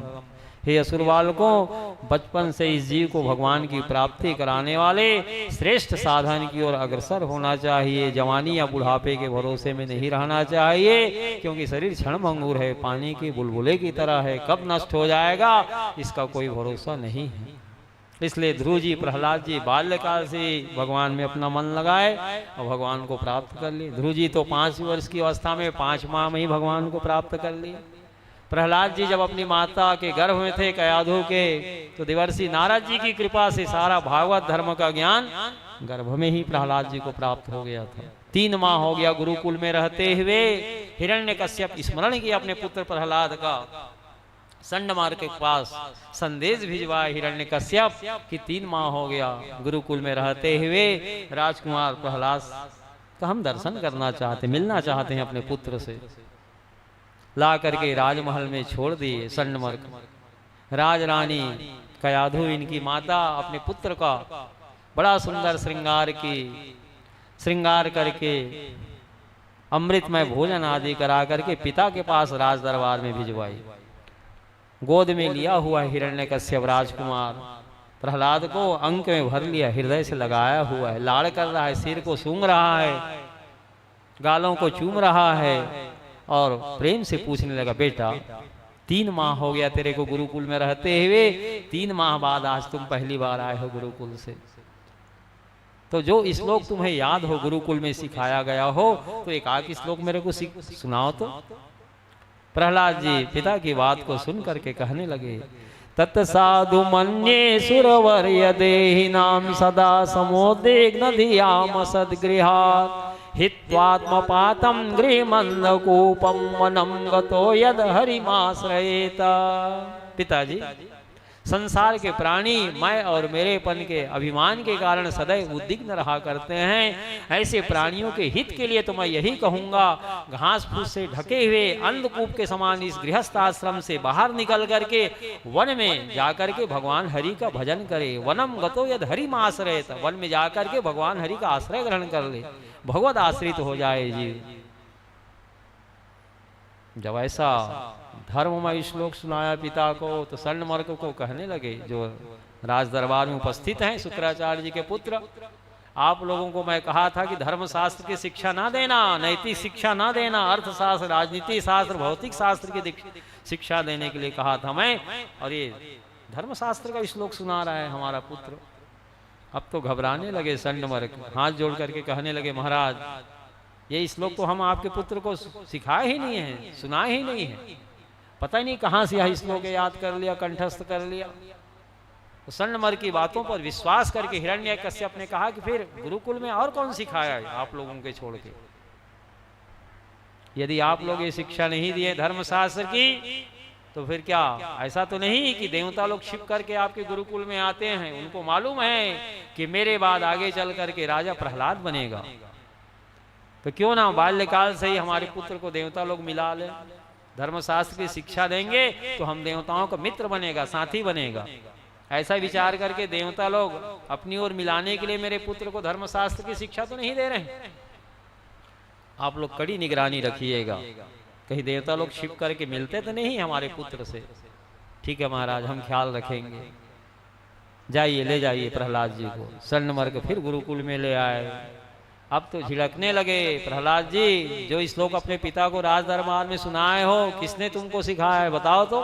हम तो ये श्लोक तुमको सिखाए नहीं है, जो हम श्लोक बतला रहे हैं अर्थशास्त्र, राजनीति शास्त्र, भौतिक शास्त्र के, यही श्लोक कंठस्थ करो, इसी को पिताजी को सुनाना। प्रहलाद जी केवल सुनते थे, गुनते नहीं थे। 3 माह और व्यतीत हो गया, 6 माह हो गया प्रहलाद जी को गुरुकुल में रहते हुए। पुनः स्मरण किया हिरण्यकश्यप, स्वर्णमर्क ला करके राजमहल में छोड़ दिए। इनकी माता बहुत सुंदर स्नान आदि करके, श्रृंगार करा करके, अमृतमय भोजन करा करके प्रहलाद जी को इनके पिता के पास राज दरबार में भिजवाई। हिरण्यकश्यप राज दरबार में गोद में लेकर के बैठा हुआ अपने पुत्र प्रहलाद को अंक में भर लिया हुआ है, सिर को सूंघ रहा है, लाड़ कर रहा है और बड़े प्रेम से पूछने लगा, बेटा गुरुकुल में रहते तेरे को 6 माह हो गया राजमहल को छोड़े हुए, इस बार अच्छा वाला श्लोक हमको सुनाना जो तुम कंठस्थ किए हो।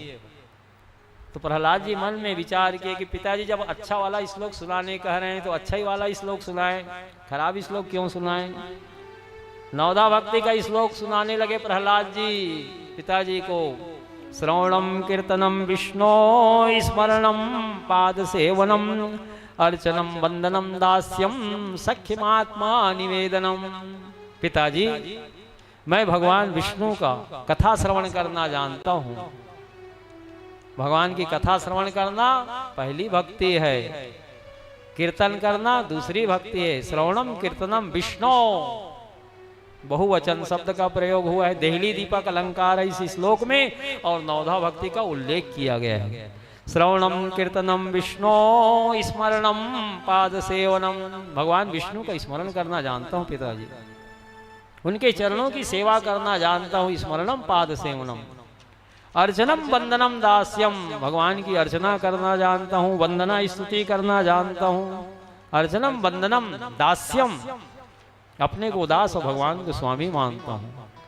सख्यमात्म निवेदनम, अब भगवान को अपना मित्र भी मानता हूँ, सखा भी मानता हूँ, और अपना तन मन धन प्राण सब कुछ आत्मसमर्पण करना भी मैं जानता हूँ। जब ऐसा नवधा भक्ति का उल्लेख प्रहलाद जी ने किया तो हिरण्यकश्यप प्रहलाद जी को गोद से उठा करके पृथ्वी पर पटक दिया, क्रोध से आग बबूला हो गया। दैत्यों से कहा ये ऐसे नहीं सुधरेगा। इसको कई बार बताया कि तुम्हारे चाचा हिरण्याक्ष का उद्धार उसने किया है और शत्रु से जाके मिल गया है, अपना ही अंग है तो क्या हो गया, रोग असाध्य हो जाता है तो उसे काट डालते हैं लोग, अंग को ही काट डालते हैं शरीर की रक्षा के लिए, तो अपना ही अंग है तो क्या हो गया, ये तो शत्रु से मित्रता कर रहा है। सर्वे उपाय हंतव्या, दैत्यों से कहा कि वह सब उपाय करो जिससे इसकी मृत्यु हो जाए। अब तो दैत्य लोग हलाहल विष से युक्त भोजन प्रहलाद जी को करा करके एक कक्ष में बंद कर दिए, बाहर से अचेत पड़े हुए हैं प्रहलाद जी कक्ष में। लक्ष्मी महारानी भगवान नारायण के लिए वैकुंठ लोक में पानी पीढ़ा लगा करके अमृत में भोजन परोसी हुई है। भगवान के नेत्रों से अविरल अश्रुधाराएं गिर रही है। भगवान ने लक्ष्मी महारानी से कहा, लक्ष्मी जी हमारे भक्त प्रहलाद को दैत्य लोग हलाहल विष युक्त भोजन करा करके कक्ष में बंद कर दिए हैं, ये अमृतमय भोजन प्रहलाद जी को करा लाओ। अमृतमय थाल को लेकर के लक्ष्मी जी जिस कक्ष में दैत्य लोग प्रहलाद जी को बंदी बना करके रखे थे, कक्ष में बंद करके वहां प्रकट हो गई। वहां अंधकारमय कक्ष दिव्य प्रकाशमय हो गया। लक्ष्मी जी प्रहलाद जी को गोद में ले ली, शीश पर हाथ रखी, जैसे मस्तक पर हाथ रखी चेतना लौटी प्रहलाद जी की, अजर अमर कर दिए प्रहलाद जी को लक्ष्मी महारानी। और भगवान नारायण के थाल के अमृत में भोजन करा करके आशीर्वाद दे करके कक्ष से अंतर ध्यान हो गई। दैत्य लोग सोचे कि प्रहलाद जी की मृत्यु हो गई होगी, बाहर से दरवाजा खटखटाने लगे, बाबू प्रहलाद कुछ हलचल होती कि नहीं सुने, जीवित हो के नहीं, परीक्षण कर रहे हैं दैत्य लोग। प्रहलाद जी भीतर से आवाज लगाए, दैत्यों तुम लोग मरो, हम क्यों मरेंगे, हम तो जीवित हैं। तत्काल किवाड़ को खोल के देखे क्या माजरा है, चल को देखे तो हलाहल विष युक्त भोजन को पचा गए थे। लक्ष्मी महारानी जीवन का संचार कर दी थी प्रहलाद जी के शरीर में, अमृतमय भोजन भगवान नारायण का करा करके अंतर ध्यान हो गई थी। अब तो दैत्य लोग हिमालय पर्वत पर बड़े बड़े विषधर सर्पों को पकड़ करके ला करके मर्म स्थानों में तमाम डसाए। ऐसे विषधर सर्प थे जो बड़े बड़े पर्वत पर भी डंक मारते तो राख की ढेर में तब्दील हो जाते। ऐसे विषधर सर्पों से तमाम मर्म स्थानों पर डसाया गया प्रहलाद जी को, लेकिन उन विषधर सर्पों का विष निष्प्रभावी हुआ, प्रहलाद जी पर कोई प्रभाव नहीं पड़ा। पुनः दैत्य लोग पर्वत पर ले गए और प्रहलाद जी के हाथ पैर को झुलाते हुए समुद्र में फेंक दिए, जहां बड़ी बड़ी लहरें चल रही, बड़े बड़े कच्छ मत्स्य तिमिंगल हैं, ताकि कच्छ मच्छी ने खा जाए। लेकिन भगवान नारायण कमल पुष्प की सैया पहले से रखे हुए, कमल पुष्प की सैया पर आए और लहरों के माध्यम से किनारे होकर के पुनः निर्भय होकर के राजमहल में आ गए। इस प्रकार से करोड़ों पराक्रम कर रहा है हिरण्यकश्यप प्रहलाद जी को मरवाने का, लेकिन उसकी मृत्यु नहीं हो रही है। उदास बैठा था राज दरबार में, समीप में इनकी बहन होलिका है। हिरण्यकश्यप से होलिका ने कहा कि भाई चिंता न कर, अग्निदेश वरदान में मेरे को वस्त्र मिला है, उसको ओढ़ करके मैं गोद में लेकर के अपने भतीजा प्रहलाद को बैठ जाऊंगी चिता में। दैत्य लोग अग्नि लगा देंगे और हमारा भतीजा प्रहलाद जल करके मर जाएगा, उसके बाद मैं सुरक्षित चिता से बाहर निकल आऊंगी। फाल्गुन शुक्ल पूर्णिमा को दैत्य लोग चिता तैयार किए। हिरण्यकश्यप की बहन होलिका अग्निदेव के द्वारा वरदान में प्राप्त वस्त्र को ओढ़ करके अपने भतीजा प्रहलाद को लेकर के गोद में बैठ गई। दैत्य लोग अग्नि लगाए। अग्निदेव चंदन के समान शीतल प्रतीत हो रहे हैं आज प्रहलाद जी के लिए। पवन देव हवा का ऐसा झोंका लगाए कि अग्निदेव से जो वरदान में वस्त्र प्राप्त हुआ था होलिका को, प्रहलाद जी को ढक लिया। होलिका स्वयं जल करके मारी गई। ताकर दूत अनल जही सिर जा, जरा न सोते ही कारण गिर जा। जिस प्रकार से हनुमान जी की पूंछ में आग लगाए दैत्य लोग, तो अग्निदेव चंदन के समान शीतल हो गए प्रहलाद जी के लिए। उपनिषदों में कथा आई है, एक बार दैत्यों को, एक बार देवताओं को अपने बल का अभिमान हुआ तो भगवान यक्ष के रूप में प्रकट हुए देवताओं के समीप और एक तिनका को रख दिए भगवान। अग्निदेव को कहे कि इसको जला दीजिए, सारी शक्ति झोंक दी अग्निदेव, लेकिन तिनका को झुलसा भी नहीं पाए, जलाना तो दूर। पवन देव को कहे इसको उड़ा दीजिए, सारी शक्ति पवन देव लगा दिए, लेकिन वो तिनका टस से मस नहीं हुआ। देवराज इंद्र को कहे कि तिनका को नष्ट कर दो, यहां तक कि वज्र का प्रयोग किए देवराज इंद्र, लेकिन टस से मस नहीं हुआ। तिनका ज्यों का त्यों बना रहा, सभी देवताओं का अभिमान नष्ट हो गया।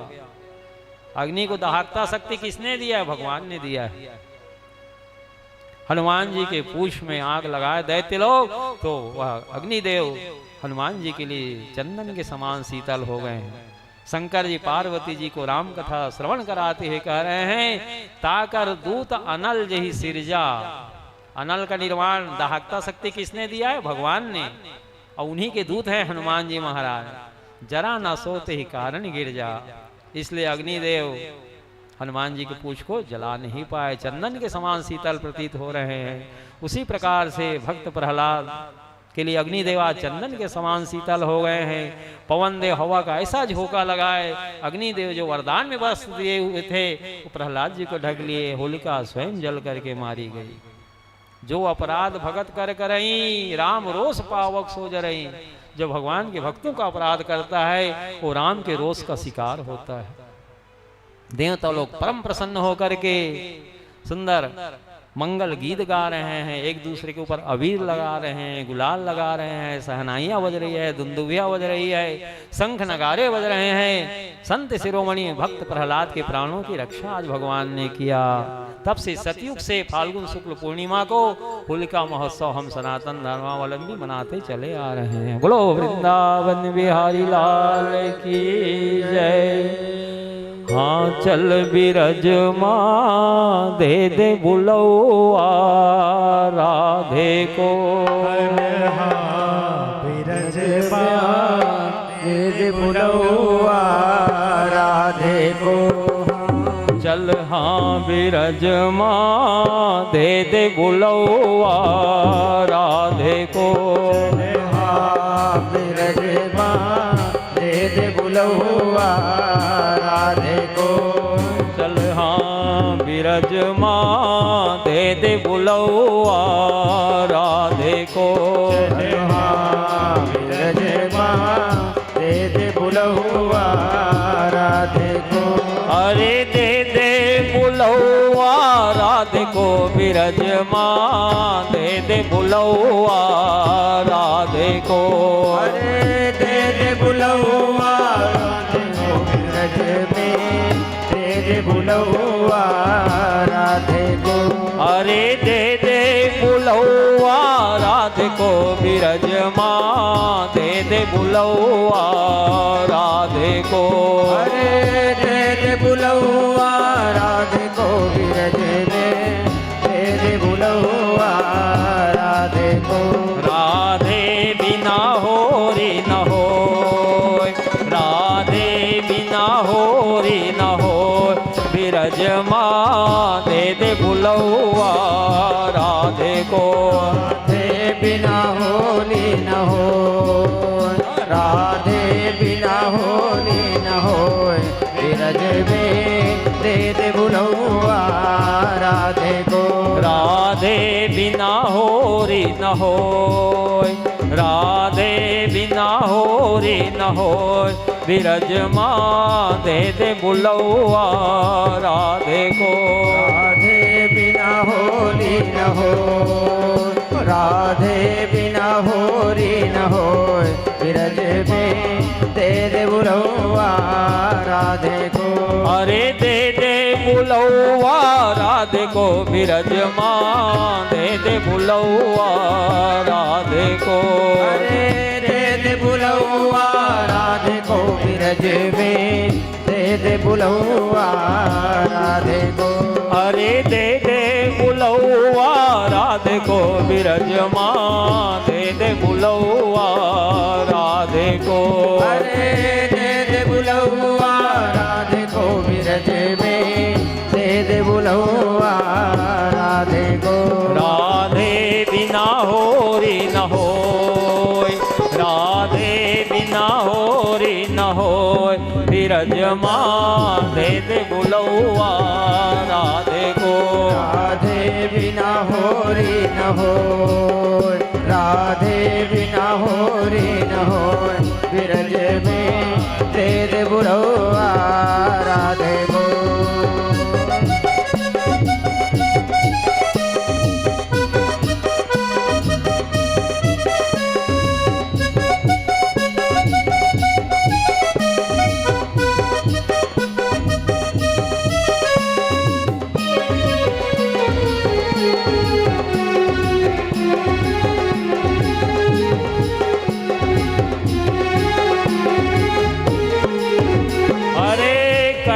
केसर रंग है बिरज माँ कर्ण केसर रंग है। अरे कैमन केसर रंग है बिरज में रंग केसर।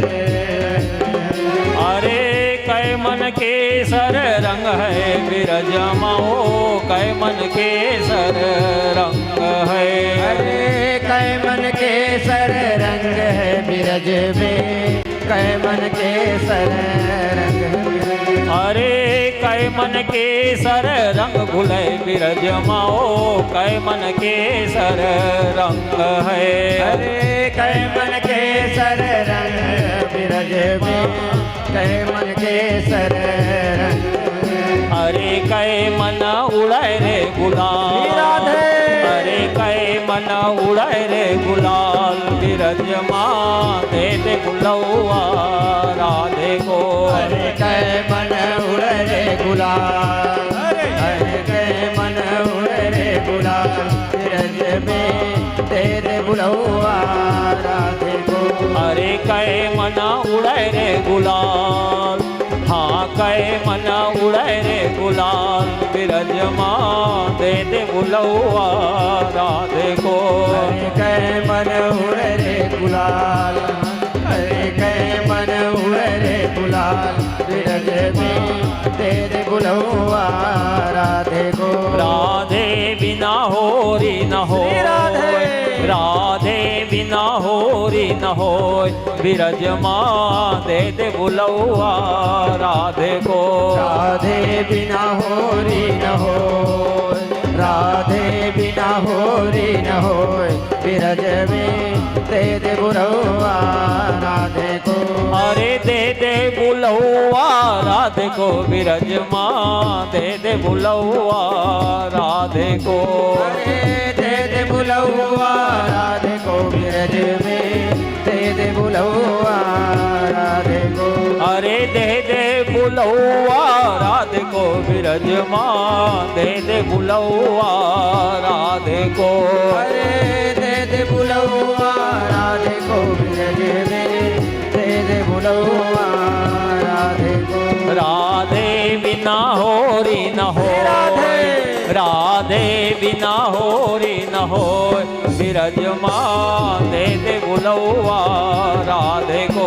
राधे बिना होरी न हो राधे बिना होरी न हो बिरज में दे दे बुलौआ राधे को।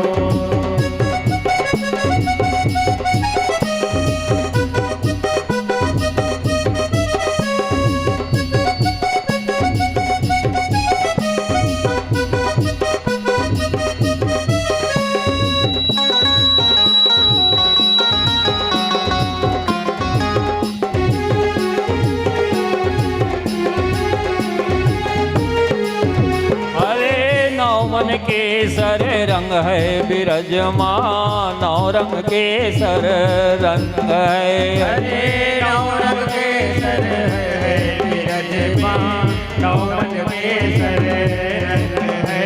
अरे नौ मन केसर रंग है बिरज माँ नौ मन केसर रंग है। अरे नौ मन केसर रंग है बिरज में नौ मन केसर रंग है। अरे नौ मन केसर रंग भुले बिरज माँ नौ मन केसर रंग है।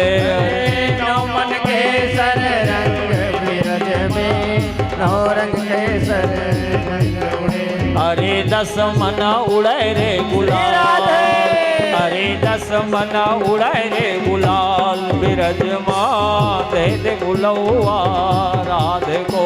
अरे दस मन उड़े रे गुलाल, अरे दस मन उड़े रे गुलाल बिरज में दे दे बुलौआ राधे को। अरे दे दे बुलौआ राधे को बिरज माँ दे दे बुलौआ राधे को। अरे दे दे बुलौआ राधे को बिरज माँ दे दे बुलौआ राधे को। अरे दे दे बुलौआ राधे को बिरज माँ दे दे बुलौआ राधे को। अरे दे दे बुलौआ राधे को बिरज माँ दे दे बुलौआ राधे को। राधे बिना होरी न हो, राधे बिना होरी न हो बिरज माँ दे दे बुलौआ राधे को। राधे बिना होरी न हो, राधे बिना होरी न हो बिरज माँ दे दे बुलौआ राधे को।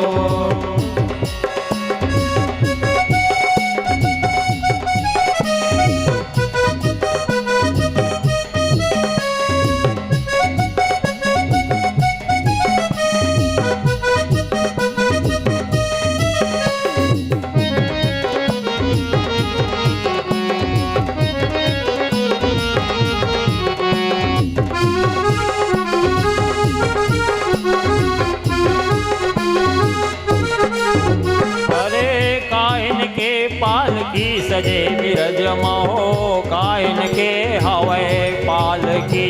अरे कायन के पालकी सजे बिरज में कायन के सजे पालकी। अरे कायन के पालकी सजे बिरज महो कायन के हवे पालकी।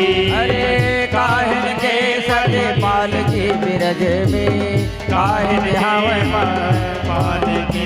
उमा काहिन के लगे हवे डोर, उमा काहिन के लगे हवे डोर बिरज माँ दे दे बुलौआ राधे को। काहिन के लगे हवे डोर, उमा काहिन के लगे हवे डोर बिरज में दे दे बुलौआ राधे को। राधे बिना होरी न हो, राधे बिना होरी न हो बिरज माँ दे दे बुलौआ राधे को। राधे बिना होली न हो, राधे बिना होली न हो बिरज में दे दे बुलौआ राधे को। राधे बिना होरी न हो, राधे बिना होरी न हो बिरज माँ दे दे बुलौआ राधे को। राधे बिना होली न हो, राधे बिना होली न हो बिरज में दे दे बुलौआ राधे को।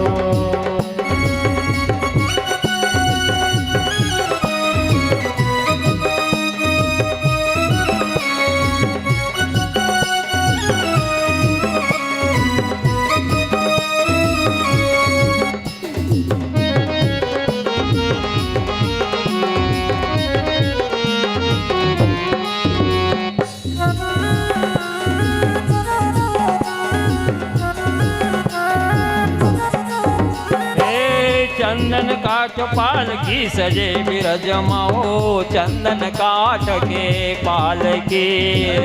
चंदन काठ के पालकी सजे में चंदन काठ के पालकी। चंदन काठ पालकी सजे बिरज महो चंदन काठ के पालकी।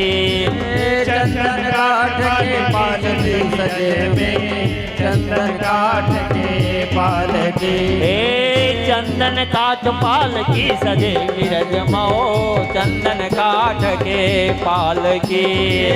चंदन काठ पालकी सजे बिरज में चंदन चंदन काठ के पालगे उमारे सम के लगे हवाई डोर उमारे सम के लगे हवाई डोर विराजमान दे दे बुलौआ राधे को हमारे सम के लगे हाव डोर हमारे सम के लगे हाव डोर विरज में दे दे बुलौआ राधे को उमारे सम के लगे हवाई डोर उमारे सम के लगे हवाई डोर विराजमान दे दे बुलौआ राधे को हमारे सम के लगे हाव डोर हमारे सम के लगे हाव डोर विरज में दे दे बुलौआ राधे को अरे दे दे बुलौआ राधे को विराजमान दे दे बुलौआ राधे को अरे दे दे बुलौआ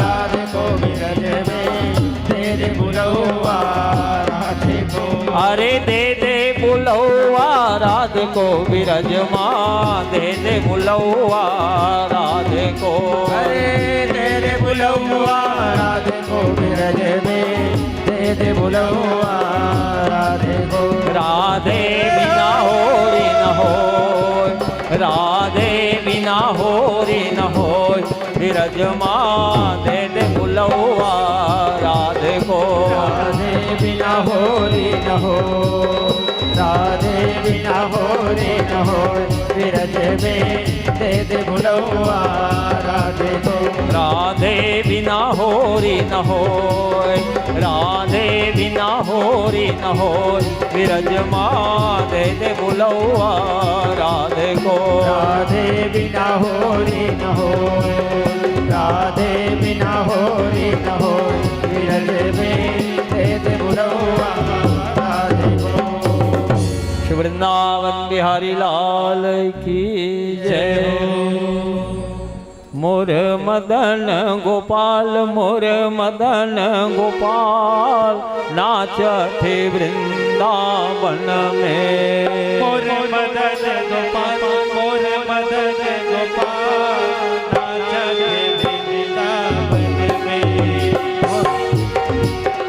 मोरे मदन गोपाल नाचते वृंदावन में ओ मोर मदन गोपाल मोर मदन गोपाल नाचते वृंदावन में मोरे मदन गोपाल मोरे मदन गोपाल नाचते वृंदावन में अरे अरे नाचते वृंदावन में हाँ नाचते वृंदावन में नाचते वृंदावन में हाँ नाचते वृंदावन में अरे अरे नाचते वृंदावन में हाँ नाचते वृंदावन में अरे नाचते वृंदावन में हाँ नाचते वृंदावन में ओ मोरे मदन गोपाल मोरे मदन गोपाल नाचते वृंदावन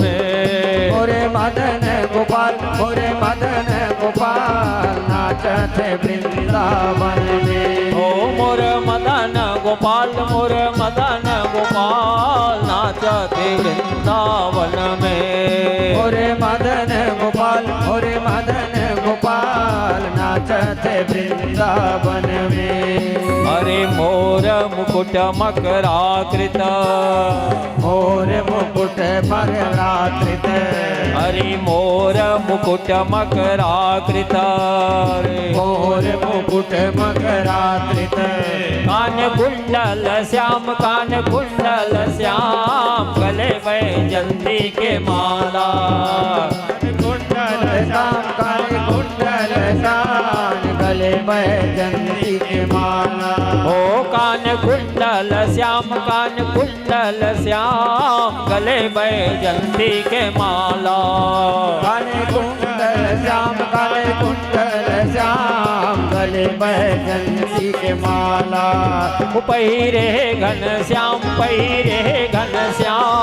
नाचते वृंदावन में पहिरे घन श्याम नाचते वृंदावन में अरे अरे